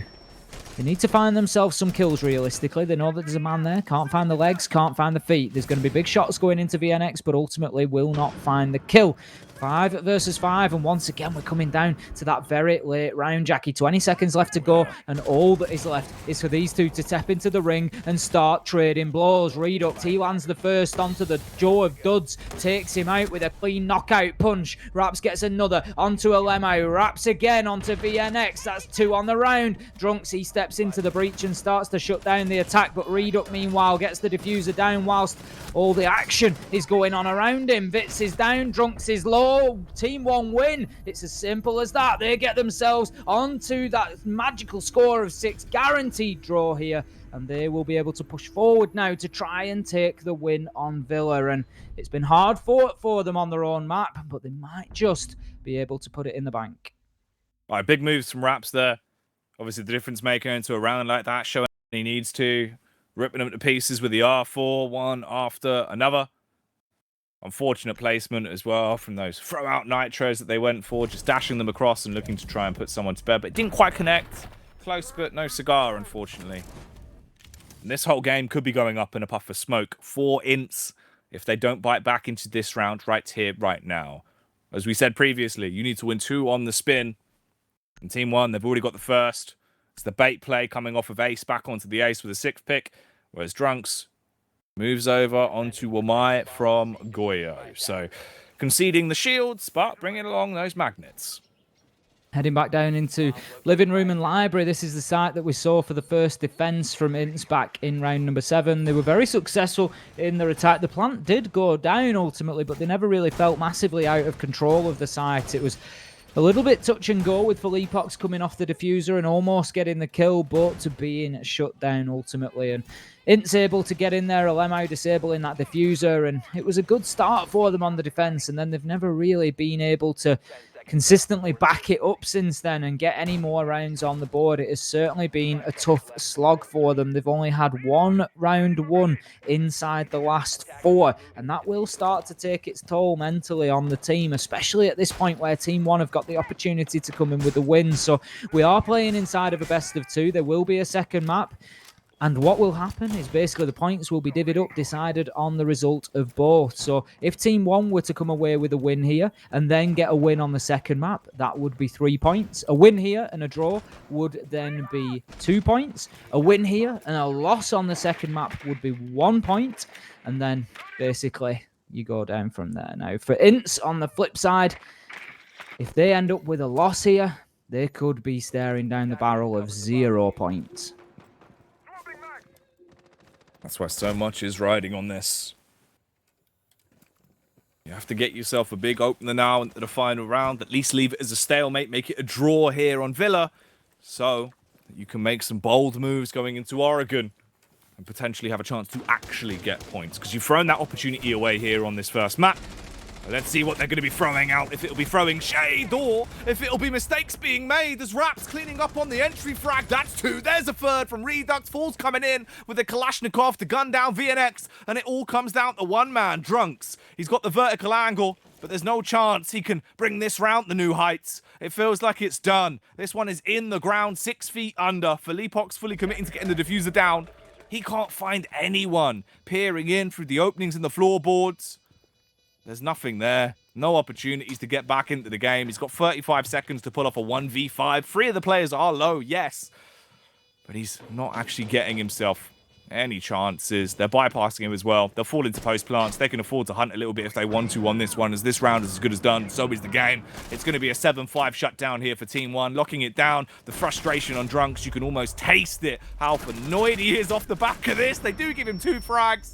But it's merely just consolation prizes at the end of this one. He'll fall to the pistol of Redux, slapped in the face, as Villa is picked up by Team 1, 7-5. All just stat padding at that point for Drunks, as you say. Impactless kills. They were not going to get involved any further beyond that in a 1 versus 5 with diffuser down on the ground. It was not going to be possible at that point. And Team 1, they managed to close it out. And they've silenced me as a critic. I wasn't sure about that Villa pick, and it did go down to the wire. But one way or another, they got it over the line, and that is a great start for them in this matchup. Team 1, they need to improve their form, and they need to start finding wins if they want to be in the next major, and this could be a big start towards that for them. Unfortunate stuff there. Obviously, the replay, the last 2 kills that Drunks got, kills that unfortunately have no impact because the game is done. That is a victory for Team 1. And the sour taste that's going to be left in the mouths of Ints, man. Off the back of them, going into that, thinking they probably had an edge with their map. The stats were behind them. It seems like the rounds were in their favour. But when push comes to shove, Tim, they concede that one and give away some points to Team 1. I mean, what a way to seal the victory as well on in Living Room Library. They just absolutely dashed into sight. It was just no holds barred, straight in there. We had the book getting up in the faces of the defenders before they knew what was going on. Yeah, and just ran away with it. And we'll be sprinting our way into the second map in this one. When we come back from the break, we'll be going into Oregon, so don't go anywhere.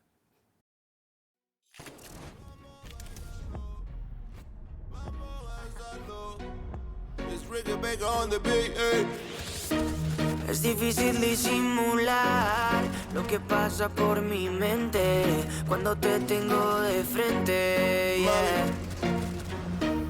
Esas ganas de tocar ese cuerpo lentamente, divertirnos malamente con tu piel. Baila hasta que la noche se acabe, bailamos salsa y reggaetón, eres hermosa y a tu cuerpo lo sabe.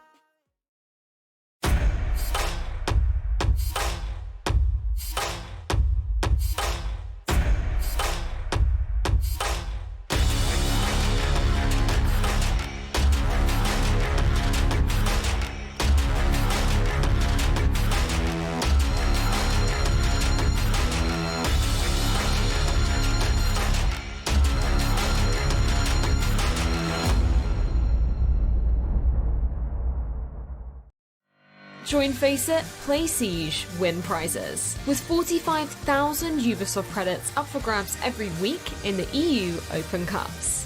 Join the action at fce.gg/R6EU.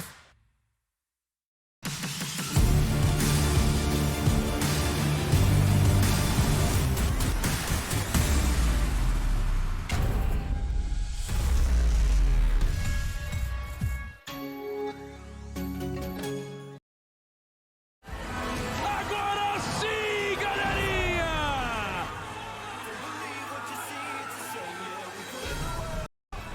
Meu Deus do céu, que jogada foi essa? Que absurdo! Consegue. Olha, Deus do Bessa! E levou a melhor e vai fechar!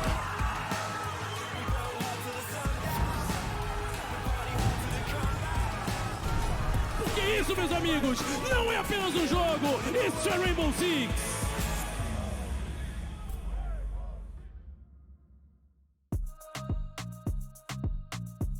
Here we go. Oregon is about to go down. Second map in the series for Team 1 versus Ints. We've just finished up Villa, and it was really the whole hog, Tim. We went the whole 9 yards and then some, mate. We were certainly put through the ringer. It went right down to the wire, and to be honest, I don't expect Oregon to be much different. It's the map choice of Ints this time around. They're going to be looking to tie things up. The options going on from here with a win on the board for Team 1. There are three different options that we could get. A, Team 1, they're going to pick up a win here on Oregon as well, and they'll get all 3 points. B, we get a draw, and then Team 1, they only get 2 points. C, Ints, they pick up the win. Team 1 take a loss, and it will be 1 point apiece. It's going to be hard fought. We know that from the last time around. We've got a lot of players on both sides of the table absolutely popping off at the minute, and the big shield bans have come in there, Jackie, so it's going to be a free-flowing game, I would suggest. Yeah, no shieldy boys. Sick of the thickness of those Thickosaurus Rexes on Monty and Clash. Get them out of town and come in with just your guns. Of course, there is always the opportunity for the underrated shield user to come out, Tim. We could have the Blitz coming in, potentially, but we don't see too much of it. Hugsword in Playday 1 brought us a little bit of Blitz, but other than that, very tough operator to use now. Oh, don't forget about the other shield operator as well, with the more annoying gun-based mini shields that look kind of like hats for his gun. I mean, we don't need to get carried away. I think, you make a suggestion and it might just appear into reality, Jackie. Be careful what you wish for. We won't play devil's advocate. We won't even mention his name. He who shall not be named, Tim. As we go into Oregon then, Oh, I'll tell you what I do like. Another pick of Malusi. We've seen a lot of Malusi today, and for good reason. I think the maps that we've had actually played are obviously one of the more acceptable maps where you can get a lot out of that Banshee. Obviously, there's been times, especially for the first couple of weeks, first 2 weeks to be precise, obviously, we didn't really see her picked anywhere near as much as Ace. I do like to think that maybe when more teams have had time to get the grips with her and realise the usability of those Banshees, there's a lot of angles you can plop them down on, and they'll be really effective. Also, you get the added benefit of either choosing, the impact nades or a nitro cell. She's a free speed. There's a lot of things on Malusi that tick all the right boxes. And so far on the stage, we have got Ints at 2-2. So 2 wins, 2 losses here on Oregon. Team 1, we are yet to see them play Oregon. It is the one of 2 maps, that we haven't seen them play as of yet. So we haven't seen them play Theme Park. We haven't seen them play Oregon. So there's going to be something new getting brought to the table. And with a 50-50 win rate for Ints, I'm going to flip reverse and say the exact same that I said about Team 1, Jackie. It's a little bit of a concerning map pick for them. They don't have any information to go on, and we know that that is something that Ints thrive on, particularly, is being able to anti-strat teams. So having not seen Team 1 on Oregon so far, it could make it a tough one for them. Who's going to be tough enough when it comes to this first round, though? Obviously, we've seen the very slow late round executions that were played from either side, really. They seem to work out a bit better for Team 1, though, towards the end of Villa. But you can scrap all that. You can forget about what's happened on the first map. Obviously, coming into this, it should be a different affair. But I guess Felipox, he wants to make Alamau never remember anything again, Tim, with a shot straight onto his head as he tries to run through the doorway. Dead on the ground. That's the opening frag and first blood in favor of Team 1. That was absolutely horrendous, wasn't it? That was the exact bang wrong moment to peek a look through that little hole in the wall, and Alemau found that out to his detriment. So 5 versus 4, Team 1 coming in strong on the attack after leaving Villa strong on the attack. Out comes the smoke utility. That's going to make it difficult for the defenders to make any sort of challenge onto this push as the attackers move in towards site. They don't have the diffuser going down just yet, although they will begin that process. Reduct gets one onto VNX. Drunks, he will shut down Reduct in a direct trade now. Can he push his way into the small office? Absolutely not. Being watched from the half stairs, completely shut down by Felipox. 4 versus 2, diffuser on the ground, and Ints, they're falling like flies. Jackie, it's all coming apart at the seams. Raps gets a kill onto Vitz, and we now find ourselves with Duds in a 1 versus 4. There's a couple on low health, but surely it's going to be a matter of time until the angle comes through. Felipox has just absolutely dominated them without ever moving his feet. He's just got 3 kills from that exact same spot. Man, the Maverick Madness. That's absolutely outrageous. We've got that on camera as well. We can have a look at that on the replay because, as you said, Tim, the fact he got away with it the first time, fair play. The second time, calm it down. He's done it 3 times in a row. You've got to do something about that, man. He cannot be allowed to get away with that. That is unacceptable behaviour on the stairs. Well, you know what they say, Jackie? Fool me once, shame on me. Fool me twice, I've got it wrong. Fool me once, shame on you. Fool me twice, shame on me. And that's exactly the situation we're facing now. I don't even know what it comes in for the third time. Fool me a third time, you can't be fooled again, Tim. I'm just here to provide the laughs, Jackie. That's what it's all about. We like to have fun here on LATAM, of course. And a nightmare from time to time. I've done myself. I've outplayed myself, though. I did wonder, because the thing is, you went for it, and I was like, all right, yeah, fair play. He knows it. And then he comes in, and it's just all gone wrong. I don't know why I ever use it in life, because I get it wrong first time, every single time. And I've got a good memory, and I don't know why. That one thing will not stick. Oh, mate. Yeah, the thing is, it's rough as well, because the only reason I know it, the only one I know is the J. Cole bar from, of course, J. Cole, the rapper. Yeah, so I just have no no recollection of the actual one, but I don't think that's very acceptable for the LATAM stream, Tim, unfortunately. Very probably not. I think I'd keep that one in the pocket if I was you, Jackie. But yeah, I don't mind being the clown every now and again. We've all had a laugh and we've all had some fantastic siege, and that is going to continue throughout the night. Team 1, they've got themselves round 1 on the board here on Oregon, and a message has now been sent to Ints. Villa was shut down in close order. It was very, very close come the end. 7-5, ultimately, you can see up at the top of your screen there. Production very kindly just keeping a track of those maps for us up along the top bar, showing us who's picked what score it was, so you never again have to ask the question in chat what happened in the first map.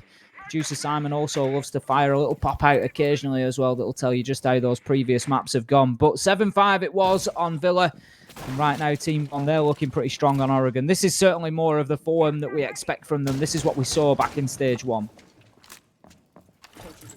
Talking about what we're seeing from the community, though, we've got another poll coming in, of course, by Carrier Pigeon. It's arrived. Answers in the post, please, on who you think's going to win this one. I'll tell you what it says, Tim. 78% in favour of Team 1. Only 17% believing in Ints picking up the map here on Oregon. And anyone in that 78% favouring Team 1 are probably going to be grinning about what's just gone down to the opening moments of round 2, as Vitz has fallen over. His vital signs not looking great. There's certainly something suspect going on into this round, Tim. Holding down that bunker entrance very tightly at the minute. We've got the Banshee out in play there, just on the ground in front of them, as you can see it on the blue tarpaulins, just making it difficult to push forward. Also got a deployable shield just overlooking that area, providing some overwatch and a rotation back into sight if needed. Down the man on pillars is particularly important and will be shut down. Lukid moves in and gets the kill onto Drunk, and that's going to be 5 versus 3 right now, and the pressure is going to mount quickly for Ints. For 3 defenders to hold off 5 attackers for an entire minute when Pillars is out of their control, this is going to be a tall order for Ints right now. The 1 point to their credit in their favour is Duds, still locked in this position, holding down bunker, but the smoke canister, that is going to allow operators to move in front of him now. You can see Felipox just holding himself back there. He's not pushing in too deep, just waited for the shots to come through so he knew exactly where the Jaeger was playing and then dashed across. Got himself established now. VNX, he absolutely removes Redux from the round with a nice headshot. So we find ourselves 4 versus 2. However, Felipox getting in and just starting to change the momentum back in the favour of Team 1 once again. Lukid, he gets VNX and it's now 1 versus 3. Alemo with a fraction of health and a shotgun. This is not even a dream for him. It is surely out of reach as he plays Ring Around the Roses with one of the attackers. Gets the Ash. That's going to leave him 1 versus 2. He has an opportunity here, Jackie. These two are separated. He has the shot. If he can find them on close range angles, maybe he can make something happen here. But with one above him on the hatch now, the quick movement up the rear stage stairs from Team 1, that has sealed the deal on this round. There is no way that he pulls it back. He's going to have a look and see if that wall is open. It is. He can make the challenge, but he won't be able to. Taken down across the rear stage. Falls it is to finish the round, and Team 1 find themselves 2-0. Could this be the start of a landslide victory here, Jackie? Well, it's the perfect start for it. Back-to-back clean rounds. And they'll be left in towards the end of that one, and no play that could have been made to save his bacon. Timer ticked away. Only had 2 pumps left in the shotty as well, running low on ammunition, so every move counted. And unfortunately, he was counted out of the round. So we're going to the third then. Obviously, it's been looking good so far with the players that have been coming out. Felipox MVP for the first, and the entire team starting to show up into the second. What is the move that you can make here on Ints? Where is it going wrong, and what is going to be the adjustment? Ints, we know they're a good side in Oregon. They've had some good results in the past. They've gone toe-to-toe, of course, in the matchup that we had versus the big dogs of Brazil and Team Liquid, Tim. So it's a surprising start to see that they are being at least shaken in the early moments of this one.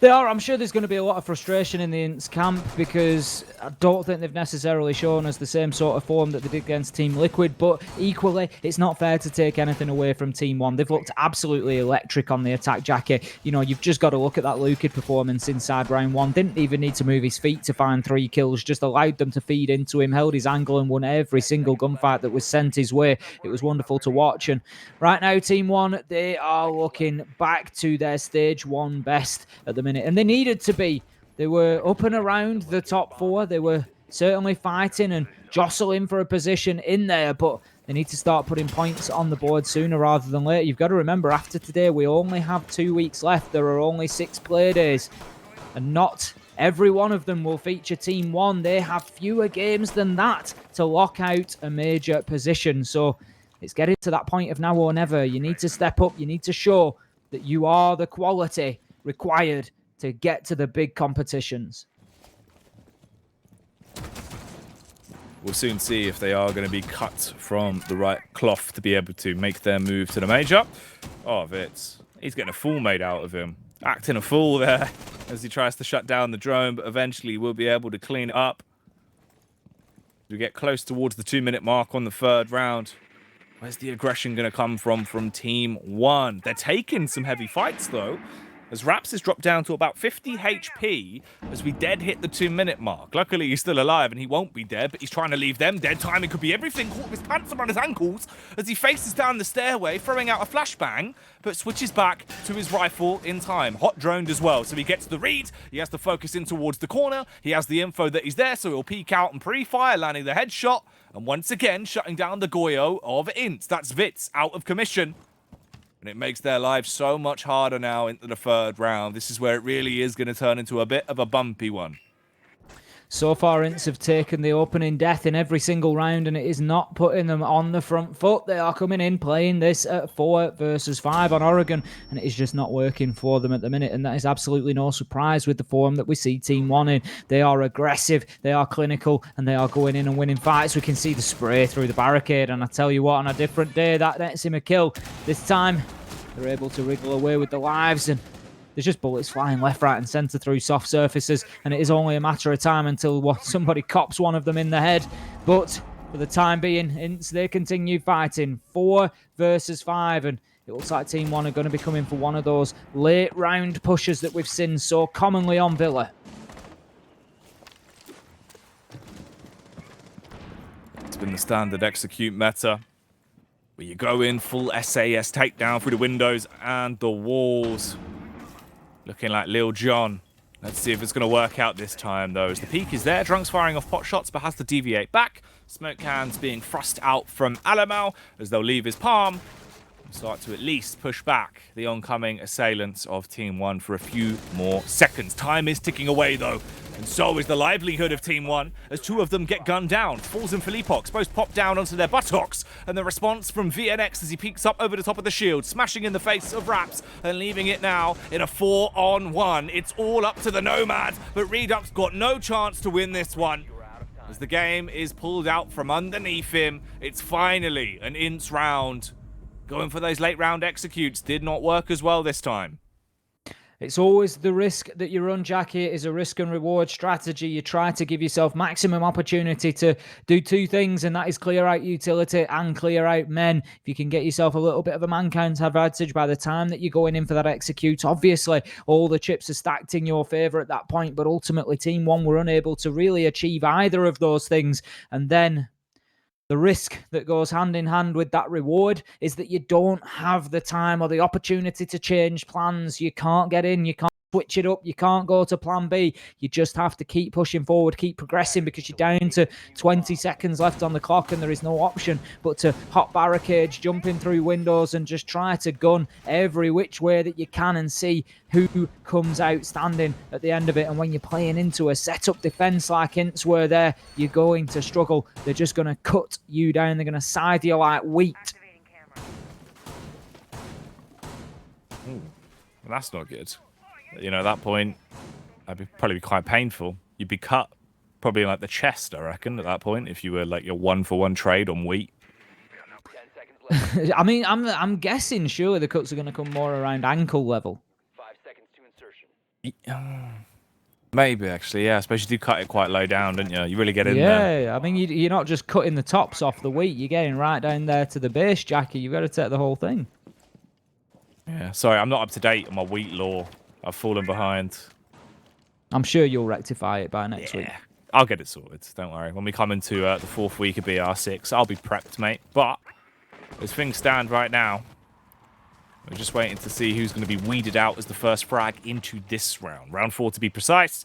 Of course, it's a 2-1 split. Team 1, they came in strong in the first opening 2 rounds, but going for their standard late round execute did not work as well for them over towards dorms.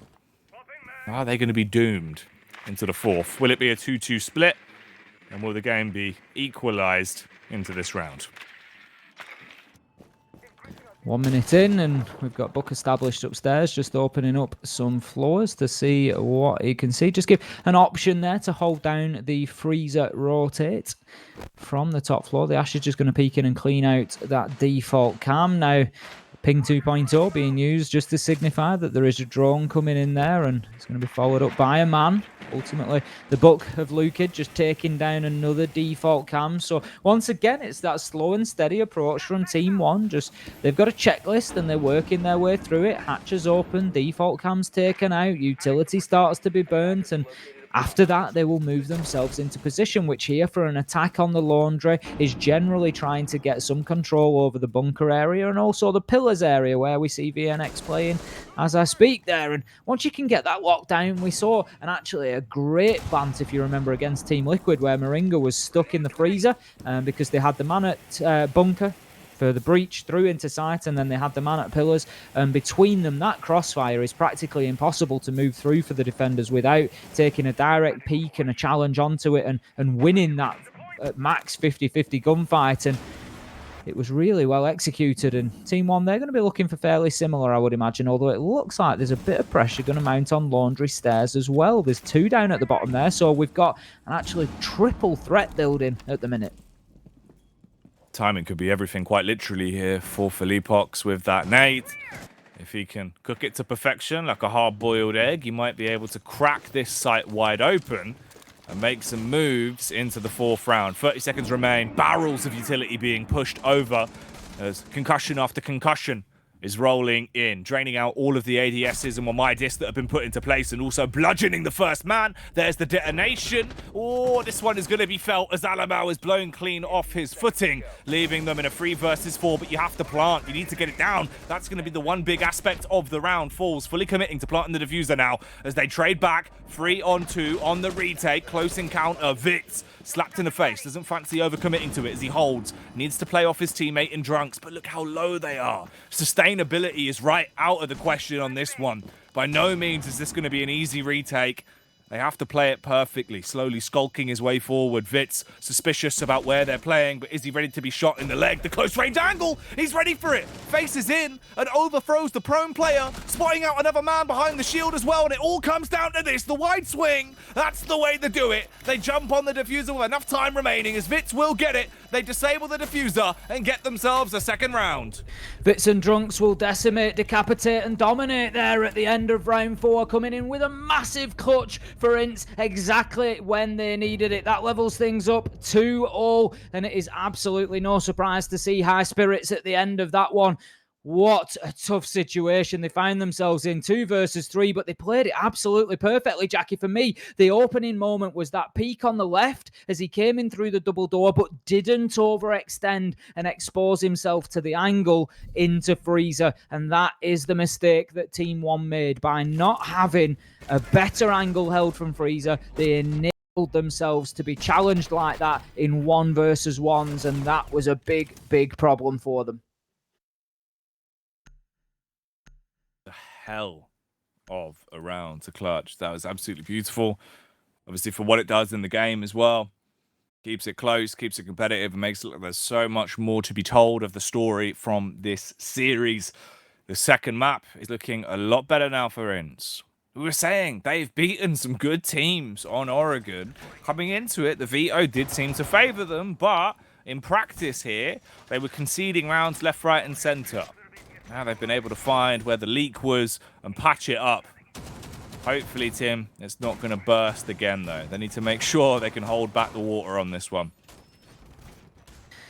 That's exactly it. They need to make sure that those works are completed before they go turning the water back on. As soon as that pressure hits, we could see it blow wide open, but will Team 1 come through like such a torrent as we have seen previously, or will it merely be a trickle from this point forward? They need to find some of that momentum that they had previously. Round 3 and 4 both going in the direction of Ints now, and they are starting to really take advantage of being on the defense here of Oregon. But let's not forget, we are still in the first half. There are 2 more rounds to go, and then we will see the sides flip, and Ints, they're going to have to continue on the warpath, on attack. And now we have the man, VNX, just dipping away from those flashbangs as utility reigns in, just to clear any magnets or ADSs that are in place before the breaching charge will be applied to clear out that shield, which has now been successful. Still got a man on the Maestro in showers. That's going to be a Lemao, and it's a critical position to this defense usually. I'm thinking back to Padrin particularly, who we've seen have some fantastic days in the showers on the dock. Oh, mate, he comes out dripping with swag. And also dripping wet as he slides in for clutch plays. Hopefully, we might see a play similar in this round. Right now, just tucking in behind the shield. It's an effective angle to hold. Can be a bit one and done if they shut down the shield at that point. It's probably worth deviating further back, or you run the risk of being fragged out. Switching between his POV and the cams right now, though, of course, spamming out a little bit of damage. A few tags here and there, and wanting to avoid this drone that's got into an awkward crevice. Talking, though, of the damage, we see Duds running in for the early peak, swings wide, shuts down one man, but there's a trade back, leaving us in a 4v3 already. As this is starting to turn into more of a question mark than previously thought. This round is not clean cut. The long-range shot! Alamau with a pre-fire the second the head came into the actual exposed spot there, knocks it off and does a lot of damage. That's a sick shot. That is absolutely unreal. That's borderline trick shots at that point. I'm not sure if he's just pre-firing the window because he's moving across open space and he knows that there's a chance to be challenged and he's got the Alder, so he's got more bullets than he knows what to do with, or whether he's thinking genuinely there's a peak coming in from there and I'm going to pre-fire it. Either way, it gets the job done, and you can't take away from the skill of the man just hitting those shots through there at head level. Now Vitz, he's going to take Reduct out. Lukid falls as he comes in through the window, and that's another round to Ints. 3 in a row now, and they get themselves the advantage, and they've finally woken up here on Oregon.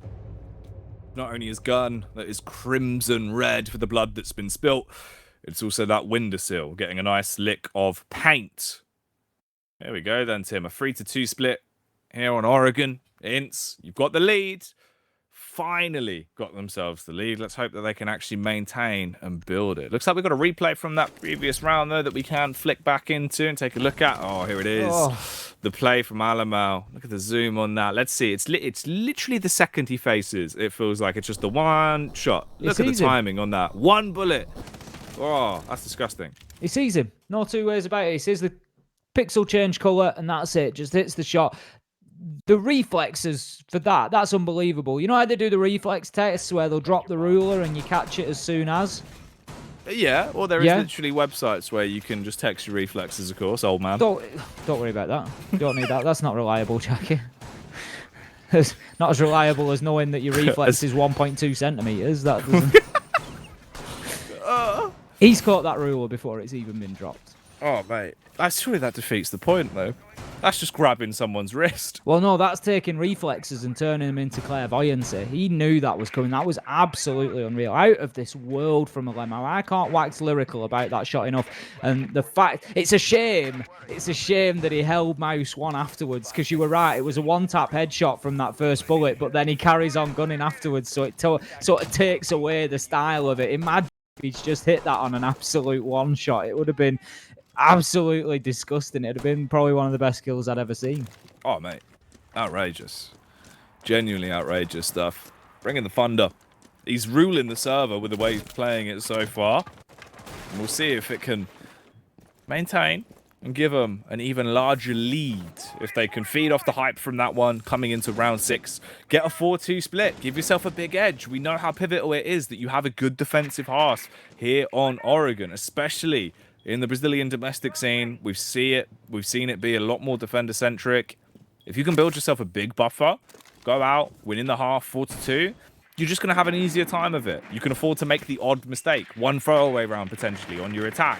You don't have to be as clean-cut and decisive. So, a lot is riding on this 6th round for Ints. Vertical angles being opened up by Vitz on site there. Just going to potentially offer him a little peek. We can see now the reinforcements just extend down beneath the floorboards there. So in go the electrical just to make it difficult to clear out. Will it be in time? It's opened up as the wall there, and we can see access now being gained through the game room. That is going to allow them to move straight into the default plant spot. Drunks, he's going to hold his angle for the time being from the top of White Stairs. I think the drone has probably just seen him there. I don't know if he can just be spotted out around that debris or not, but utility once again starting to rein in. We've seen this as a bit of a characteristic of Team 1's pushes so far, and that is get themselves into position and then very uniformly clear out the utility next and then make that final execution push after that point. And it's not generally been sort of multi-dimensional in terms of getting in and doing multiple things at once, but Drunks, he's going to close down the first and the second on a fantastic angle that will take Reduct and Lukid off the board. Final minute coming along for Leapox. He takes the information from his teammates and goes in and gets the kill onto Drunks, leaving us now in a 4 versus 3, but it is in the favour of Ints, and this is a tough site to attack onto when you have got fewer men now. Leapox, knowing that he made a mistake with the first nade, goes with the second, but won't have any effect once again. Falls, he squares things away, and we're coming into the final 30 seconds at 3 versus 3. Nitro toss close towards the servers. Let's see if he's going to be able to blow this one open like the World Wide Web, or if it'll be caught and won't find much avail. Smoke's going down, 3v3 into the round with 20 seconds left. These smoke canisters are buying a little bit more time, but the shots are doing even more. Transition from the SMG to Big Papa Pump, the shotgun that has an attitude, and it'll bite down to him onto the first. As VNX lays for Leapox, there goes Raps, and it is goodbye and good night for Team 1 in the end of the first half, as Ints will take a large lead. Drunks coming in with the early openers, and the rest of the team picking up the pieces to shut that down as a 4-2 split. Strange ending to the round there. We just seem to have a big rotation of players moving around, and they sort of flipped sides, really ending on the opposite side of the battle lines as they'd been originally drawn. But ultimately, Ints, they were the ones able to keep exact track on where Team 1 were going and to shut them down using the shotguns in at close range for the CQC kills. And that will close out the half at 4-2. Now, this is the same as we saw on Villa, though, Jackie, and Ints, they struggled to move forward and to close it out. This time they find themselves on the flip reverse. They're going to be going into the attack rather than heading into the defense as they were last time around. So maybe they'll find some more success there, but generally speaking, the defenders do have the better time of things on Oregon. So Team 1, they only need to match or better what Ints have done to take 2 or 3 points out of this one. 2 if they achieve a draw here on Oregon, and 3 if they can achieve a win.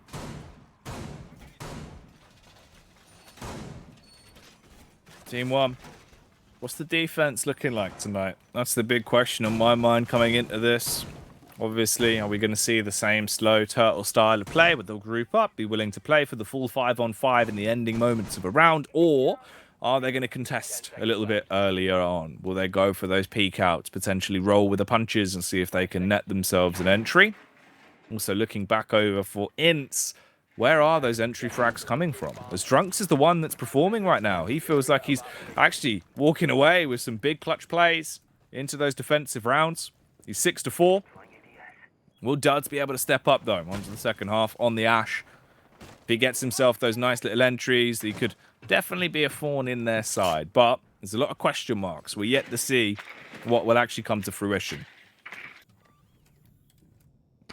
Men positioned down in freezer. Team 1 deciding to hold all 3 fronts at the moment. We can see utility being applied towards laundry there. We've got the token man in bunker with a deployable shield, and right now the pressure looks like it's going to immediately come towards freezer as Duds looks to push down, but Falls is playing that high position that we generally see with the smoke. Now that is interesting there. We've got the ADS taken out, and the breaching round will be unsuccessful at clearing the Banshee, but I think the second one will get the job done, and the hatch is open, and what that hatch being open does is it just forces those players back. You've just seen Foles dropping away there. He would usually try to hold a high line at the bottom of the freezer stairs so that he can put that shotgun to absolute maximum effect, closing the range effectively. But when the hatch is open, obviously he can't watch both sides. He's got to be very careful because then he could be hit from the backside as well. So he has to dip out, and he will probably play somewhere in and around the freezer door where freezer corridor leads into the sort of main corridor over towards storage. He'll play in and around that area so that he can deploy smokes onto any of the default plant spots. Is this round going to be anything but default, though? When we finally see the execution moving down the stairway, little by little, Ints are starting to advance further forward. The drone, unfortunately for Vitz, a little bit too big to fit through the hole, but he brute forces his way in, much like they're going to try to. As we get into the last 60 seconds of this round, they're burning through their time, and they won't have too long to make their minds up when they want to go for this push. We've got a crossfire setup here as well, with Lukid and Reduct. They're going to be ready to rumble. Will they get given the chance to? Or is Ints actually going to hit their shots? As right now, they're second-guessing themselves a little bit. They're leaving it down to the final 30 seconds, but there's so much utility on Team 1. So when you're pushing in a scenario like this, you're going to be slowed, you're going to be staggered, and you're going to be choked out by the smoke if he doesn't frag you as well, just with that primary weapon. Drunk slowly advancing further forward, believing that now is the time for them to go for their execute. When you've got 20 seconds, there goes the last smoke can, and that really is going to ruin his day.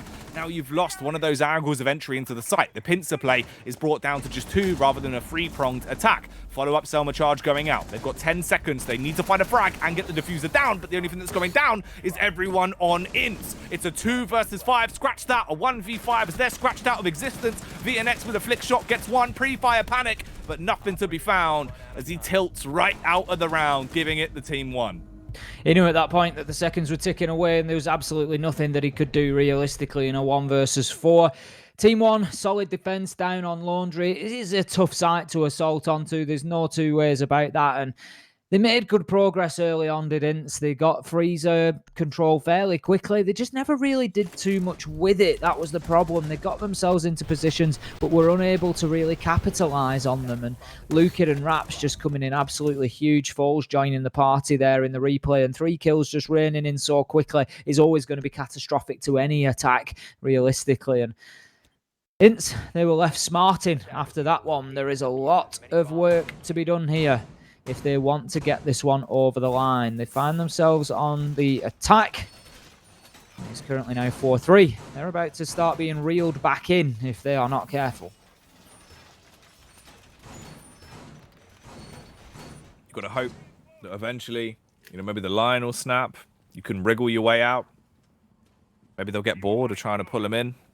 They'll give them some slack and you can break your way off. But there are a lot of ifs and maybes, Tims, that we're going to be looking at. As going into round 8, the one advantage that we know for a fact is that, of course, Ints have got themselves 1 round of buffer to work with. Scary stuff, though. Site change coming into play. Let's see what the adjustment is going to be. The one thing that actually does stick out like a sore thumb, though, is going to be Vitz on the Kali. Curious to see if that will give them any kind of an edge when it comes to the early engagements. We've seen Kali be super popular on Oregon for some of the usability and utility that she can bring to the table. Also acting kind of like a very slim mini Thatcher into some of those encounters with the damage you can do. So we'll see. We'll see what the play will be. I think that's the key there. The times that we generally see Kali brought, it's for one of 2 reasons. They know that they're going to be up against the Clash, and of course that shield just gives them the sniper rifle just gives the opportunity to remove that Clash's shield a number of times over, or alternatively with Thatcher taken out, it's to clear out those gadgets. And I think we've just seen the start of the process being used to clear out the Banshee in Master Bedroom there, although it looks like it's still active on top of the bed for the time being, but it will allow, if there is any electrical charges. They didn't know that there wouldn't be any coming in, but that is probably part of the plan. But once you get that wall open through into games room, you can hold a really long angle all the way through the middle of site and cut off a lot of rotation from one side of site to the other. So that's going to be the other big use for Kali here if they can get that wall open. Where's the Wicked Skangman play is going to be coming from? Where's the big dogs, the Rough Riders from Ints? Because you've got yourself that first pick and a pivotal one at that. Shutting down Falls, that removes the utility from Team 1, making it so much harder for the late round sight holds.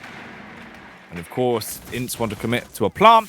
They can get it a little bit easier now, not running the risk of inhaling those damaging particles, but they will nearly inhale that impact grenade, taking it straight to the lips as it bounces off the face of Drunks and knocks him down to 50 HP. And they're knocking this round down to the last few moments as we're close towards a minute on this one.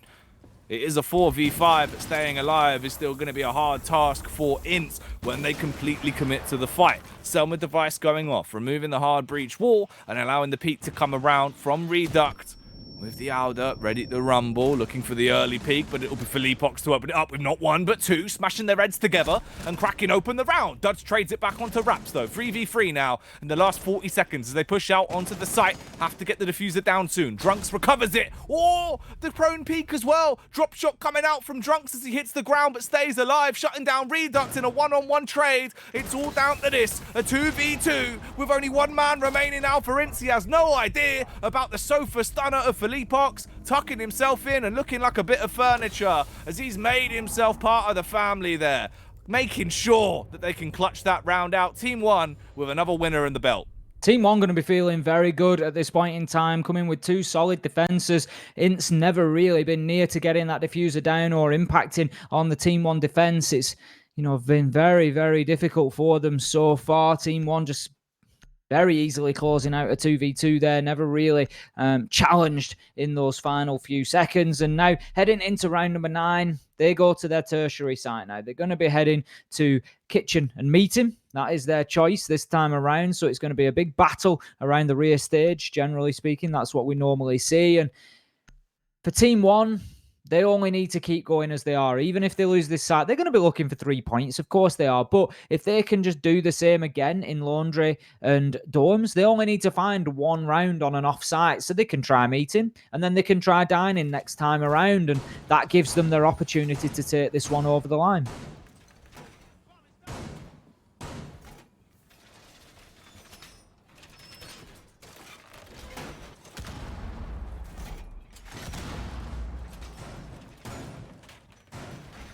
Round number 9 about to get underway then. We're getting towards the action phase. And Team 1 once again looking so solid on defense this time out. Absolutely giving no ground whatsoever to Ints.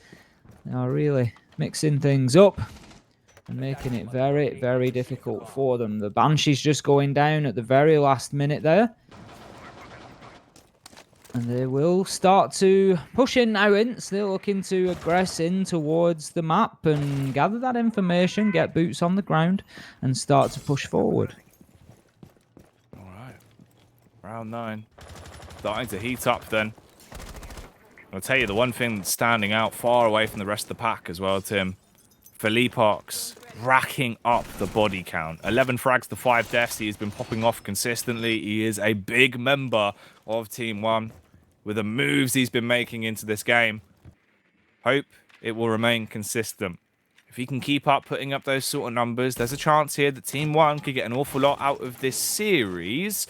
That could be a bit of an issue, though, as they do lose Vitz in the early round, and VNX goes down as well, suffering close contact as he comes in through the doorway. Looks like we're playing this one out, and it couldn't have come at a worse time, Tim. A frag that they had no real investment into. Giving that one up through no fault of their own means that this is really going to be a hard-fought round now. A 5 versus 3 with just under 2 minutes left. Alamau, Duds, and Drunks. Is there anything this triple threat can do? The 3 Musketeers that will be clutching onto it. The reload with a pump as he gets off the follow-up shot. All it took was one slug to shut down Duds. And this is looking rough for the last 2 members of Ints.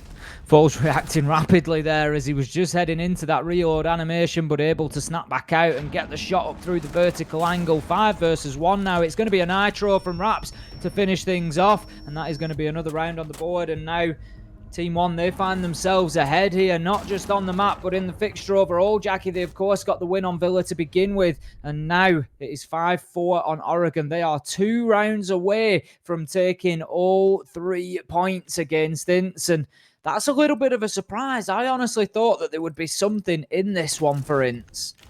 Oh, man. Yeah, It looked like there should have been, right? Because obviously they've had great results in the previous games we've seen. It seemed like it was at least going to be quite a close one, but now it feels like Team One have started to find their footing. Obviously, that's a bit of a rough round as well. It does skew things a bit, especially being the round that nets them the 5th and kind of gives them a game that doesn't really have much of a buffer left. That's a shame that it came in that manner, quite literally as they got themselves a frag anyway as well. So it just made it so much worse, Tim.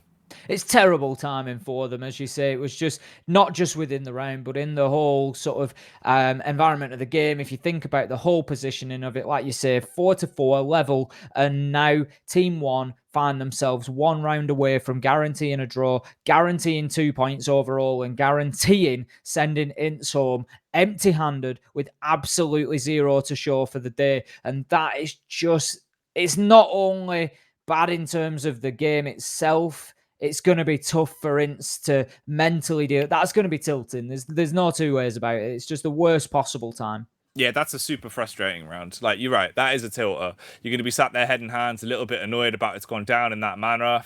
At least they're not on 6, so you've still got some breathing room to try to get back in, but it's a very, very slim amount.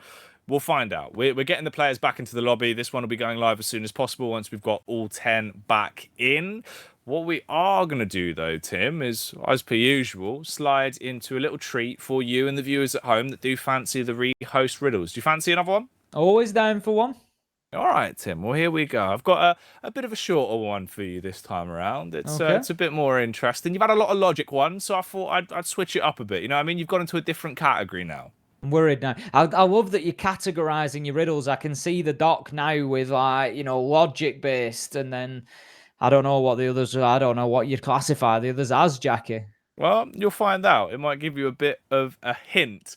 Tim, where do TVs go on vacation? Where do TVs go on vacation? Where do televisions go on vacation? So it's going to be a play on words, I would imagine, this one. And they don't really play into my wheelhouse, Jackie. You've targeted me there, which is fair. You've given me a good couple of logic ones, like you said. But yeah, play on words is certainly going to be the second category, I think, that we can define. We've got logic, we've got play on words, and they're not falling into my Venn diagram, really, of where I have a strength. Now, where do TVs go on vacation? Yeah, I'm thinking of, like, vacation areas, like a beach. Can I think of something around that? I'm not really feeling anything. Not really jumping out to you immediately. It's not jumping out. Really. I mean, I saw a little twitch on the face there when I said beach, so I don't know if maybe I'm picking up on something. I think I've just got a twitchy face. Yeah, maybe that's exactly what it is. No, I think you've got me on that one. Where do TVs go on vacation? Aerial, something about an aerial maybe, or a reception.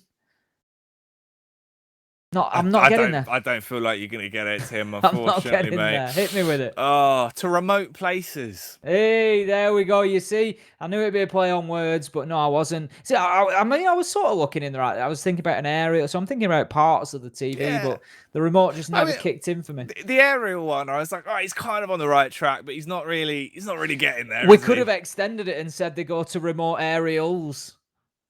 Yeah. Could have done, but tell you what we will do. We'll go back in game as Oregon is back live. We can carry on and see where this is going to go. 5-4 split on the scoreline before the rehost, and we'll see how it is going to go now. So, of course, if you're joining us at this point, we have already played out the first map. That was wrapped up and put into a neat little package. Now, fresh off the rehost, we go into the second to decide whether or not Ints can get anything going for themselves here on Oregon. I think we both kind of gave them a bit of a little edge, thinking maybe there's a chance, Tim, but that chance has got slimmer and slimmer as these rounds have gone by. It has, and as does my lead in the rehost riddles, Jackie. I'm just hoping at this point that producer Simon was, I don't know, maybe swamped with coming back into the game and doesn't pick up on the loss there. That's the best I can hope for. Are you trying to cheat on your stats, mate? Not trying to cheat, so long as I don't adjust it. See, that feels like gaming the system, though. That's meta-gaming, and that's not allowed in this lobby. Producer Simon's just been in my ear and said there's absolutely no way that he would miss it, so that's going to leave me on 10-9. But I'm still ahead of the curve. I'm happy with that. As long as I can come out positive at the end of the season, that's all I'm looking for. Oh, mate, you're always positive, Tim. I do try. I do try. And right now, Ints, they're going to have to find some positivity because a couple of rounds have gone away from them, and it would be easy, especially after that rehost being required and losing them, or at least contributing to the loss in round number 9. It would be easy to find negative thoughts creeping in and to see this one drifting away from you. And we know that Ints are capable of turning around those difficult mental situations. It's something that JP has spoken about, Jackie, saying they've been working on the mental game and remaining positive. So I think we're really going to see that tested to the max now. Yeah, there is a lot of questions to be answered for going into these last couple of rounds. And you're right, there is a big test ahead of them. We'll find out, though, if they can pass it with flying colours or if it will start to fall to pieces then in round 10. One step at a time for this one. Ints pushing in, slowly clearing out, level by level. We could see Falls levelling the competition with that big, bad shotty if they do push up towards him. He's ready. He's got it cocked, locked and loaded to try and slay them down. But they're not fully committing towards the stairway just yet. Pushing back in towards the server room as well. Dud's blowing the hatch clean off and now taking the vertical angle. He is hoping there's going to be a frag and they actually spot each other out, Tim, but it's still faithful. It seemed like Redux had caught him out right under his nose, but instead it's Redux's nose that gets removed, broken there. It is, and out goes the Toxic Babe canister. Just trying to slow down Ints here. They don't want them gathering any momentum after that rehost. The last thing that Team 1 need is to take an L here in round number 10. They need to lock down the laundry. They need to make sure that they're the ones doing the washing here and that they are not the ones who end up washed. That's never good. You'd be wet, you'd be soggy, especially if your shoes go in there as well. That is going to be a logistical nightmare. And that's exactly what this round could be as we get into the final 60 of number 10. If Team 1 pick this up, fighting back from a slight disadvantage on the back foot, it would take them to 6, and they'd have a guaranteed draw at the very worst on Oregon. Whereas if Ints get it, it's all tied up, and it's a level playing field from that point forward. They do have an edge. Of course, they found the first frag, being able to shut down Reduct. Is there more that can come their way? Looking a little bit timid, falling back into their old style of play. You get that first frag, but you don't want to commit off the back of it. They slow it down right into the dying moments of a round, going to execute probably in the last 30 seconds of this one. And Felipox holding the angle, firing out pot shot after pot shot, but it's more about the smoke play that will keep them at bay as it comes down, shrouding their entry path. Drunks has got to commit through this eventually, Tim, as there's no smoke cans left. They just have to push their way in to get that diffuser onto the site. If they don't, this round could completely collapse, and it has to happen soon. 10 seconds left. They're still not on site. Diffuser goes down. Surely this one has been overthrown. Kill after kill as well, favoring the defensive side. It's all on VNX. Look at the panic on this man's face. With 1 second left, you cannot do a thing. Just left it too late there, ultimately, Ints, and they have given away 2 points. They needed to push in quicker than that. I think Foles actually made a really important shot during that round, Jackie. I was going to question it. The Selma went out onto the reinforced. The smoke canister detonated just a second too late, and it allowed Foles to line up his shot, and I'm pretty sure that he did hit the trigger and cleared the Selma off that reinforced that was blocking the path through from Freezer into Laundry, and it just left them with the one rotation side, and then that is ultimately where they were hit from inside of Laundry. Put the man down on the deck, and Ints, they had no way back into it. So Team 1, by getting round 10 on the board, they've guaranteed themselves 2 points here tonight. They're going to be fighting for 3 now, and I'm not sure that Ints have got anything left in the tank here. Defenders, protect your bombs from being... You're absolutely right, Tim. Much like a rundown fairground, there's just not a lot to go on for Ints. It is looking quite worrying at this point. They're not fragging, and they're not committing either. They get into these late round positions where if they just pushed for a little bit more, they might actually be able to win it, but instead they just waste so much time. And again, it's the classic yin and yang play that we always look at. If there is a smoke on the other team and you're executing into a site with 20 seconds left, whilst he's got 3 smoke canisters swinging from his hip, then you can kiss goodbye to the round because you are never bypassing him. Especially when the person he's blocking is Drunks carrying the diffuser. Man, worst case scenario, he dies with it. But even if he just gets trapped, the amount of time it wastes, by the time he gets onto a site, he's not committing to get the diffuser down, Tim, because he'll just get shot in the side of the head. It's a real horrendous spot to be in, and Ints just aren't adapting from it. They're banging their heads against the wall, and that wall is not going to give in. There's only one outcome, Jackie, and that is that you are likely to be knocked unconscious if you keep trying. And right now, as you say, it certainly seems like Ints are hell-bent on that current path. They just keep trying to go the same way, and the late round execute's certainly not paying off for them so far, and definitely not there in round number 10. So Team 1, I'm sure they will want to have, I won't say an early night, because they've played out almost all rounds here. Of course, seeing all 12 on Villa, and now this leads them into round 11 here. It's going to be 23 of 24 of an absolute minimum, but I'm sure that they will want to close this down here and now. They'll want to get 3 points on the board. It's going to be a big, big coup for them in stage 2. If we look at the standings specifically, it will put them onto 8 points. It puts them back into the contention for those major spots, which is where Team 1 need to be. Ooh, see you later, Ash. She has been popped into a grave as Raps pulls out the MP5 with the shovel attachment and digs her a nice grave to fall into. 1 minute and 35 seconds left then. And what he's going to decide if Ints have any more opportunities in Oregon, or if the game is done and it would be set and match with Team 1 walking away with a back-to-back win tonight on both of the maps, locking it down on Villa and also finding themselves success here on Oregon. The final 60 seconds will spin the last of the tale, and we'll see how this is going to end. Drones coming in will at least be able to detect Reduct and sniff him out from the off angle he's playing in, just as it is destroyed. Much like the confidence seems to have been destroyed for Ints at the minute, Tim. Playing so slowly into this one as they barely advance further forward. Lifeline coming out to open up the wall. Deep peek, VNX. He knows where he is, but there's no real reason for Reduct to peek it at this point. He's just paying for the late rounds. Absolutely. He's just going to keep himself in there. If he can get himself a cheeky double if he tries here. But shots will be exchanged. VNX taking a tickle of damage there, but not enough to put him down on the ground. But time is ticking by, and as you say, Vitz and his crew just playing very slowly at the minute. He does manage to finish one off onto Reduct, but VNX will be lost along the way. Drunks gets in and squares things away, starts getting the diffuser down inside of the smoke. He has to lift off it. At that point, we are completely lost here as we're in the middle of the smoke. Lucan and Raps, they know exactly where they are though. Team 1, number 1 here today. They will take the maximum 3 points away from Ints, and they do it 1 round quicker than they managed on Villa here on Oregon. What on earth was the commotion on the site then towards the end? Absolute carnage erupting. Oh, that was a bit messy, Tim. But it was a lot cleaner from Team 1 the longer that game went on. Walking away with the Oregon, that is going to be a tough pill to swallow for Ints. They've got to be upset with the outcome of that, Tim.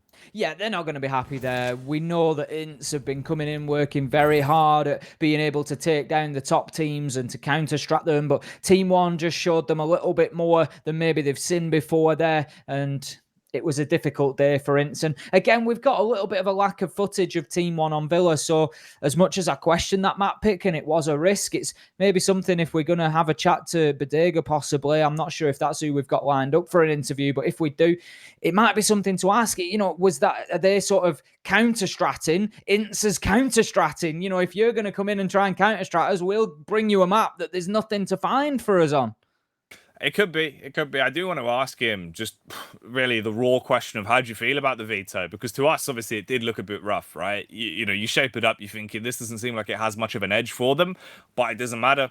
Team 1, show up. Getting points here tonight, it's pretty pivotal. It means that everyone is going to be so much easier because you've taken points away from another one of the Dark Horse teams that is in that potential position to force Team 1 out of going to the major, right? If they lose this here, it could have been so awkward, Tim. The fact they pick it up and they win both maps, that's huge because you put Ints to bed, at least for now. Well, you also put W7M and Black Dragons down into 5th and 6th, respectively. Now, Team 1 head back into 4th place, and they can just sleep a little bit easier tonight, knowing that they're in one of those major spots. Oh, yeah, exactly. It's going to do so much for the confidence of the team. We have just had it confirmed that Bodega will be joining us. We're just getting that arranged, and then we'll bring him on in to talk us through both of those maps. It's a good win to find. Obviously, it's unfortunate stuff for Ints, as it did look like in terms of recent form of what we've had over the past couple of play days and, well, the past couple of weeks, really, Team 1 had slowed down a bit. The brakes have been put on, whereas Ints, they've been picking up momentum. Unfortunately, that momentum's gone out of the window in tonight's games. It really has, and it's a shame for them. I am sure the Ints are going to bounce back from this, and I'm also sure they're probably going to be very frustrated with the outcome. I think that it was close fought, and there was certainly more potential there for Ints to come away with maybe a draw overall. Team 1 have looked good today, so I don't want to say that Ints could necessarily have come out and just won the whole thing, because I don't think that's probably the case. Team 1, they were always coming away with something to their name today, but Ints, I'm sure they'll feel that they could have had a share of the spoils at least. Absolutely, absolutely. It does look like we will soon be getting into our interview with Bodega, though, as he is ready to join us and speak to us about the games we have just seen. So we'll bring him on in and have a chat with, of course, the coach, Bodega, from Team 1. Here he is, Bodega. Welcome back, mate. Hey, what's up, guys? It's good to have you back, dude. Sporting the jersey tonight. You're looking fresh. Yeah, it's kind of going good. Yeah, man. It's the black one. Yeah, the I prefer the black one since the white one is for fatties. Isn't very good, you know. Oh man, it's a great look, and it was a great series, Bodega, mate. It was interesting to watch. I did want to ask though, right off the back, in terms of the veto, what were you thinking alongside that? Were you happy with the two maps that you went into today, just in terms of the veto? Okay, so we knew that ENTZ had a great villa, and we wanted to face it because we felt prepared to take on Villa. And it was we started a little, shaky on defense, but we knew that our attacks were pretty strong during our screens, and we got the comeback. Talking about Villa, Bodega, a few of your attacks, they were left very late in the round. It seemed like it was a more sort of slower, methodical approach. Is that something after the last couple of play days where you've struggled to get it over the line? Is that something you've particularly tried to do? Just slow down and make sure that everything's in place before you go into site? Well, ENTZ, they don't have anything to play right now. In terms of tournament, so we knew that they were going to play without pressure and they were going to take gunfights. And what I just told them to my players is that if we do it slower and at the final 20 seconds, the 20-second meta, we were going to win the gunfights, and Raps pretty much won all the gunfights, all the key gunfights in the game. Had a great crazy game, and I think that's it. We're just a better team and we wanted to win. Because that's the way it looked like it was going down as well, especially into the late round, because effectively it was, as long as you had your smoke alive, you were just using those smoke canisters and there was nothing they could do. It was such a late round execute that we'd already won the round by the time they had got past them. Yeah, on Oregon, you have two very strong sides for defense. Primarily the first one, the downstairs basement is a pretty OP defensive side. And I think that no matter what the attack can do, the defense can win the rounds if they if they it's really tough to get on freezer on the hallways, and to enter the site is pretty much impossible with Smoke, Goyo, Wamai, and Melusi. So I think that's basically it. In round one of Oregon, we saw Felipox. He didn't move his feet and he got 3 kills from the same spot. Was that the rest of the team driving players towards him, sort of baiting them to attack him, or was it just sort of switching off a little bit? Well, for the English viewers that doesn't know, Felipox, Raps, and Alemão, they both played together on before when they were minors, so and we have basically like a we like to joke with Alemão that he never wins against Felipox. He had always the best frags, on their team, and right now they hit Alemão, so that's he won't be happy with that, I'm sure. And Felipox on these games, he always does the crazy plays. Before on the invitational, on the six invitational qualifiers, he had a crazy match on Consulate. He sprayed Alemão on the last round on the 7-7, and he did the clutch. It was amazing. And that there's this meme in Brazil that Alemão never wins against Felipox. Oh man, that's beautiful. That's some lovely stuff. Thank you for the insight, Bodega, mate. It's always lovely to have you on, brother. I genuinely really enjoy it when we get a chance to have a chat. Before we let you go, though, to catch some rest after that one, any final thoughts you want to say out there for the fans? Thank you again for watching this. We've been struggling at the beginning, but I think that right now we are prepared for the big games. It's time to start to prepare for the major. I think we're pretty, uh, we have I think eight points. Yep, In front 8 of points. MIBR, yeah. So we're gonna prepare for the major. Our only goal is to win. I think we need to win a title to be considered a powerhouse in LATAM, and I think that's the season. We're gonna win it. All right, man. I can't wait to see it. I hope you can back it up, Bodega. It's lovely to chat to your brother, and we'll let you go, man. See you guys. See you later, man. I love Bodega, Tim. He honestly cracked me up when he came in there. That's incredible. Yeah, he's great. And what a nice jersey as well. It's an absolute fresh. cracker, the black and gold. It looks beautiful. Man, genuinely, just dripping with swag, looking like he's just, a big fan of the Wu-Tang Clan. I love to see it personally, Tim. I'm a big fan of the branding, and I'm a big fan of that second series. But I tell you what, we still got one more to go, Tim. We're going to be coming in with our third and final matchup of the night. NIP take on Furious. So don't go anywhere. Keep it locked for more LATAM lunacy after break.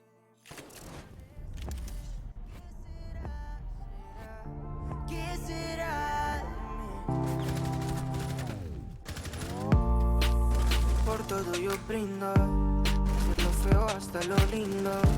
Tú eres una prueba que el mundo y nunca me brindó.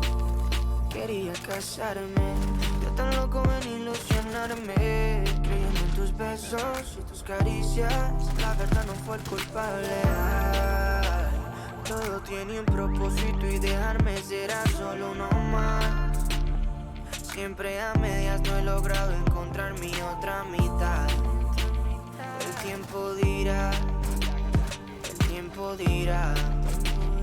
Y cuando la encuentre de ti no me voy a acordar. El día que me falte tu piel, ¿qué será? ¿Qué será de mí? No seas parte de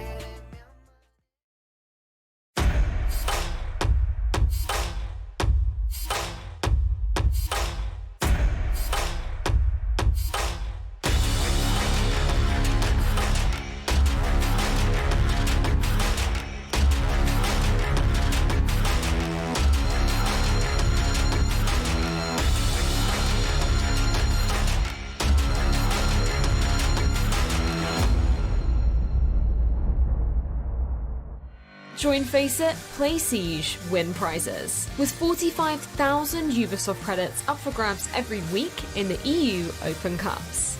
Join the action at fce.gg/R6EU.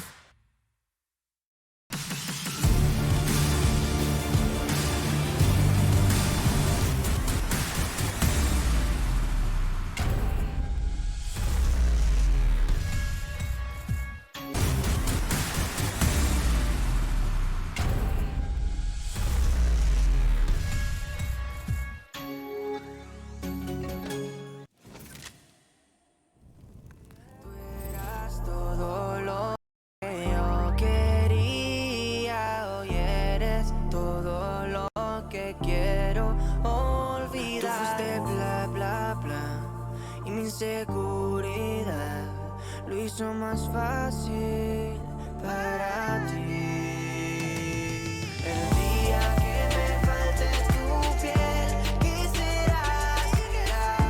¿Qué será de mí?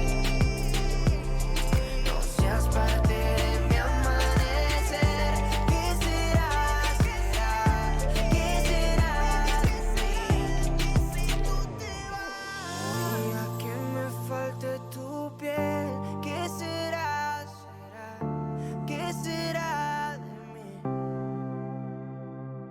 Si es parte de mi amanecer, ¿qué será? ¿Qué será de mí? El día que me falte.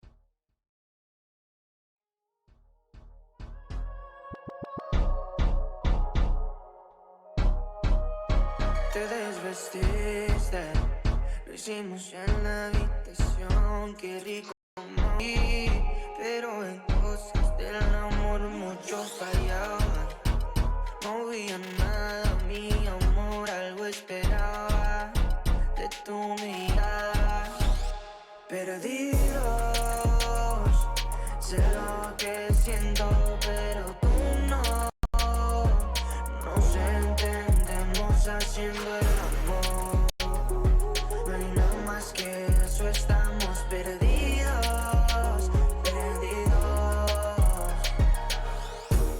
Yo no sé ya, si fue algo más que el placer, si me amaste alguna vez ya, o si fuiste mi mujer. Por lo que yo he visto y lo que te gusta, amor de tu vida yo no voy a hacer. Dame una noche, te voy a demostrar que soy el pecado que amas con mi chica. Y si tú quisieras una sola vez conmigo. Jogo na tela pra vocês, valendo! Deu a cara também, impressionante o Pino!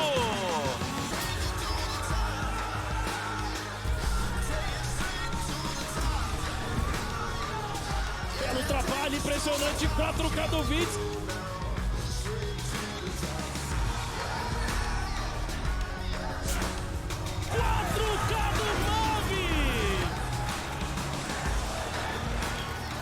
Olha a recuperação! Que show de Rainbow Six!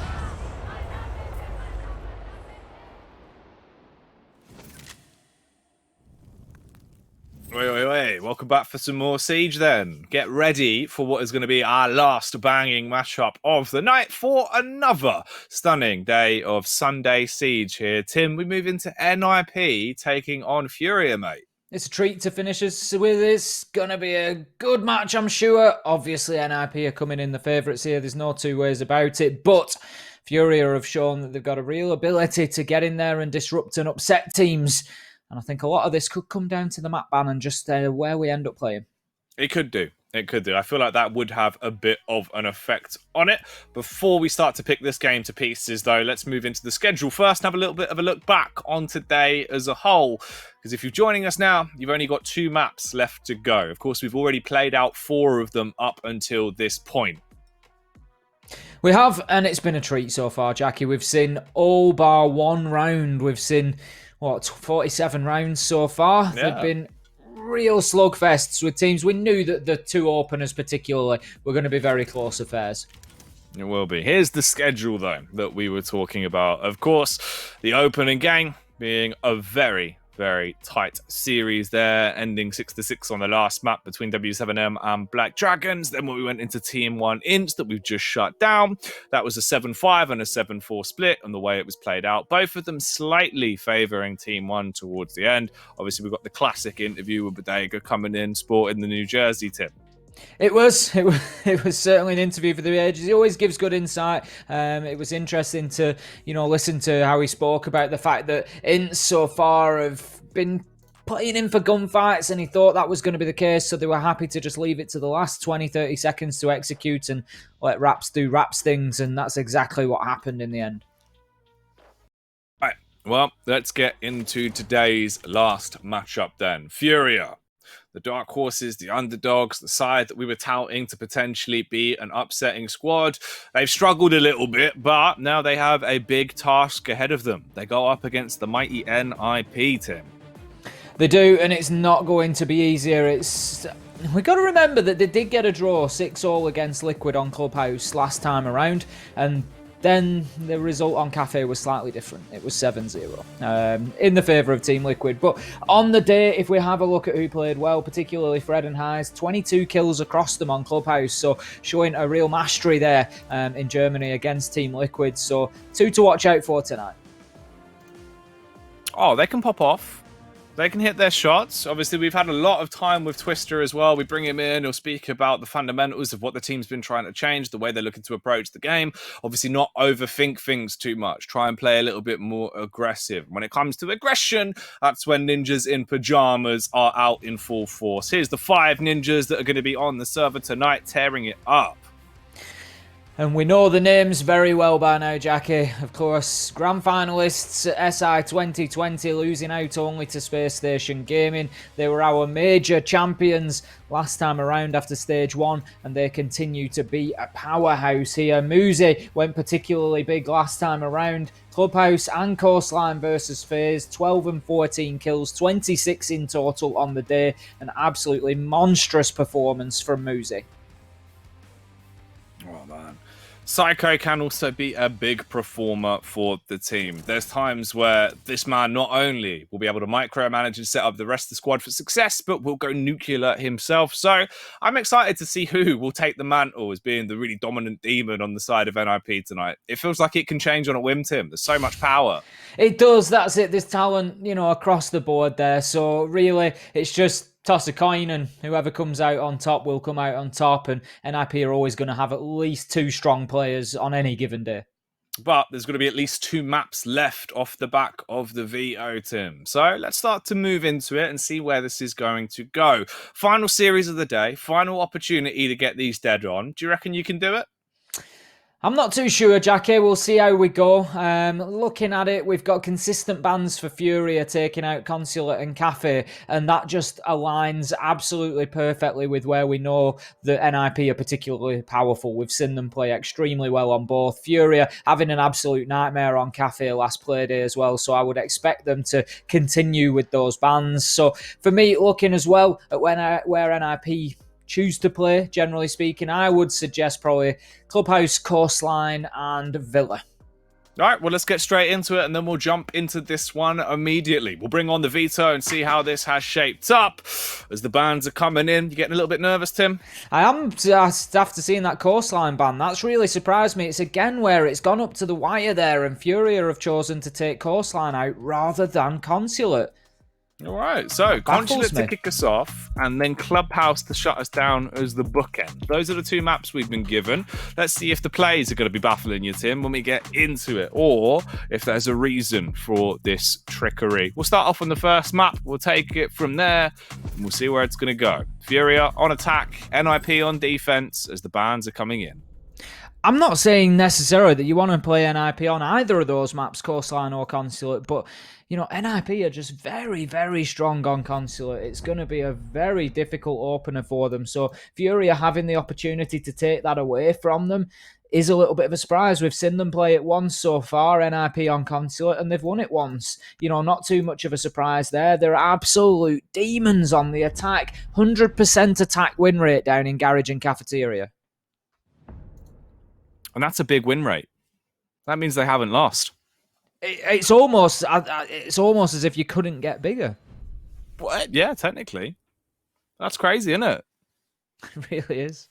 Madness, Tim. And I expect madness coming out of either side, especially from the main man, the insanity himself that is Psycho for NIP. I want to see him doing something death-defying into a game like this. To be fair with you, I want to see that from every single member we've got on the server here. We know that they can perform. We've got a lot of big dogs in the game right now, but it does come down to a bit of a question mark in terms of performance. I'm just looking across. Ooh, hang on a minute. I have just clocked. There's no novice tonight. No novice. Okay, we've got Miracle in. Let's have a look. I think it's probably as Bursa come back in. So we've got 6 players registered for Furia. Last week we saw Bursa drop out and Miracle come in. This week we've seen Bursa rotate back in and Novice go out. Now, I don't know the reason for that. I'm not going to start speculating about it because I have no idea what's going on. As I say, Miracle was only benched when Novice and Lender came in. One person left, Miracle was left benched, so he is still available as a 6th player. So whether the intention is to rotate and give people a rest potentially, or whether there is a tactic to it, or I really don't know, to be honest with you. But yeah, we did see a rotation last week, as I say, with Bursa dropping out and Miracle coming in, but this time it's Novice who's going to be rested. Weird. All right. We'll see if we can get confirmation on that exactly. But for now, at least we figured that one out. Yeah, I was just doing the old, scan through the lineup, trying to decide who wasn't there. And I'll tell you who might not be there in a few seconds. Ooh, unfortunately, not one of the Furia players. As NIP were looking to get themselves a cheeky opening frag. Pino gunning for it with the UMP. But that universal machine pistol won't be massacring any of the NIP players to start this off. Better for Furia to start on the attack than the defense. That is where the gaps could be in NIP's game here on Consulate. We've actually yet to see them win the top floor of Consul site, so this is the opportunity, really, for Furia to come in strong. We're going straight up to that top floor, and this is the chance for them to open things up. Now, Pino, we've seen him do this before. We've seen him on the pulse here, and then he'll just hit that angle. He's prone on the floor, and he'll shoot through and hit the upside-down rappel. This time he's going to dip away, and he's not going to take on the challenge, choosing instead to remain undetected and continue filtering information back into his team. You can see he's letting one know that there is the angle there, potentially, that there's the man on the rappel, but it won't be long before Pino takes on the challenge, and we can see there he's knocked out the barricade. He's just seeing if he can get the angle, and he can. What a beautiful kill right on the back of one from Julio onto Lender, and that leaves us very quickly in a 5 versus 3, and this time the defensive console office is not looking like too much of a problem for NIP. Furia, with only 3 players remaining, this is going to be very awkward for them going further forward into this round, as they've got 1 minute and 15 seconds on the clock. They need to execute this one perfectly, taking in peak by peak and looking for the opportunity to go for the wide swing. Not fully committing to the fight just yet, though. They're in such a deficit already that they really need to bail themselves out. There is an opening kill. The bludgeoning peak from Highs as he pops open the cranium of Pino and puts them into a more manageable spot, but only slightly more manageable, Tim. It says 50 seconds on the clock on this one, and that is whizzing by. The pressure is mounting. And all NIP have to do is hold their angles and pick up frags when they're pushed upon. Highs, how on earth has he thrown that one away? He had to drop onto Psycho with a peek, but he doesn't come out on top towards Yellow Stairs. Instead, he's decked, and it all falls onto Bursa and Miracle with 30 seconds left, taking pot shots and shutting down one man, ending the reign of terror from Psycho as it falls into a close-range encounter. Julio's got the angle, though, rappelling in. You're going to go straight down to your demise. A couple of shots out. They're very low, and it won't take much to finish them. NIP have no reason to overextend or peak right now. They can just hold and roll ever so slightly into the late round. That's going to be the final 2 frags found as they peak up. And the first round goes the way of NIP. Not much that could be done at that point. It was set in stone, really. You're in a 2 versus 3, miles away from the site with like 10 seconds left. It's do or die, and they chose the latter. NIP showing that they are switched on and are ready for this matchup there, as you say, not overextending, not getting overly aggressive. They knew that there was 2 men left and that they had to play into their angles, and that's exactly what they allowed them to do. So NIP already coming out and better in previous performances on Consulate by taking that top floor hold and turning it into a number 1 up there on your scoreboard. First round goes in their direction, and it was all sort of downhill for them after that first and that opening battle with Julio and Pino. What a nice couple of kills that was. We've seen Pino do that before on the pulse. It's something you have to be aware of. You've got to be very careful where you're sitting on the rappel, because he just gets prone on the ground. He'll knock out the absolute bottom bar of the barricade, and using the heartbeat sensor, he knows exactly where you are, and it's a nasty angle that he will find onto you. Dastardly, disgusting. Very, very horrible stuff. Now, moving into the second round then, already a first on the board for NIP, coming in clutch with the team ace. So, all of them firing off at the minute. No one struggling into the game. Now, we did also get confirmation asking why. Of course, there was the change that's come in with Miracle being subbed in rather than Novice being played, and apparently that was just a decision they've made. They do have him registered on the roster, so it's a legal move to make. They've decided to bring him in and just want to give the chance of running him in the active roster, seeing if that will help them actually get a win under their belt. At the end of the day, they've got to make a move, haven't they? Right now, in the combined standings of stage 1 and 2, they are bottom of the table. They're trying to get away from that relegation spot, and you try anything you can. And ultimately, if they think that might just give them a slightly new direction, they may well try it for a week or 2, and then, they might try switching it back. But it's something that, you know, I don't think is too sort of drastically unusual, having those options. You know, we see it in many esports and many traditional sports, obviously, you know, switching players around and having sort of a broader roster than the immediate players is nothing too unusual. Yeah, I mean, to be fair as well, for what it is, right?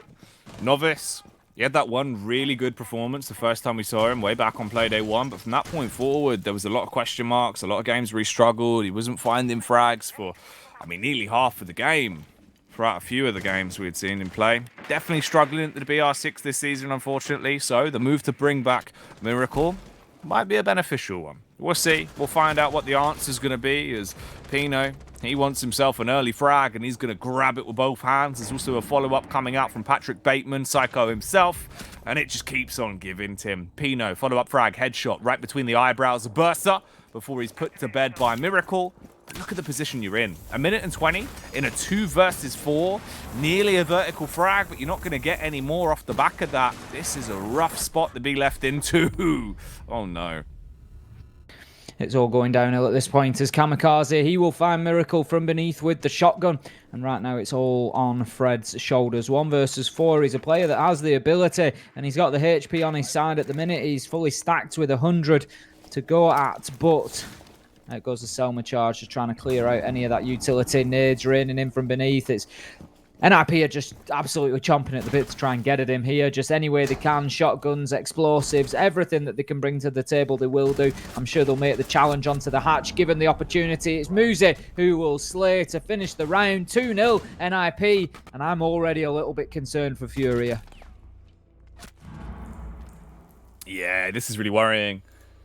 You've not only got the fact that obviously this roster had 2 major roster changes coming into the season. Now they're not content with them, so they're having to try and shuffle things back around.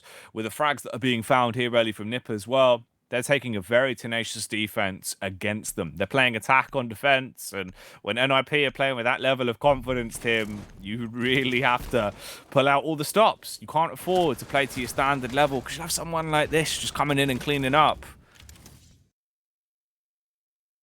Just what he does, and that is what he has done time and time again. And right now, heading into round 3, we're going to be going to Archives and Tellers for the next NIP defense. It's going to be the split site, so not one that we see too often outside of LATAM, I don't think. It's certainly seen a rise in popularity recently. Quite often split sites have been sort of shunned a little bit and overlooked, but this one has got some real potential. We do see some great defenses. Generally speaking, you will see a plant attempt going down in the room in front of you now, center of your screen. That is known as tellers. And generally speaking, the plant attempt will be up on top of one of the desks or up on top of the marble plinth that you see in the middle. And the reason is that the defenders will often play down in the lower half of the site inside of Archives, and they'll bring as many nitros as they can. We've got 2 on the board there, and there's also impact nade capability from Pino on Vigil, so we may well have vertical holes opened up as well, and that will just allow them to challenge vertically onto any plant attempt. Now, they are looking very aggressive at the minute. Pino, he is absolutely just itching to get at Furia here, knocking out the window of Connector, just seeing if he can get any line of sight onto the spawned in attackers. See if he can take himself an early kill into the round and give NIP another, surely not, another advantage. The nitro was in hand there. There are men on the rappel, and I think there's a cam or drone or something just watching over the location that's giving him an idea of whether there is anyone. Watch for this nitro landing on the window ledge potentially. That's all he was waiting for. He's just waiting for the sound, and out it comes. There's the nitro, and there's the double massive from Psycho. That's ridiculous. Psycho taking the mantle from Julio here when it comes to the nonsense he can achieve with that nitro. A huge 2K blowing up off the side of the building. And that shockwave is going to be felt throughout the entire round. 2 minutes left on the clock. You've got yourself a big entry. No damage sustained. He didn't even need the peek. He did it all off the back of hiding behind the desk and blowing up the smithereens. They are going to slowly make their move in, looking to repel. Surely not a third frag for Nitro. Takes the pot shots, but backs off with the upgraded pistol. Not wanting to run the risk of holding the angle for too much longer. Groups up as they can now effectively play for trades from this point forward and still have a crazy high chance of winning this round. Early aggression from Pino. Fighting through the soft wall. Bullets chewing open that wall and also delegating damage back onto Furia. The 3-man squad of Fury that have got 1 minute and 20 seconds left to try and salvage this round. There's a lot of salvage to be done here, Jackie. Fury are on a serious back foot at this point, not only on the scoreboard, but inside the round itself, and that's not going to do them any favours as Pino steps up and removes the head of highs and leaves us now 5 versus 2. Fury are fighting hard, but Miracle and Fred once again left with the task ahead of them. Miracle will manage to get the first kill onto Pino, so that at least gets the ball rolling for Furia. Starts to give them at least a little bit of hope that they can get back into this one, but before they progress anywhere towards sight, they're going to have to deal with the remaining top floor roamer that is Psycho. He's already got 2 on the round. He could well get himself a 4K here if they are not careful, and he finds himself coming onto the flank, and that's exactly what's going to happen. Fred and Miracle looking to push towards the spiral stairs. Kamikaze, however, will shut him down from the corridor. Now, that was a nice shot from Fred, just grazing across the face of Psycho there as he exposes himself and leaves himself in the open. If he just peeked that for a second longer, he would have had a man potentially on the stairs. He drops, and Kamikaze, second on the round. He's ready for it. He's watching the hatch, and he shuts down round number 3. NIP looking golden right now. Living the large, luscious life here. Partying with the way they're playing out these rounds. Man, Psycho, that was crazy. He really did take an axe to him on that one. Let's have a look. We got a replay of the 2K Nitro out the window. It was Lowering beautiful. them both down to the floor. Yeah, it's madness, man. Look at the lineup on it as well. Just watch it hit the window ledge. You just see it fly over there. You see the LED, and then bang, just on the inside of the window ledge there. And that is just... That's second to non-Nitro work, is that. The fact that he's just landed that so perfectly and taken 2 off the rappel. I think that's probably more than even Psycho was hoping for. Yeah. Yeah. I mean, even if you get 1 there, right, that's the big pick. That's the huge opener into the round. But the fact he's got 2, oh boy. How many times are you going to be able to achieve that, right? Like, surely it's not going to happen that many throughout an entire season, Tim. Absolutely horrendous place from Psycho there. Not leaving Furia with any chances into round number 3. Will they be able to find themselves a bit more of a chance in round 4? They're going to be attacking onto the console office. So last time around, we saw their pressure mounting towards the yellow stairs and the console window. They never really managed to get themselves running too far into the round. They ended up 2 versus 3 with seriously low health, trying to push in from the bathroom, as that was part of the focus of trying to get themselves onto the yellow stairs and get some sort of control there, but they never really managed it, never really got boots on the ground in any meaningful way or any map control, and that is something that they need to change up here. Now, I would normally say that potentially a push towards admin to try and switch things up, that is the alternative attack here on the top floor, might be a good idea, but given what they've just experienced at the hands of Psycho, Jackie, I'd have thought they'd be wanting to stay well away from the admin side of the building. It looks like they are going to go in through there, though, so they're braving it, and I don't think this is actually a bad option, because last time moving through the yellow stairs side of the map really did not work for them. We'll find out how it's going to go then. If it will be another round that does not work out well, or if it might be their opportunity to get into the game. Because Furia, they need to soon, Tim. Already 3 rounds have been scooped up by NIP on their defense. They haven't exactly been long rounds either. This game hasn't been live for very long. They're making strides into this one. Furia, they're going to need to strive to be able to get themselves back into it. 1 minute and 45 on the clock then, as the push is coming in. Pino's being a little bit of a cheeky boy, though quite saucy, in fact, as he peeks out by the yellow stairs, looking for any info to try and secure an early frag, but deviates back, heads back in, and roams off after not spotting anyone out. He's linked up with the rest of the squad now, so the entire posse of are ready to try and slay, but they won't be praying, they'll be doing, as they find the first peak SMG working out for Kamikaze, cleaning up onto Lender. There goes Fred, goodbye Miracle, and it's just down to Bursa. Everyone's been torn to shreds. Unless the big bear of Bursa can bring out his claws, this will be another round where Furia gets skinned.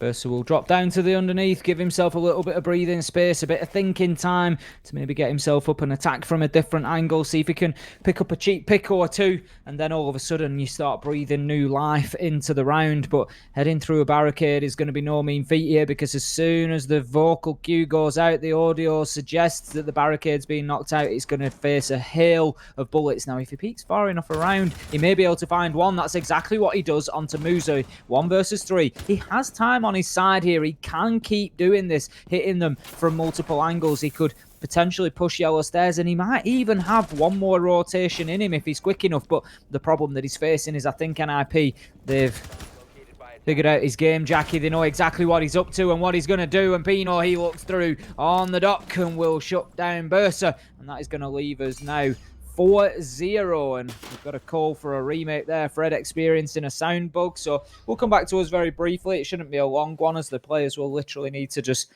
leave the lobby and then come straight back in, so there's no reboots or anything like that needed, so we should be fairly back with it pretty quickly. Yeah, it should be quite a snappy one. Almost as snappy as how this game's going so far. Next being snapped into this round, but across the board, I mean, NIP are just blitzing through this one, Tim. They're speed running it with the way they're playing it here on Consulate. I don't know if we can as well. If there is any opportunity, produce assignment to throw you on the spot. If we've still got that replay, the 2K Nitro, could we have another look at that whilst we've got a bit of downtime in the rehost? Because that's still just absolutely bizarre, Tim. Yeah, it's just, like I say, for me, it's the placement of it. We're going to get it to have a little look at now. And if we watch this come in, particularly watch, the bit you may not have noticed is you'll see the LED now. So if you look just above where the player is stationed, just above Psycho, you'll see the LED flash across your screen. There you go. You can see the trajectory of the Nitro. And now it just comes in and lands on the right-hand window ledge as we're looking at it. Just the outside edge of that window there. And just look at this land. Bang! Slap! The double-sided tape. Sticks it to the window, and down go Bursa and Lender. And that one, Jackie, that's going to hurt every day of the week. What a nightmare. But Psycho's just, he's run away from that laughing, hasn't he? That's just a beautiful play. That's crazy, man. Like, it's a frustrating way to die as well, especially into the early round, where it's not even just a 1K, it's both of those frags. So it's round over. Against a team like NIP, it's round over. You know that it's done. Inside the first 30 seconds, you've had 2 ripped off rappel, it's done. Yeah, it's really, really rough. That's the crazy part as well. I didn't even actually catch that on the first bit where you do see it going up. It's one of those where the difference of maybe if you saw it as it was floating through the air, you could have tried to get further away, potentially only lose one of you. But, you know, hindsight's 2020. If we didn't catch it, I doubt they saw it in the heat of the battle at a point like that. Absolutely not. You know, it's like I say, it's easy for us when we've got the views that we've got. They aren't looking at it through the same eyes that we are necessarily. And like you said, there's a lot going on for them. One of them's probably in a drone trying to see what's going on, trying to locate and shouting out locations. The other's trying to scan doorways to make sure they're not going to get challenged. And the last thing that you expect really is Psycho just launching such a perfect Nitro. But I tell you now, that throw has been practiced. You know, that's not the sort of thing that you just hit. That's getting in a custom game and making sure that you can hit those window frames without too much of a problem. And Psycho's just absolutely decimated them there. It really is. You can all that's left is just 2 scorched sort of body marks on the wall as they've just collapsed to the ground. Left a little bit of graffiti there to commemorate the play off the back of the kill, Tim. Like, the thing is, right, the reason why I really enjoy seeing those as well, because as you said, with a lineup like that, it takes a lot of skill. And, you know, coming from the background that I've had, right, it's one of those things that you can really appreciate. When you dedicate that much time, server side, to just consistently go over lineups over and over again, so you have that in your back pocket, which is what we've seen NIP do multiple times. Julio is the prime candidate for it, right? He'll set himself up in angles where the Nitro tosses he would pull out were always so finessed that he would be going for these crazy trick shot Nitro kills, basically, but they'd work because they were so consistently rehearsed. If he was going to go for it, as long as he heard that audio cue that they were close enough, he was almost guaranteed a kill. The thing is with the Nitros as well, it's not an easy skill to sort of master, really, especially not with that level of accuracy and being able to repeat it consistently, time after time. And the reason that I say that is it's difficult to call something within the game heavy, but the Nitro, when thrown compared to some other gadgets, it does feel like it's got a bit more weight to it. It doesn't quite fly, much like the Selma as well. The Selma device is pretty much the same. It's got that same sort of trajectory, and it can be difficult because you want to give it a bit more juice towards the ceiling because you're thinking, I need to get some distance on this. But then how often do you just get it too close? It catches the ceiling and you're left without your nitro. And it's a really tough one to master. And an arc like that is not an easy thing to hit time after time after time. And Psycho's just shown, why he plays for NIP essentially. Oh, mate, he was taught in school when they were doing PE. He was taught about the camel drop technique, where you have to arc it high and it swings down with its weight and drops where you need it to go. That's exactly it, and he's nailed it right on the head once again. And let's see who is going to get nailed into this round then. As the game continues, go back in round 5. 4 rounds on the spin for NIP off the back of the rehost. It has been very, very clean. Oh, man. Scary stuff for the way it's been going down. I am actually a little bit worried for Furia here on Consulate, Tim. It feels like we could just be going into the second map in a matter of seconds if it carries on with how it's been played out. And I don't really feel like NIP are going to be slowing down. My concern for Furia is on the entire season as well. I don't want to write them off just yet, Jackie. There is certainly an opportunity there for them. But it's starting to look difficult. They've got 3 games left after this one. They need to find 3 points to leapfrog Santos. It's not to say that it's impossible. For me, what they need to be doing now, I think it's time to probably put all your eggs in one basket. And I know many people would advise that you don't do that. But if we have a look at the lineup left for Santos after this game against NIP, I'll grab the fixtures now and then we can have a quick look at exactly who they've got left to play. Because what I'm going to suggest is that they, going forward, just look at focusing on one team, Furia now. They just need to look at one game. Santos, they don't have the easiest of run-ins towards the end of the season. They've got FaZe left to go. They've got NIP left to go. And they've got... Who else is there other game? They've got Ints. So Santos have got a really difficult run-in, and you could easily see a timeline where they don't take any points from that. Furia have got MIBR, they've got Black Dragons, and they've got Team 1. So not much easier for them, it's probably fair to say. I would be stacking all of my chips into one basket there and saying, that's the game. That's the one that we're going to try and get something from. And we're just going to put absolute maximum effort into it. Just like Pino has put maximum effort into wiping Fred out of the round to kick things off there. That's the ace gone. Hard breach utility gone when you're attacking onto Garage. Things just got really difficult for Furia.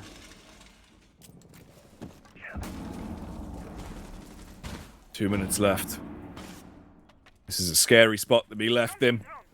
Rotation coming back around, dipping into the toilets and trying to get yourself into cover. Furia in a 4 versus 5. This is looking reminiscent of what we had already seen with the way the game was going before the rehost. That's why it's so terrifying. Psycho taking shots up. Impact Nade goes out to give him a little bit more room for error. But there's no mistakes being made.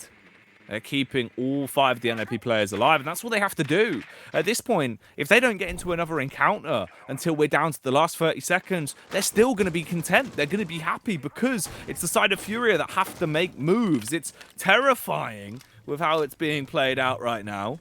And there's only 60 seconds left to go. Lender going to be backing off and heading his way over towards the stairway. NIP have got complete sight control, and there is nothing that has come out yet from Furia, Tim. They are looking rattled, shaken, and potentially broken.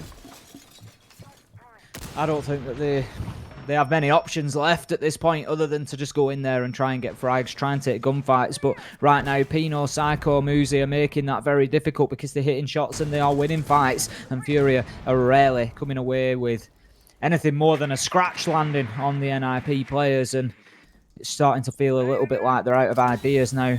Looks like there's a push going to mount towards the rear side here, but they're certainly not in any rush to move down. There is going to be a drop down into Archives there. A couple of men have gone, but look at this. NIP have already preempted it. Pino's in there. He's looking ready to challenge. He's going to shut one down onto Bursa, and then he's going to get another. Muzi's going to get in on the action as well, and kills are raining in, and we find ourselves in a heartbeat 1 versus 3. And this is Miracle with it all to do. Julio, Psycho, and Pino. He's up against Pino. Takes an easy peek around the door for him, and that's going to be it.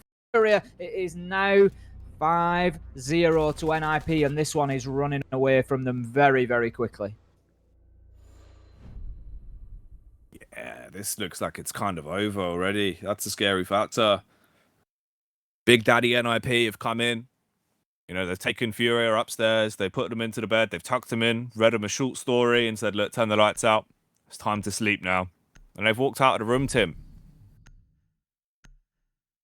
And to be honest, I think that Furia, they're going to be good. They're going to be very good, and they're just going to go to sleep, Jackie, because I don't think that there's much that they can do about this right now. It's out of their hands. It's out of their hands. This is just down to the way that NIP are playing, and Furia, I think, at this point, are going to be experiencing a lot of frustration. They are desperate to get back into this stage. They know that they are one win away, but right now that win must feel like an absolute age away from coming. Yeah, it's, I don't know, scary, dude. Like, we did talk about how good NIP are at the minute, because they have been proving that. They've had a really good season where they've started to pick up a bit more speed now towards the end. They're finding their form again.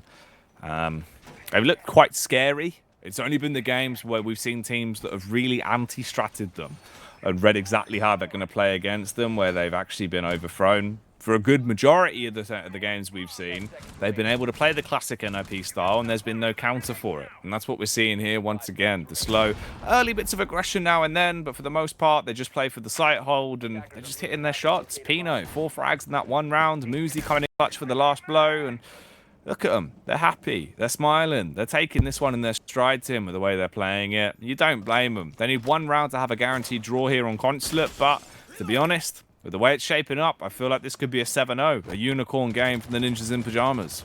Oh, I'd absolutely agree. If Pino comes in strong on the entry once again, I think that's probably exactly the sort of thing that we're going to see. And right now, he's certainly having a look. He's lining up his shots. He will take them through.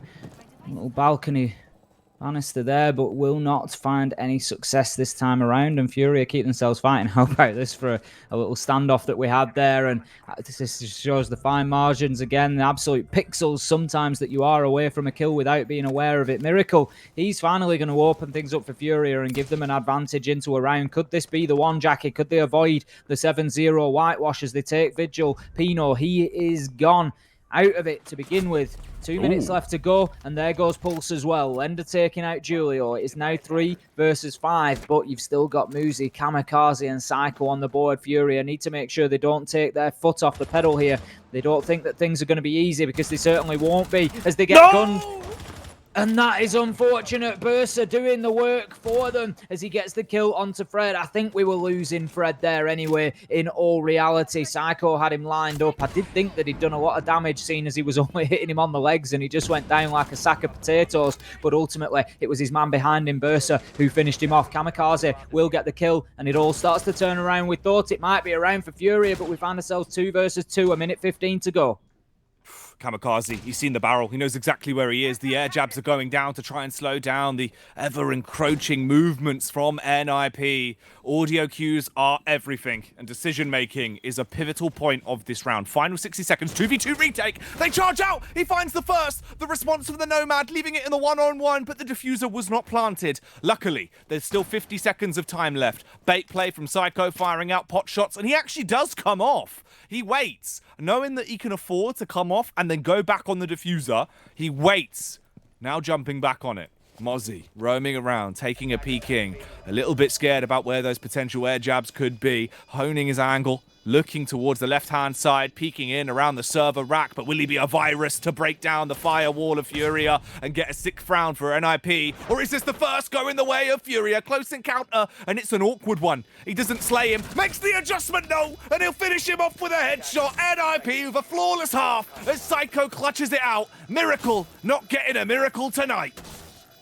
It felt as if the Furia needed a miracle right there, and if anybody was left in the server who could close it out, they were hoping it was going to be him. He has had probably the best game of them so far, but ultimately Psycho just showing he was able to win out in the ring around the roses, the little merry-go-round that they had there around the server stacks, and he came out and it all came down to that 50-50 gunfight, and Psycho just hitting the aim shot. Absolutely not messing about, shutting down Miracle, getting onto the diffuser, disabling it, and we have a little replay there of the team kill. That's unfortunate. Not sure who Bursa was reacting to there, because he was actually behind Fred, so he didn't really have an angle up onto the hatch. So I'm not sure whether he was actually trying to trade fire with Psycho, or whether he thought there was somebody else firing from maybe Tellers, or he maybe wasn't sure exactly where the shots were coming from. But one way or another, he was sure of where his bullets were going, and they were straight into the back of his colleague Fred.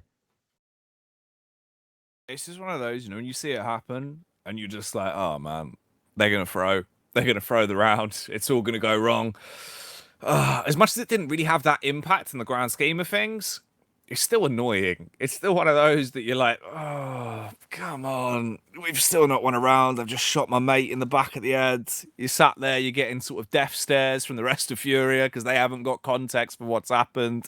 Before you know it, you're in a 1v1 that barely goes the way of NIP. Head in hands.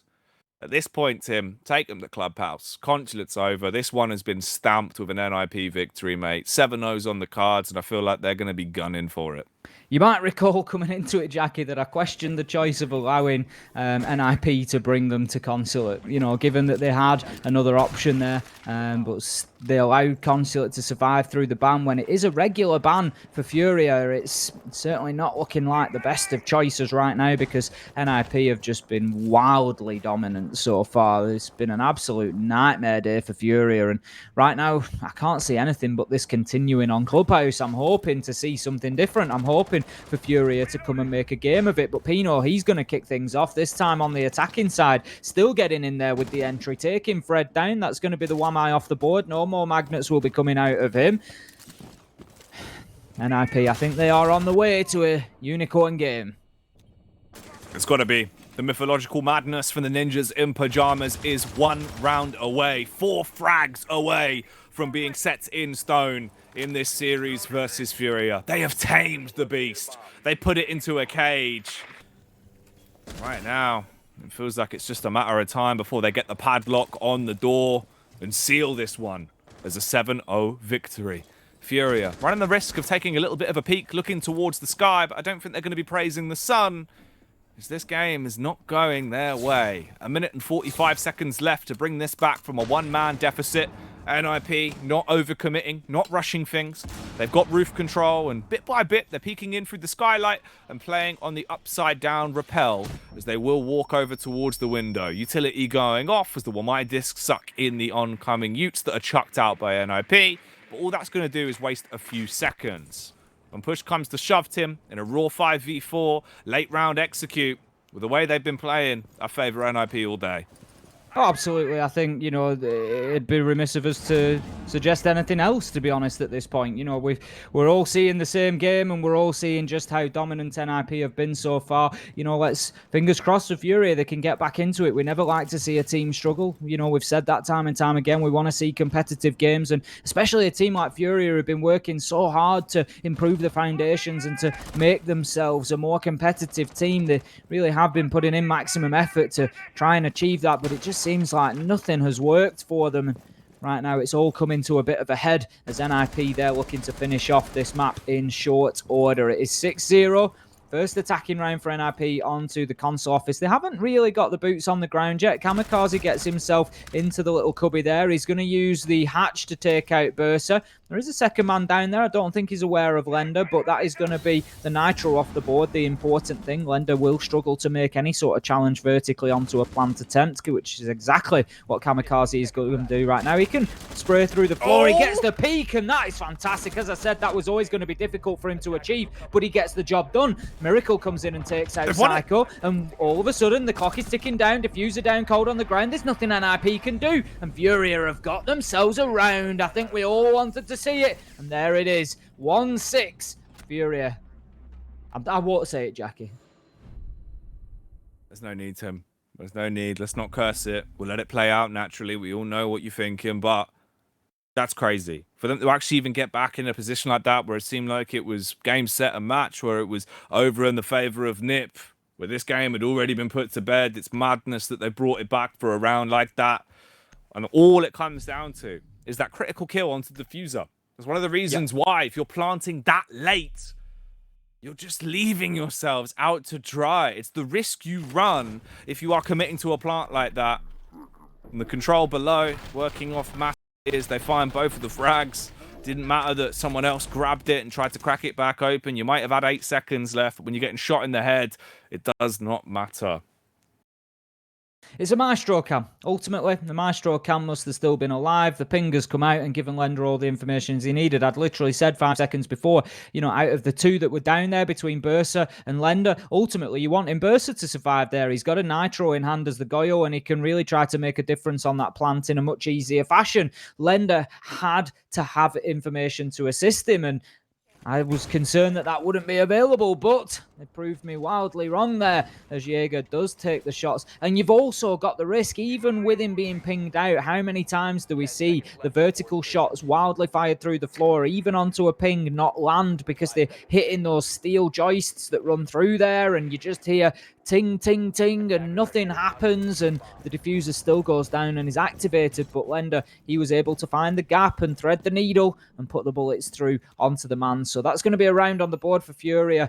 They're going to have to start trying to build from it. The problem they've got now is that they are down in Garage and Cafeteria. This is a site that on the attack, NIP so far are unbeaten here. I thought you were just doing the beat to a Drake song there for a minute. I'm too old for that, Jackie. Oh, right then. Well, when that NIP hotline blings that they're going to be close to shutting this one down. I tell you what, Tim, there's never much love when it goes OT. That's why it physically can't. Because into this game, we can only have draws or wins, and it's shaping up to be a win for NIP. But they still need one more round. They have to get themselves to a 7th. And Furia, if they're attempting to mount a comeback, it would be 5 on the spin. A very hard position to get themselves into. Nice play so far from NIP. Of course, you get in, head over towards Piano, get the sledge in the spot so we can smash up the floor, peer your way down, and peel off any of the gadgetry that's in place. No matter what's brought out, if it's around and it can be seen, you can destroy it and then allow your teammates to tear down the back of the wall. They got an ace, they do. Kamikaze, as you can see, he's now put into the mix. That will remove the hard breach reinforcements there. So, as much as it hasn't worked out exactly how they wanted it to, with the impact nades coming in and throwing a bit of a spanner into the works, they at least have a line of sight to work with a base bit of damage being done. They do, but if they want to get the diffuser down, assuming all Selmas have been used, which they have, we can see the countdown at the bottom of our screen there. I'm not sure. I just, as soon as we get another look at that garage door, I'll give you a better opinion, but I'm not sure if there's actually a vaultable hole in the middle. I don't know if one of the Selmas has just achieved a second, but it's not going to matter much as Psycho and Pino, they make it rain bullets down onto Burster and Highs from the ceiling above, and that's going to be 2 opening kills at the same time coming in for NIP. They find themselves 5 versus 3. And even if they cannot maneuver through that garage door, it's not going to matter much anymore, because now with the man advantage, they can afford to switch things up and head themselves down for a rear push if necessary. Now, nades are being attempted onto the man on pipes, but they will have no joy at this point in time. The smoke of Miracle will start to block off those yellow stairs and prevent the push coming in from that way. That is, of course, the alternative to be able to get in. No, we can see that the garage door is still sealed. Now then, shots are missed. That could have been a double kill for Lender, but Julio steps in,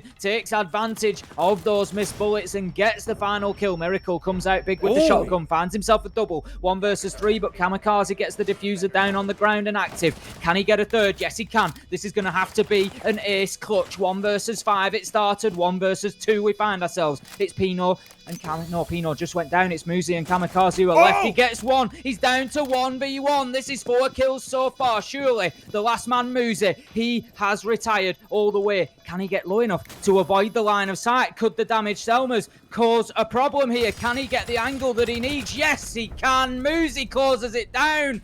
But what an attempt. It really was nearly a miracle in front of our eyes, Jackie.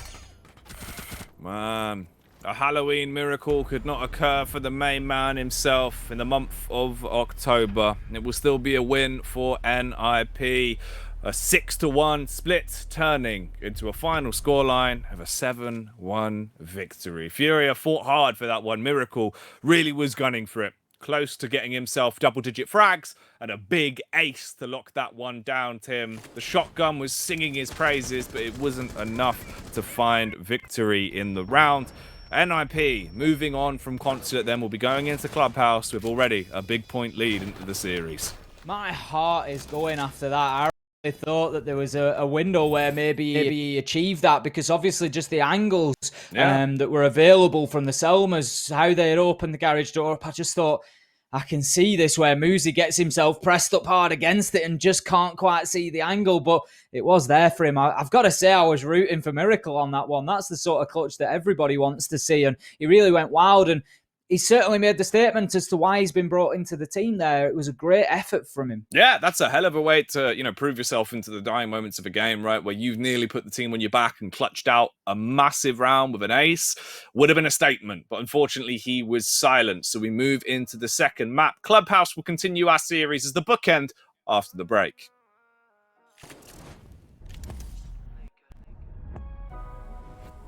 Tomando por noches enteras, tratando de sacar tu amor, pero eso me desespera, por culpa de tu dulzura.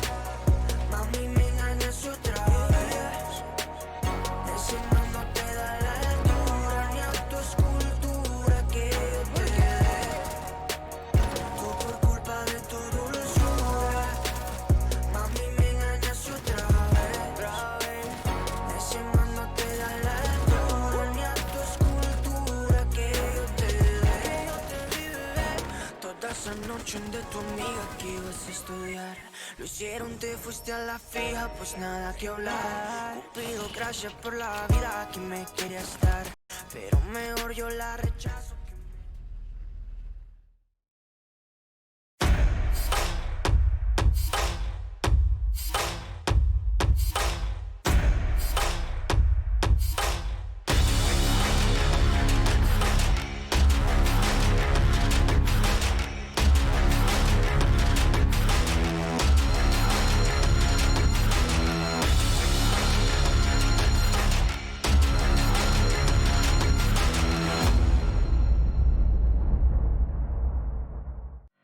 Join Face It, Play Siege, win prizes. With 45,000 Ubisoft credits up for grabs every week in the EU Open Cups.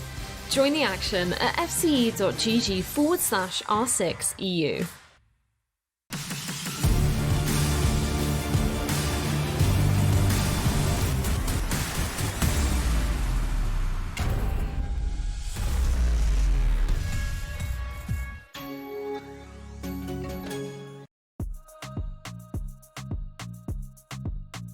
Clubhouse is coming up. Second map in the series, Tim, as we move on from Consular off the back of the NIP win.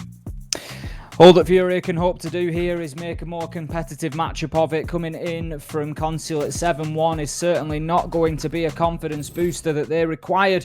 This is their game in hand, essentially. This is the one where they could have caught up to Santos, but it is not looking very likely at the minute. Ninjas in Pajamas securing the first map on Consulate, and the best that Furia can hope to do is take a win here on Clubhouse and at least stretch themselves to 1 point and bring themselves within touching distance of Santos. It will unfortunately now, regardless of the result here, even if they do secure that point, they will still find themselves bottom of the table tonight and with some chasing to do. And as I said, Jackie, maybe it's about time just to focus on one game, put all your effort in, and try to really just deconstruct a team and go in there and get the win. Yeah, dude, they're turning up. They're bringing it. They're bringing their A game, and we're sitting it. It's lovely to witness. Obviously, just to reiterate for anyone that might be coming in off the back of the first map that wasn't there for the pre-game when we answered the question of where Novice is and why Miracle's been subbed in.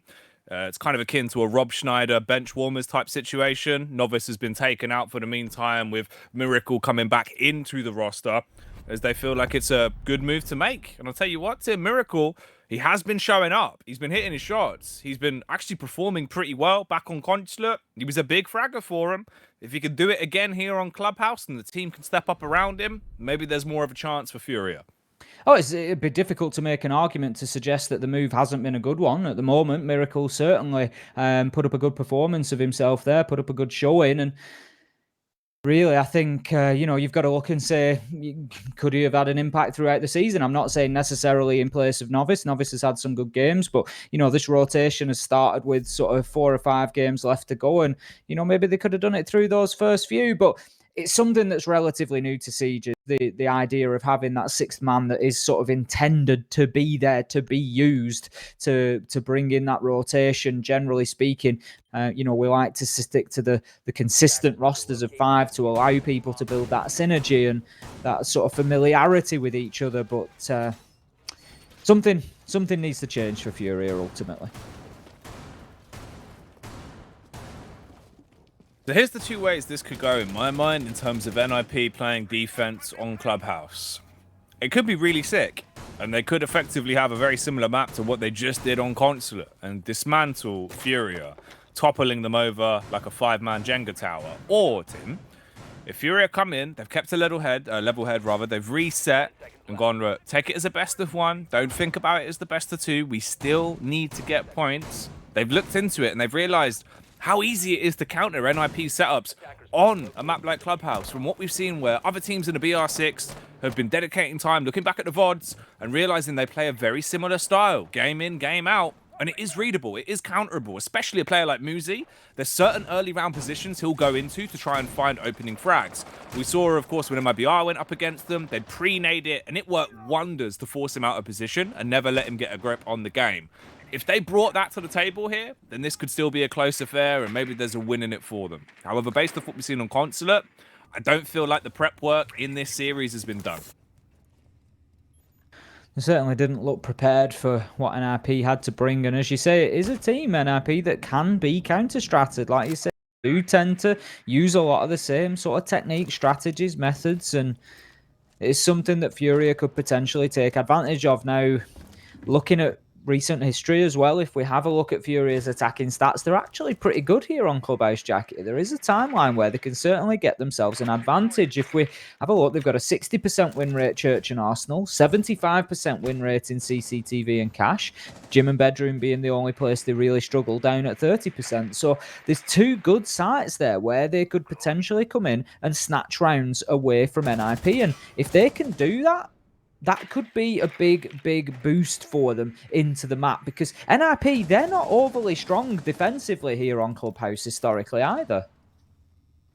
No, exactly. That's what I was saying. Like, there is genuine opportunity where you could get something going, especially if you count, like, if you come into this and you have properly anti-stratted them, then yeah, it's doable, but it's a big if, right? It's one of those where it could swing one of 2 ways quite decisively. In terms of how decisive the fan vote's been for this one, it's an 82% poll in favor of NIP. Only 11% giving any hype towards Furia.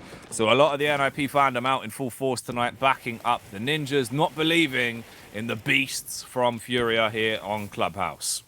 I'm glad to see that we've got a few people in the chat back in the Panthers, though. They're a very friendly team. They've been, Twister's been great to speak to over last stage and this stage. And, they've been a lot of entertainment as well. We've had some big moments. Let's not forget Fred particularly putting down some big plays. Lender and Novice going huge in play day 1 when they managed to pick up that 3 points at the beginning of stage 2. So, it's nice to see that they've gathered some fans along the way. But gathering corpses along the way, Psycho hits another Nitro, Jackie. He's absolutely unstoppable with the explosives today.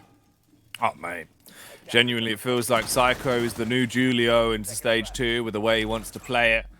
Dominating detonation when he throws out those nitros. High's nearly been destroyed, though, and Kamikaze will actually put him to bed. Switches out to the shotty as well. Big Papa Pump getting introduced to Furia, and it's all on one man. Burster committing to the plant. There's nothing else he could do. He had to get it down, but the issue is he's going to be dropped down as well. Hit with the Beretta Slay down as he sprayed down, straight down.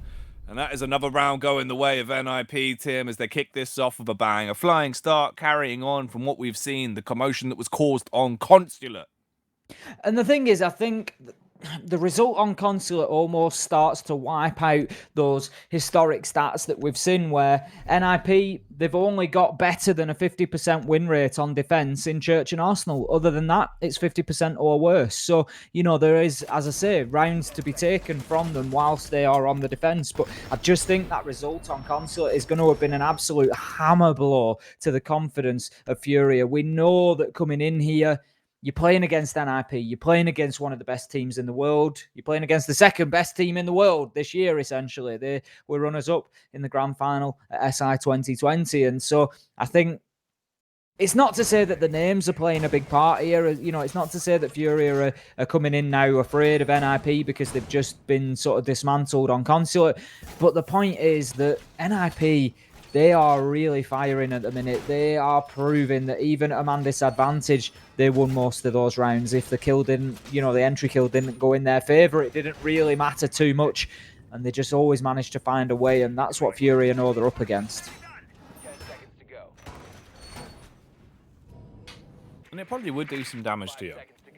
Like, you would go into it, you'd be a little bit disheartened. You know it's going to be a hard matchup, but after how heavy-handed they were on that first map, it's going to make it really rough for you. Pino's being quite a saucy boy. You see that peek he just went for, Tim? Straight out the doorway, looking to cause disarray in the opening moments of round 2. Luckily, of course, no one dies because of it. Lender does get stubbed in the toe, but he is still alive. That would have been horrific if Pino was gifted that one for free. Ooh, cheeky stuff, though. Obviously, he's looking for the aggression. How many times have we seen this tonight? Up on top of the desk, looking for the early frag through the hatch. Pino's just looking to thrive in chaos at the minute. That's exactly the mood he's in. You can see it from him, and it's been working wonders so far. He's just been absolutely slaying in the early rounds and was barely stopped. I think he took the opening death once, but other than that, he was peaking every round. He was looking for every opportunity that he could get to land bullets onto skulls, and he was more often than not successful. Now, Psycho, he's going to be locking down the construction room. He's going to have his deployable shields out there, and he's going to make it as difficult as possible for Furia to approach from that side of the map. Now, Maverick going to work on that reinforcement to try and get the breach successfully undertaken on the east wall to give the line of sight through there. And looks like there's going to be some attention paid to the master bedroom side of things as well. And there goes the reinforcement. So we are getting somewhere now for Furia, 1 minute 30, and that's actually pretty good progress to begin with. Plenty of time to go, and they've got the east wall open. All right. 1 minute and 20 seconds left then. As we are into the 5-on-5 still, with 1 minute and 15 seconds remaining. Lender finally gets served up some painful punishment as he goes down to Pino, eventually making good on his promise from the start of the round. It just took nearly 2 minutes for him to actually back up the bold moves when he peeked the doorway. And this is rough, especially when they trade upon him. Versa biting back down onto Pino. Oh, Julio, has he lined it up? Big boy Julio with the nitro, chucking it out, but it's not going to work. It blows up, but it won't blow them out of the round. Instead, it helps them a little bit, tearing down the defenses and giving them an entry point. With a hard breach coming into play. Fred, he can't quite get through, but he can use it as a peeking play. Unfortunately for them, they're being punished because of it as Psychos once again going in with a hatchet and lopping them to pieces. Miracles destroyed. It's a 3v4 with 25 seconds left. This is so awkward for Furia. What do? You've got an angle below where you can try and create some space, sure, but Julio's using it against you. He'll hurty-verty as he puts him to bed, switching to the sidearm and stunning highs out of the round. 2-on-2 now. This is going to be horrendous for Furia. The game, looking much like Consulate again here on Clubhouse, is going to be going the way of NIP. Julio's just shown the confidence that NIP are playing with right there. The book is open in the floor beneath him, and he has absolutely no concern. He stands right on top of exactly where he's being opened up, and he just absolutely starts gunning back in return, proving that those angles work in both directions. No fear whatsoever. And if you're going to start taking those challenges, then that just says it all to me. Playing into... Look at this here. Look how aggressive he is in return. He's stood right on top of the completely open floor. He's just absolutely no concern about it whatsoever. And NIP playing with that sort of confidence, that's going to be difficult to overcome for anybody. Absolutely anybody, let alone Furia at the moment. All right, looking like we're getting a rehost on this one. We'll get that remedied, and then we'll get back in. That was a bit of a sneaky one. Snuck up on us. Got to be careful for those stealth rehosts. You never know. You never know when they're going to come from. That's the thing. They're like wood lice. They come out of the smallest holes. Like, even if you think everything's boarded up, right? A wood lice gets in there, it's going to be a nightmare. Especially because when they breed him, they give birth to so many wood louse that there'll just be hundreds of these bad boys running around. I honestly thought you were going to take the opportunity there, Jackie, to tie in nicely and say they come out of nowhere like a ninja. But no, you went with woodlouse. And by now, I should have learnt to expect it. Yeah, you know, it's one of those, isn't it? They're similar. Ninjas, woodlice, kind of work in similar ways. One and the same, practically. They are indeed. Tell you what though, Tim. Are you going to be a bit of a shinobi and throw out a star that will get the right answer for my next rehost riddle? Because I've got another one prepared for you. Do you fancy it? Yeah. This is the ranked game where you've been on a bit of a streak and then you've lost one and you're like, do I take another one? Do I take the risk or do I go to bed? Before bed? Do I just go to bed? And I tell you now, you never win this ranked game. Let's see if we can win the riddle. Okay, Tim. Here we go, as we get into the potentially last riddle of the night. I am the ruler of shovels. I have a double. I am as thin as a knife, and I have a wife. What am I? Yeah. Probably shouldn't have played that rank game. Should have gone to bed, shouldn't I? That's what we're learning here. Honestly, that's a straight fact. If you ever think, should I have one more game? The answer is always no. I don't think I've ever won that one more game. You should never do it, and I should never have gone in for one more riddle. I am the ruler of shovels. I have a double. I am as thin as a knife. I have a wife. What am I? See, it's the have a wife bit that's throwing me off, because I'm trying to think of like any other sort of situation where there could be a wife that's not to like a human. All right. And because I feel like it's going to be an inanimate object, and I'm struggling to see where that pairing comes in. The ruler of shovels as well. All I can think of is like a builder. What is it? A big guy called Steve that's just really good at laying bricks. You know, you turn up on site, it's your first day. I need a shovel boss. Go and see Steve. He's the ruler of shovels. Oh, mate. To be fair, yeah, I wouldn't be surprised. You'd pick one up and they're like, whoa. Have you checked that out with Steve? He just comes just out of the floor like Mr. Rossetti, just with a shovel on his head. This really thin guy walks in who's as thin as a knife. Oh, mate, that's the HR department. Keeps everything clean cut. Yeah, I don't think I'm going to get that one, Jacket. Right? No, I don't think so. I can see we're heading back in, so I'm going to let you give me the answer. We'll square it away at a 1.00 RD riddle to death ratio. Unfortunately, Tim, the answer I was looking for on that one was not Steve, the shovel man. It was instead the King of Spades, of course, from a deck of cards. The King of Spades. Okay. Also known as Steve. That's how I know him.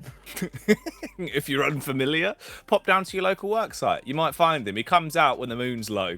Or when somebody tries to take a shovel. Yeah, don't go touching his shovels. Oh, it won't end well. He'll be using them by the end of the night to bury you. Oh, man. All right. Well, there you go. That was a fill. Hope you enjoyed that one. To be fair, actually, Phil's the brother of Steve. And is sort of one of the purposes of a shovel. Well, yeah, that's the thing about shovels, not just right? used for digging, you see. Yeah, because obviously, you know, you can use it for digging, but you can also use it for filling back in the hole with the stuff you digged out, or mixing up cement. Shut up. Don't worry about that. Oh, they knew what I meant. It's same difference, Tim. It is. You're absolutely right. As you're satting around on your high horse. My ivory tower over here. We're heading back in and talking of ivory towers. NIP, they are sat right atop one at the minute. 9-1 we find ourselves at the minute. Obviously not just inside of this map. We're not playing some weird version of Siege where we are allowing teams to get 9 rounds on the board. It is still best of 12, but it was 7-1 on Consulate and NIP. They have continued their reign of terror from atop that tower coming in here, and they are going to 0. It looks Jackie, to me, like we're skipping back out once again. Yeah, from what I was seeing there, from obviously our top-down perspective from your ivory tower you were sat on as some sort of wizard overlord, it looked like they were lagging Tim, to be fair. I think I saw Julio just sprinting into a coffee table, and unless that's become one of his favourite pastimes, I reckon he's lagged. I'd say so. I don't think he's keen on the coffee table. Certainly not to that degree. So we'll get the lobby remade again. Hopefully that'll get the issue resolved. We can't have the players trying to struggle through that. So we will try to get it squared away for them. And at the minute, if we're honest, Jackie, it feels like it's delaying the inevitable. Obviously, we know which way this one is going, or we at least know which way we think it is going. Had Furia come in and made a bit of a game of one of them sort of opening rounds, you'd think, maybe there's a pathway for them back into this. Maybe there's a thread where they can get themselves back involved. But it just doesn't feel like it. NIP, no matter what position they put in, they just seem to close it out. We saw the confidence Julio was playing with. Psycho in that doorway into construction as well from the CCTV and Cash site, from Cash into construction. He had his deployable shield set up. He was just not being moved at all. There was just nothing they could do to disrupt him. Yeah. No, that is true. It did feel like one of those where it's just like, it's kind of over at that point. It was a bit of a rough ride. Certainly has been a bumpy series for Furia. Move-wise, obviously, in terms of the roster change, it looks like Miracle's come in and he's starting to find his footing again. It's kind of working out. He's hitting his shots at least. But when a game gets into this point where you start having these rapid rehearses back and forth, it's very on-off. It's hard to keep the consistency. And obviously, Furia, I feel like it's going to hurt them more than it will hurt NIP because they're already sat there in a position where they're like, well, we're winning. We've already got a map. We can afford to take 10 minutes out and just chill for a bit and then come back in and pop heads off. Yeah, that's exactly it. Like you say, NIP, they're in the driving seat at this point. To them, this is going to be 5 minutes of a breather. I don't think it's going to slow them down. Let's be honest, is 5 minutes away from the game really going to impact on players like Psycho, Pino, Muzi hitting the shots? Absolutely not. They're just going to come straight back in hot. And like you say, Furia, for them, it gives them 5 minutes to sit back and think about what is going on here and the fact that they are on a slippery slope towards another defeat. And if anything, it could really sort of play into that mental element and just make it seem all the worse, really, rather than sometimes just getting into the game and just playing it on, and you can take it one round at a time. You don't think about where you're up to overall. You just get on with it, and it's like, right, which round is in front of us? Right, we're attacking onto gym and bedroom. Right, what are we doing, boys? Where are we going? Whereas now they've had that 5 minute slowdown, and it's like, this has been tough today, hasn't it? And it starts to eat at you a little bit, I think. It does.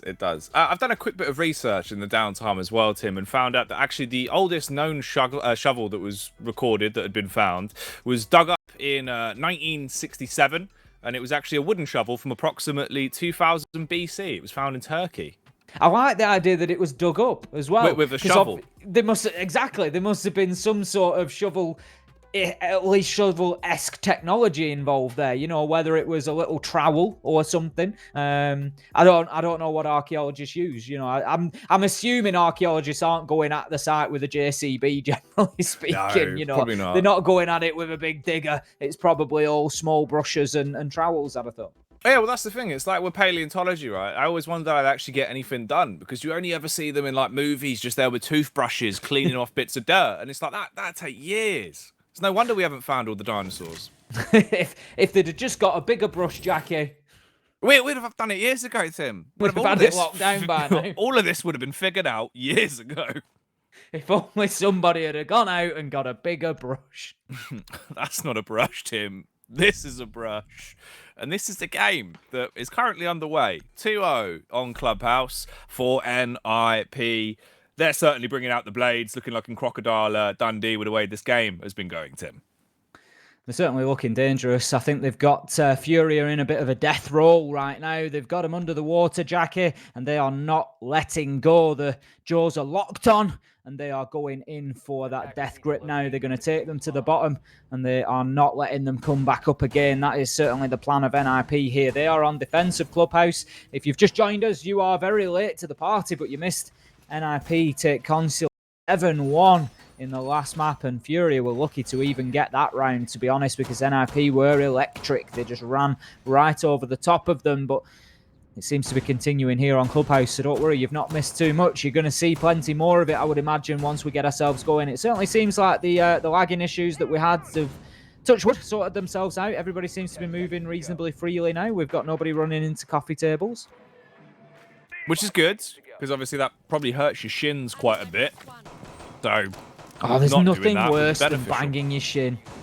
Yeah, you done that much? You shinned yourself? Couple of times. Nothing worse than a real crack on the shin. I think the ones that I've found by far the worst. Do you know, like, if you oh no, I tell you what, by far the worst actually. I remember once I'd come back. I'd been doing a spot of shopping with my mother, and she tried to shut the car boot, Tim, but she hadn't quite clocked that my head was still in there. I thought you were going to go finger or something. No, my no. finger got stuck in the boot. No, my head. Literally the back of my head. Like, genuinely, I was, you know, you're just like, oh, just dying. I'm surprised that didn't put you out. That's serious. Yeah. Stuff. No, I just sort of tanked it. But ever since then, you know, I have started reading riddles out on stream, so maybe it did some damage. Reading riddles out, and I read books back to front. Yeah, no, I did that before. Now I read them the right way around.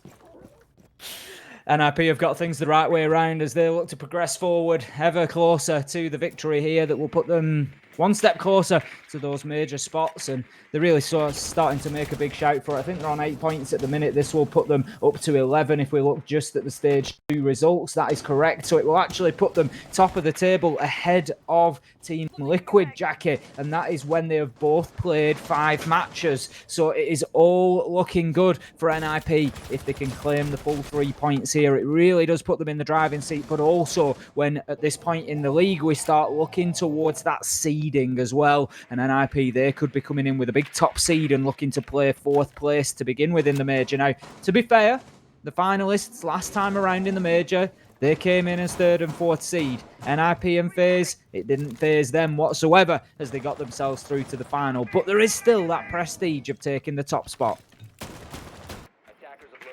All right. Get ready then. This is where the game is about to go down. Into the final 60 seconds, it's normally where the aggression is displayed from either team. Julio on the alibi. Is he going to be able to run amok into this round? Or will he be looking a little bit mucky if he's shot in the side of the head when push comes to shove? Deviates from his current position, instead slipping back over towards the stairway and roaming around on the rotate. And Furia, they really are cutting their losses. They're going for the very delayed 5-on-5 late round execution once again in the final 30. Oh, Psycho! He was ready for it. Well, he won't land it. Won't matter though, as there is a trade from Kamikaze. Look at the execution here as well. The teamwork is brilliant. Muzi, how is he good for 2 in that angle? That should be a one and done every day, but he bites down and ends 2 of them in one foul swoop, looking like a Grim Reaper. 4 versus 2. Scratch that. 2 on 3, Tim. 13 seconds left as they roam into the site. Fred has to commit, but he cannot as he's detonated. He's been destroyed, and it's all on Lender. Someone lend him a helping hand as this round goes the way of NIP. The Nitro coming in to just deny that diffuser at the last second from going down. I think it was likely Pino on the Kaid underneath who managed to detonate that one. Then everybody moves in. The final 3 for NIP, they will mop up Jackie, and there is nothing much left of Furia when all is said and done. We're going to be heading into round 4. We've seen a complete defensive rotation for NIP there, and they are just going to continue. And at the minute, it feels like they're a little bit annoyed that they didn't get the 7-0 on Consulate, and they're going to give it a good attempt here instead. They're gunning for it. They've kept their confidence off the back of the rehost. The 2K was absolutely outrageous as well. I mean, Psycho was even ready for it as he ran into the room. That's the crazy part. Is he actually flicked up, looking up the hatch, but just couldn't quite land the shot. Man.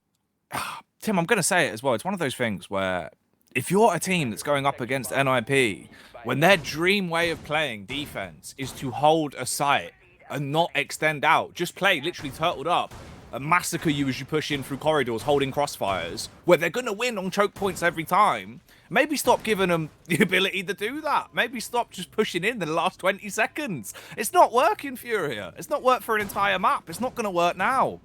And the thing is, at this point, there's absolutely nothing for them to lose, is there? Like you say, at this point, you might as well just try hot dropping a hatch or something. Let's just get on it. Let's just go straight into sight. Let's burst in. Let's catch them in the first 30 seconds whilst they're still setting up that turtle defense, while they're still applying utility to the site and doing reinforcements. Let's just burst in and just mix it up and see what happens and see if we come out of the blender on top or not. And at this point, it doesn't really matter if you don't, because like you say, feeding into them and trying to play in the last 20 seconds is always a tough game. And unfortunately for Furia, that is how we have seen them. That is their play style. It's methodical. It's go through the checklist. It's right, achieve this, move on to there, get into position, and then push to get the diffuser down. And that is very much what Furia do. They are very much A plus B equals C in that sense. And there isn't really any sort of chaotic energy from them to just come in and mix things up like that.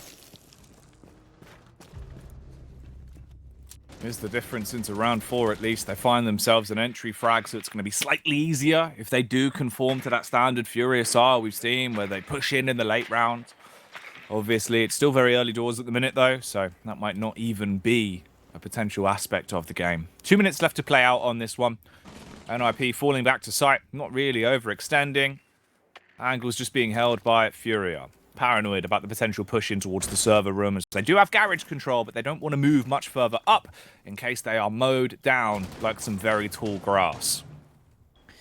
Muzi just holding his position in the blue tunnel at the minute. Looks like he's going to aggress towards Oil Pit. I'm not sure if he's aware that there's a bit of a challenge coming in from Garage, but if Furia choose to drop there, it could be the last thing they do. As a player like Muzi, he's going to take the opportunity, if presented to him, to just step out and absolutely decimate, but it won't be, and Furia, it looks like they're going to challenge onto the blue stairs instead, moving away a couple of other operators out into the map to see if they can get any joy. There is still plenty of time for them, 1 minute 20. There's work to be done though, hatches to be opened. We can see, I think the kitchen hatch is still intact at the minute. I'm not sure if the motor hatch has been opened or not, but definitely work yet to be done with Muzi in the blue tunnel, still wedged in there, and he's going to hold that to the death. There is no way that he is giving that up.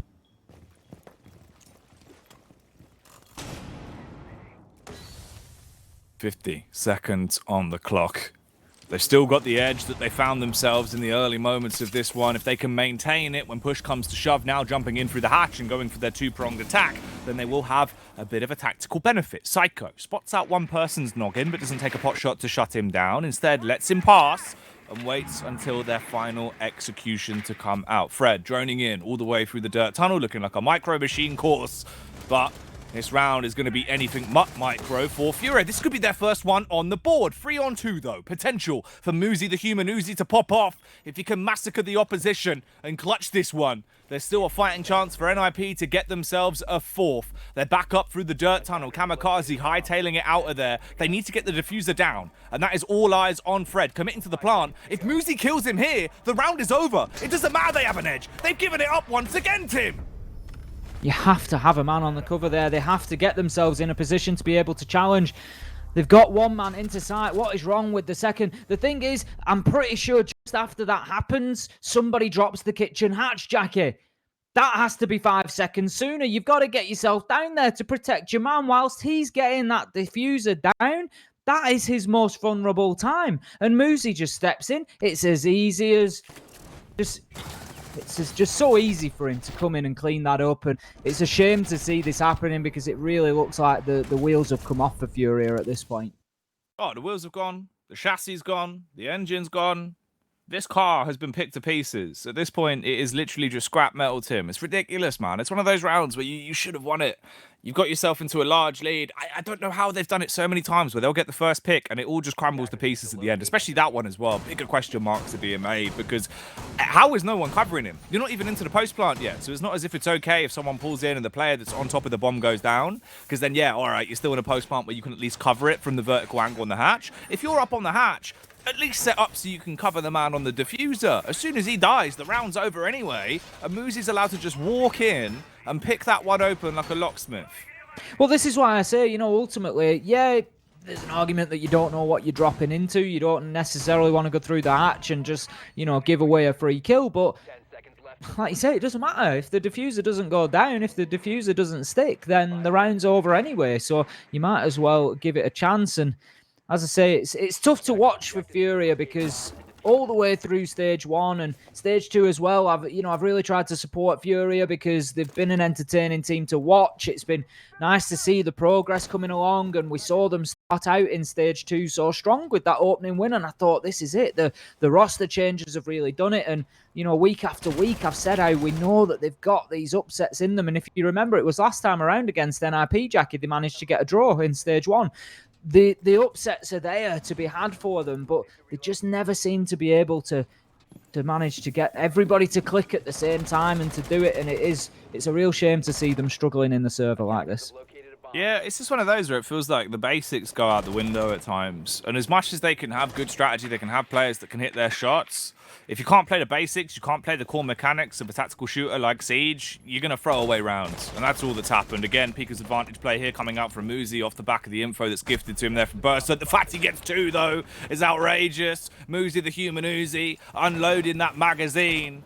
And everyone is getting read like a book into this encounter. Look at the cheeky peek as well. From behind the van, still distributing damage. The butt can tear down the cover, sure, but I wouldn't be surprised if we see his jaw ripped off by Muzi before this round's over. I would agree. He's just continuing that fight. There's absolutely no bend in the man, no flexibility whatsoever. He is standing there like iron, and he will continue to do so, just challenging onto that garage until the buck decides to move away. Highs has taken some serious damage there, and I've got a feeling there is more to come in this round from Muzi yet. He is really finding his feet here on Clubhouse. He's out on the roam now, and that is when he is at his most dangerous. Give him an inch and he will take a mile. The opportunities. He takes the whole yards, Tim. He takes the lot. He's looking for a run out at this point. He's got himself there. He knows that the Claymore's there. Can he beat it? Can he beat it? He's going to have a peek around. Yes, he can. That opens up the opportunity. Can he see? He's just going to dip back inside before the clock exposes him, and he goes out and fires a few random shots towards Garage. He knows that they're there, but it's not going to do the business. 45 seconds left to go. He'll make his way back through the map. And these two, they need to be very aware that they're going to have a Muzi-shaped operator coming down in that lower garage very, very soon. And what's obviously crazy about this as well is this perfectly displays what's wrong with Fury into these early rounds, where they just get rinsed by the roamers, they have no counter for it, another peak comes out and Lender gets torn to shreds. There's one frag for Miracle, but there's an instant bite back from Pino as he dashes out the Nitro. C4 on the door, won't be breathing no more as it's just down to one-man highs. And there's no chance he's going to be topping this one to new heights. He has no HP, takes the peak onto the first, might find the frag. You just don't have the time. There's no sustainability to get into the server room to pop that open. Instead, you're the one getting picked to pieces by Julio, the big bandit. Charges in with the MP7, and you can kiss another round goodbye.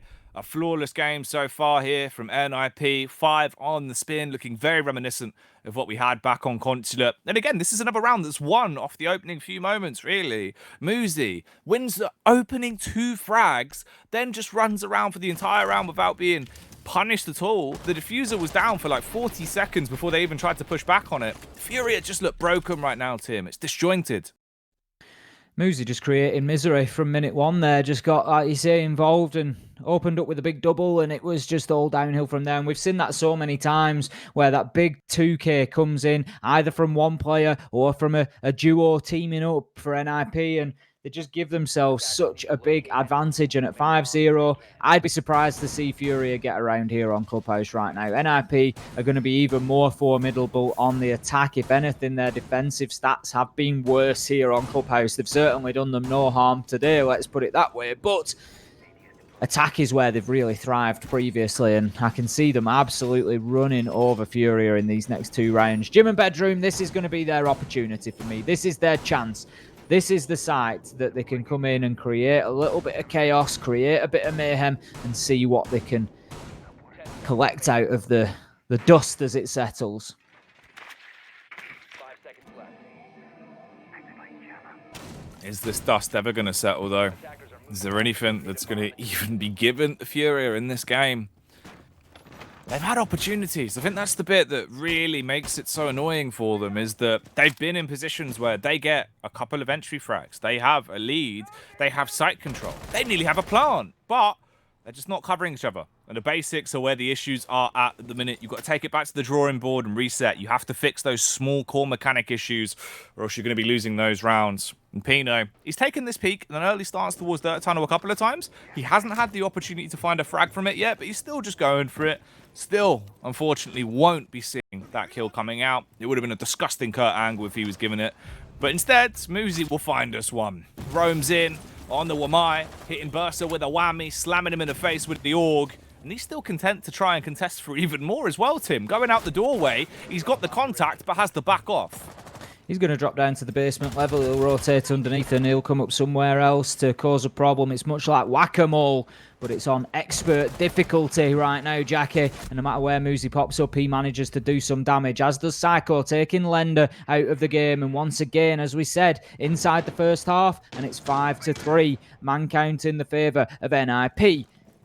Seriously difficult for them from here, but Highs, he will take one step closer, getting the kill onto Muzi, just locating the roaming Wamai and shutting him down as he tries to get himself involved. Now, this is what we said maybe needed to happen. Highs is just getting himself aggressively in towards where the defenders have mounted their stand. Cash, so they can get control of construction from there and then move themselves on towards site. But NIP have dipped away from the east side. They're not really contesting it, and one man that needs to be picked up right now is Julio downstairs. We know how effective he is with the Nitro. He's on the mute. He's got one in hand. He's waiting in case there is a necessity for a vertical explosive denial. He's ready to deliver.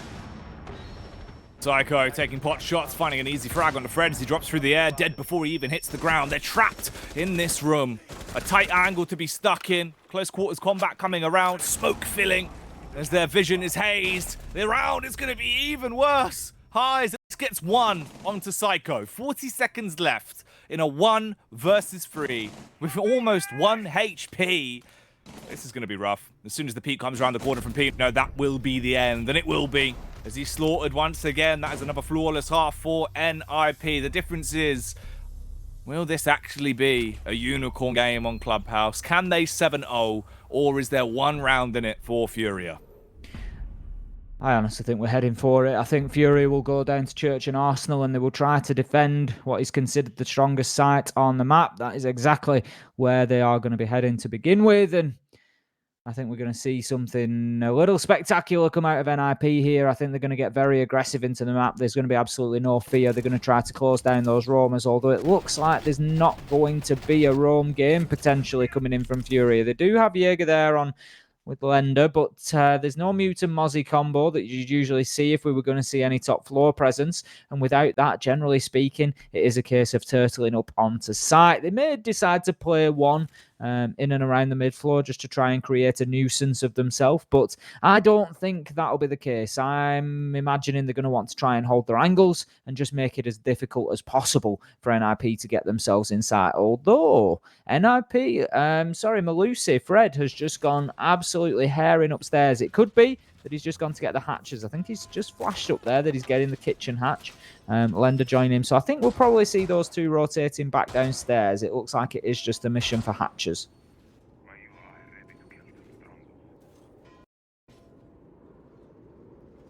The rough day to debut the new roster here for Fury, really. Obviously making the decision to put Novice out of play and bring in Miracle. He played well on the first map. He was definitely helping them, but the entire team is just struggling to perform at the minute.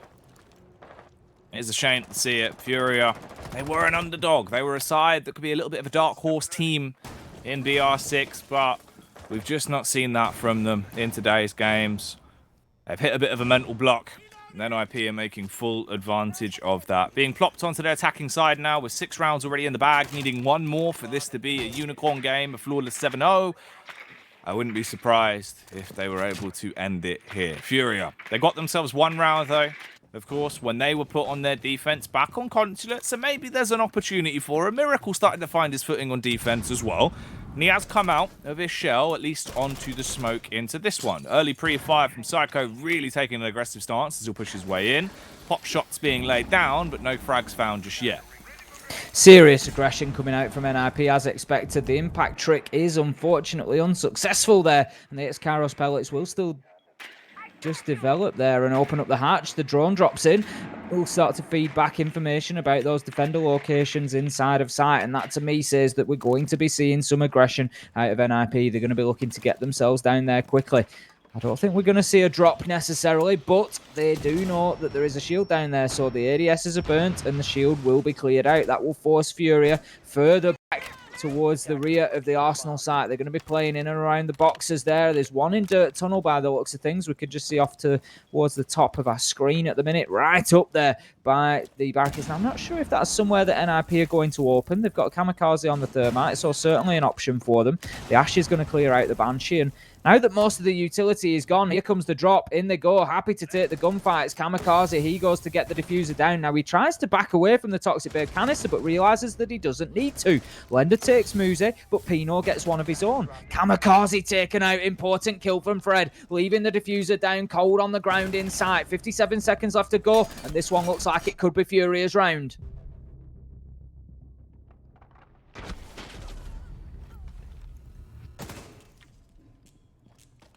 45 seconds left to go as Lender gets caught out on the stairs by Julio. 1 versus 2 at this stage.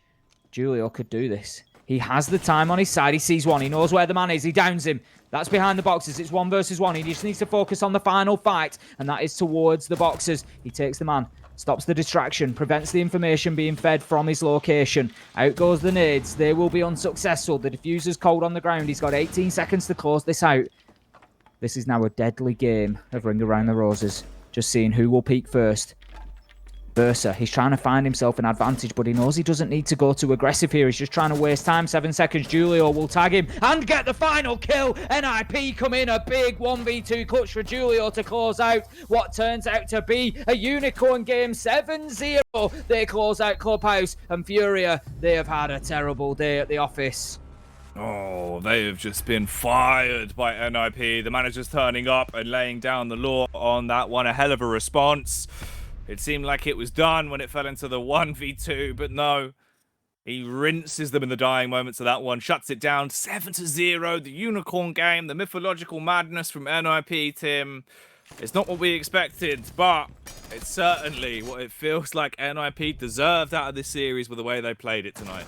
Oh, they've absolutely been dominant, haven't they? They've just decimated them at every single turn, and like I say there, Julio just taking that first kill. You often expect not to chase those kills. If somebody's down, focus on what's going on. But as I said at the time, very important that he did that, because all that player is doing from there on in is just acting as a camera. They're just feeding information on Julio's location back in to the player that is still actively engaging in that duel. So absolutely the right choice from him. Get him out of the way and then just take on that 1v1 challenge. Bursa unlucky. He tried to keep himself out of the fight as much as he could and just tried to burn that final 20 seconds. But Julio just started to pick at him to hit the flanks. And at that point, Bursa knew he needed to make a move. It was time to do something. If it was ever going to be an opportunity to close it out, he stepped out, lost his life. Julio taking full advantage. Rough stuff. It's unfortunate. Obviously, coming into it, we asked what the question was with Novice not being in the team. The answer that we got given was the fact that they wanted to switch things up. They wanted to try something different and bring in Miracle to see if that would help them, as they've been struggling this season. The right move to make, it seems, or at least it just didn't really aid them in what was a landslide win there for NIP, as they shut it down, Tim. 2-0 back-to-back, only really conceding one round between all of it. It's rough. 14-1 over 2 maps cannot be described as anything but rough, and I'm sure Furia will come away from that smarting. You know, I've said it a couple of times, Jackie, they need to think about their remaining fixtures, and of course they will fight in all of them, but like I say, to me, I'd be thinking, right, that is the one that we desperately need. That's our best opportunity. Let's really pile our resources into getting the win there. That's, I think, their best chance of getting themselves out of that relegation spot, because Santos, they've got a very difficult run in now, and it wouldn't surprise me for them to not pick up any further points. So a good win for Furia could turn it around, but it's looking unlikely now.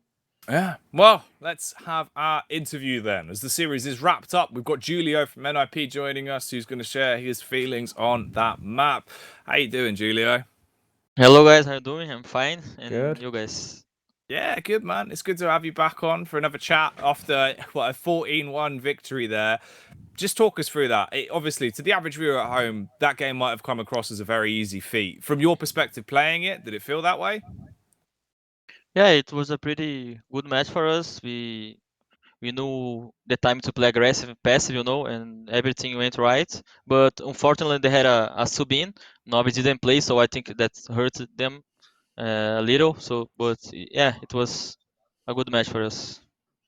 It seemed, Julio, like you came out of the map veto stage very well. I was surprised to see that you were allowed to play on Consulate. Were you guys happy with that? Yeah, for sure. Like we like to play Consulate a lot, and we are good on the map. We are good on a lot of maps, but some maps we don't like to play. But Consulate is a good map for us, and yeah, we are pretty confident on this map. It looked good. It looked good, Julio. Obviously, in terms of our previous interviews back in stage one, it was always us asking you about the crazy nitro kills. But it seems like Psycho's been the one pulling it out today. The 2K nitro on Consulate was absolute madness. Yeah, that's C4 is pretty good. There's always one guy there, and fortunately there was two there, and so he got like the double kill on invitational 2, and it's always like round over when you get these 2 kills. But he got the 2 kills in the clutch, right, on that round. So yeah, it was pretty good. Muzi had a little bit of a quiet day to begin with on Consulate, but then really came alive on Clubhouse. Was that part of the driving force to get you over the line 7-0? Yeah, I think everyone played really good, so it's hard for someone to really step up, because everyone's killing, so it's less frag for music. All right, man. Well, Julio, congratulations tonight. Obviously, it's a good amount of points to find. It's putting you into a great position for the season. It looks like you're gunning for the major. Before we let you go, is there anything you want to say to any of the NIP fans out there? Thank you, everyone, who is cheering for us. Thank you for supporting Yuk, our new streamer. I saw everyone following him, and thank you guys, both of you, for your casting. Thank you, man. Cheers again for popping Julio. on, Julio. Enjoy the rest of your night, mate. Thank you. Oh, man. Crazy stuff, Tim, then. A 14-1. That is a very rare feat. And again, classic Julio comes on, just take it in their stride, dirt off the shoulder, ready for the next game. That's it. It's always focused on the future, isn't it? It's always about the next matchup. And, what's done is done. We've played well. Let's move on from it. And absolutely right. You need to focus on what's ahead of you. But as you say there, have a nice night, Julio. And he's got plenty of night to go at after that one, hasn't he? Oh, mate, he does indeed. And I suppose it's also the fact, Tim, this is one of the times we can say that, and these players actually do have room to rest, right? Because we're off for a couple of days. It's the end of week 3. It's the end of Sunday, which means it's another week of BR6 wrapped up in a neat little package. Certainly is. And what a week it's been. We've seen a bit of heartbreak. We've seen some amazing plays. We've had, the big 1v4 clutch from VNX that was actually part of an ace as well. That for me is probably going to be play of the season because it just had so much variety in those different kills. It's certainly going to be top 2 or 3. It was absolutely monstrous. And then we've had complete dominations by teams like NIP. And then we've had fighting all the way to the wire. A good few times we've seen 12 rounds and 7-5, 6-all. It's been a real treat. It has been. It's been fantastic. So let's get into today's schedule, of course, and show you guys at home, if you have missed out on any of the games, what exactly you missed out on. Because it all started hours ago, about 7 hours to be precise, with W7M taking on Black Dragons, Tim. It was the Goyo game of the day, and it did not disappoint. We knew that it was going to be a real brawl between these two, and boy, did they go at it. Ultimately, Black Dragons able to take 2 points, and it tied them up with W7M. I think it actually sees them now in 5th and 6th, respectively. W7M in 5th and Black Dragons in 6th place, and that's when we just look at the Stage 2 only standings, and we're talking about qualification to the majors, because Team 1, they came out with a big 3 points from Ints, and that was a little bit of a surprise. Ints were competitive. You can see 5 rounds and 4 rounds in the 2 maps, but still, we expected maybe a little bit more out of them. The anti-stratting didn't really seem to pay off this time. Yeah, it didn't really work out in the manner they wanted it to. A little bit unfortunate, but that's the way it went. And of course, at the very end there, this is the way it went for Furia. 1 round in 14 that were picked up by NIP. The Ninjas in Pajamas instead putting the Panther to bed on that one, Tim. tucked up tight and will sleep well tonight, I'm sure, unless the nightmares start creeping in about what happened with Psycho on that consulate window. If you haven't seen it, then make sure that you go back and watch it. Psycho got an unbelievable 2K onto the console admin windows. It was unreal. Oh, it looks like actually we've got that bad boy slapped into Jacob's special replay package that's going to be coming up at the end of the show. So we can actually ask you to hold around for that one if you want to catch it. It'll be there. Me and him disappear. But before that, we still got to cover a few more points before we round out the week. If we move into the standings, we can see how things are now looking off the back of the end of week 3, Tim. 2 weeks to go, 6 more play days.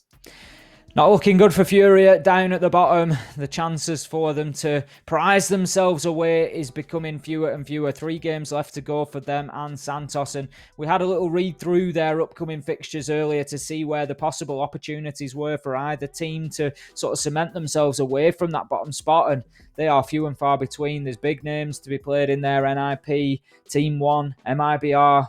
It's really not going to be easy for either of them. And ultimately, unfortunately, Jackie, somebody has to come at the bottom. And right now, based on what we've just seen from Furia, it's certainly looking more and more likely that they could be the ones that are going into that relegation scenario. But in terms of the top end of the table, of course, as it stands at the minute, we've got NIP, Team Liquid, Team 1 and MIBR that are in the spots for major qualification because, of course, that's based on the Stage 2 only standings, not the combined standings that we're seeing here. So NIP, Team Liquid, Team 1 and MIBR are currently the 4 that are looking at going through to the major with only 2 weeks left to go.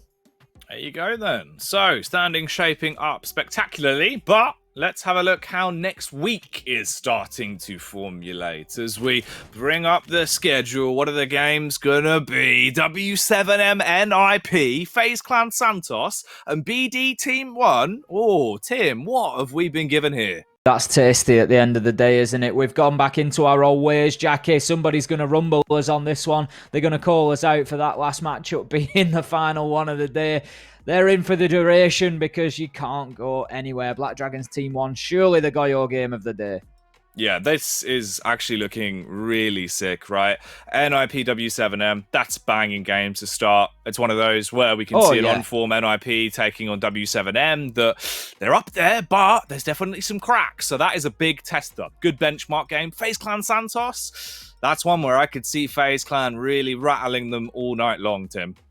Yeah, I think it's certainly that sort of a situation. Santos have been a little bit of a sort of anomaly though, Jackie. I hasten to add they have sometimes just come through and outperformed what you might expect from them. And let's not forget FaZe, they've had a bit of a struggle so far this season. I would at this point, I'm going to commit to it and say be very surprised to see them at the major. Ooh, yeah. I would. At this point, honestly, I would be surprised to see them turn it round to that degree where they're at the major now. They've got 4 games left to go, and I don't know, maybe MIBR, they've taken a little bit of a slip, so maybe there'll be an opportunity there. But honestly, I think if that happens, W7M and Black Dragons, they both sat waiting. And for me, I think one of them take it ahead of FaZe. Yeah. No, I feel like you're probably right with the way it's going. It looks like it is going to be going that way. But we are going to be going away for a couple of days at least. We'll be back on Thursday, of course. That's when we return for week 4 of the BR6. Another 3 shows to go next week. And then we'll be into the final week of competition. So please make sure you tune in for that. Let your friends and family know it's Thursday, Saturday and Sunday for the next 2 weeks, Tim. That's where we're going to be here covering all the action, the best of Brazil. We certainly will be. This is the worst part of the week for me, Jackie, where they make me take 3 days off LATAM. And it's you know the meme, I just stand there sort of staring, just waiting for Thursday to come back around. Oh, the Pablo Escobar meme of just you in a pool, just looking off. Looking into the distance, waiting for LATAM. That's all I do for 3 days.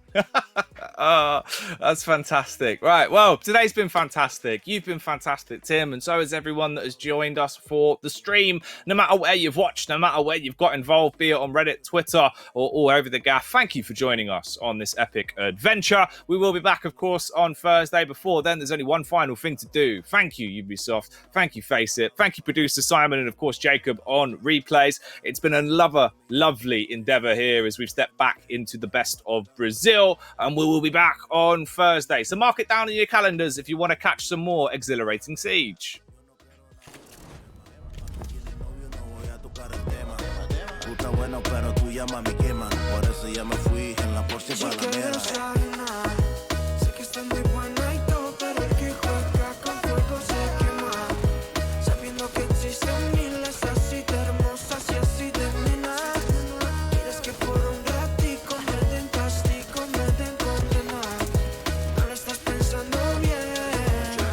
Ese barco no me montó, de eso estoy certero. Si pa' cantante no fue por diosero. No como restos de la otra gente. Esa muchacha tiene que tener la mente, pero en arte. Si quieres de eso, con solo abrazarme. Que Dios cuide al que quiera enamorarte. Aunque es algo que la mayoría comparte. Yo me retiro, chico, porque no está bien. Después de esto, ¿cuál mujer le va a creer? Cuando me prometa, pues siempre serme fiel. Con este mundo ya no existe una mujer que yo quiera tener. Chica, no está bien. Después de esto, ¿cuál mujer le va a creer? Cuando me prometa, pues siempre serme fiel. Con este mundo ya no existe una mujer que yo quiera tener. Si quieres adivinar, sé que estás muy buena y todo, pero el que juega con fuego se quema.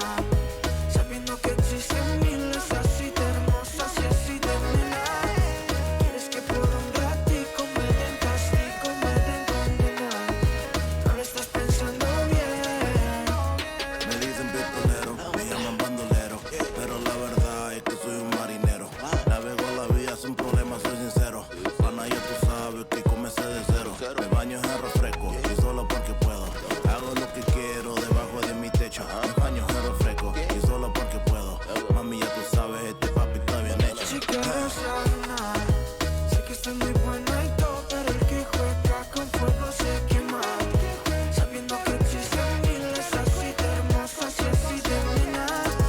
Quieres que por un ratico me den castigo, me den condena. No lo estás pensando bien. Ya tú sabes, man, con la promesa, Exacto. Porque sabes cómo, baby. Porque sabes cómo, Lenny. Porque sabes cómo, Lenny. Porque sabes cómo, Lenny. Representando.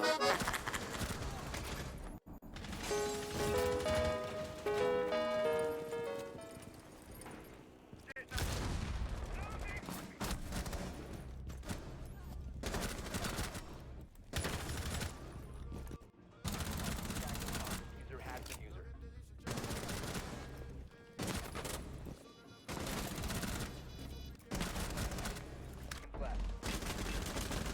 Left. Me gozo la vida, pa' mí es la ley. Con todas las rolas como Purple Rain. Sin nada de flex o jugando gays. Me gozo lo mío, gente, estoy safe. Me gozo la vida, pa' mí es la ley. Con todas las rolas como Purple Rain. Sin nada de flex o jugando gays. Me gozo lo mío, gente, estoy safe. Cuando necesitas muleo, sé que te pone coqueta. Porque no busco trabajo, al menos vendiendo paletas. Gozo la vida, trabajo, lo tuyo no te comprometas. Me gustan independientes, también que tengan sus metas. Todo el mundo busca dinero, también busca la fama. Como Jim Carrey nos dijo, la plata y la fama no a su mañana. Por eso veo.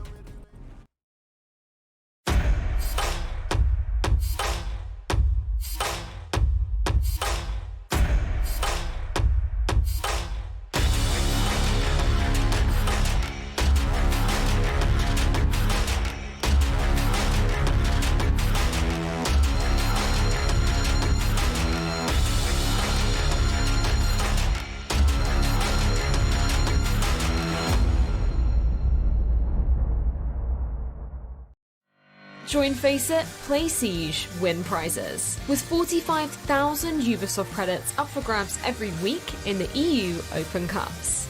Join the action at fce.gg/R6EU.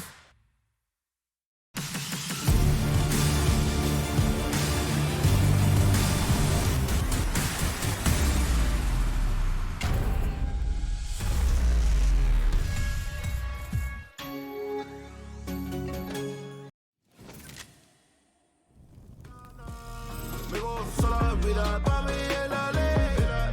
Con todas las rolas como Purple Rain. Sin nada de flex o jugando games. Me gozo lo mío, gente, estoy insane. Me gozo la vida pa' mí es la ley. Con todas las rolas como Purple Rain. Sin nada de flex o jugando games. Me gozo lo mío, gente, estoy insane. El dinero no se rico a la gente. Gente rica de dinero y no de mente. Todo el mundo mantiene tan pendiente de lo que hagan otros porque no son suficientes. Dímelo, dímelo, es que no sé si porque no lo conozco. Todos son bicis que tiene dañado todito los focos. Poco de lo que ellos hacen me parece muy loco. Usa la lógica como un vicio, se la come poco a poco.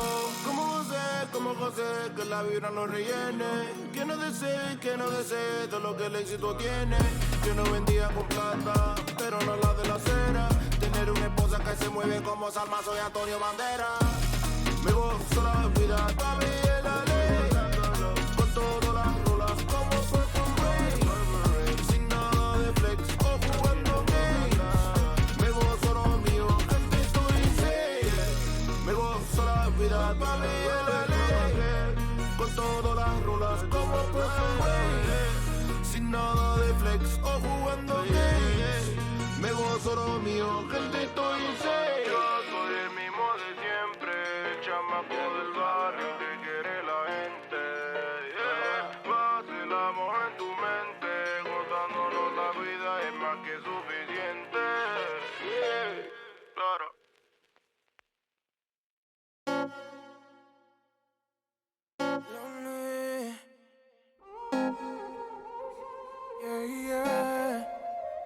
Sé que tú amas ese mal, pero tu instinto quiere tocar otra piel. No es tu culpa, baby. No es que seas mala, sino que te ha ganado el placer. A las 12 me llamas, porque ella quiere placer. Mujer quiere fuego en su cama, porque no se lo da él. Mujer, no es un delito tenerte a mi lado, no es un delito estar obsesionado. Hay pecados que se merecen, que se repitan muchas veces. Aportar la gana que tenemos no es seguro. Salen porque salen, baby, es inoportuno.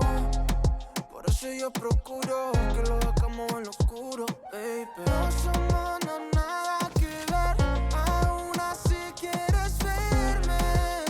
Quieres verme, ya sé lo que tengo que hacer. Comer callado y perderme. A las 12 me llaman, porque ella quiere placer. Mujer quiere fuego en su cama, porque no se lo da él.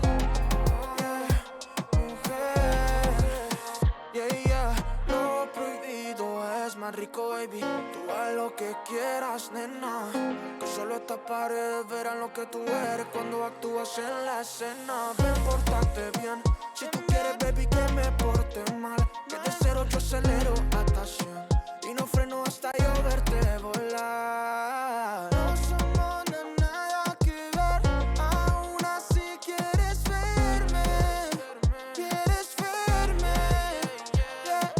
ya sé lo que tengo que hacer. Comer callado y perderme. A las 12 me llaman, porque ella quiere placer.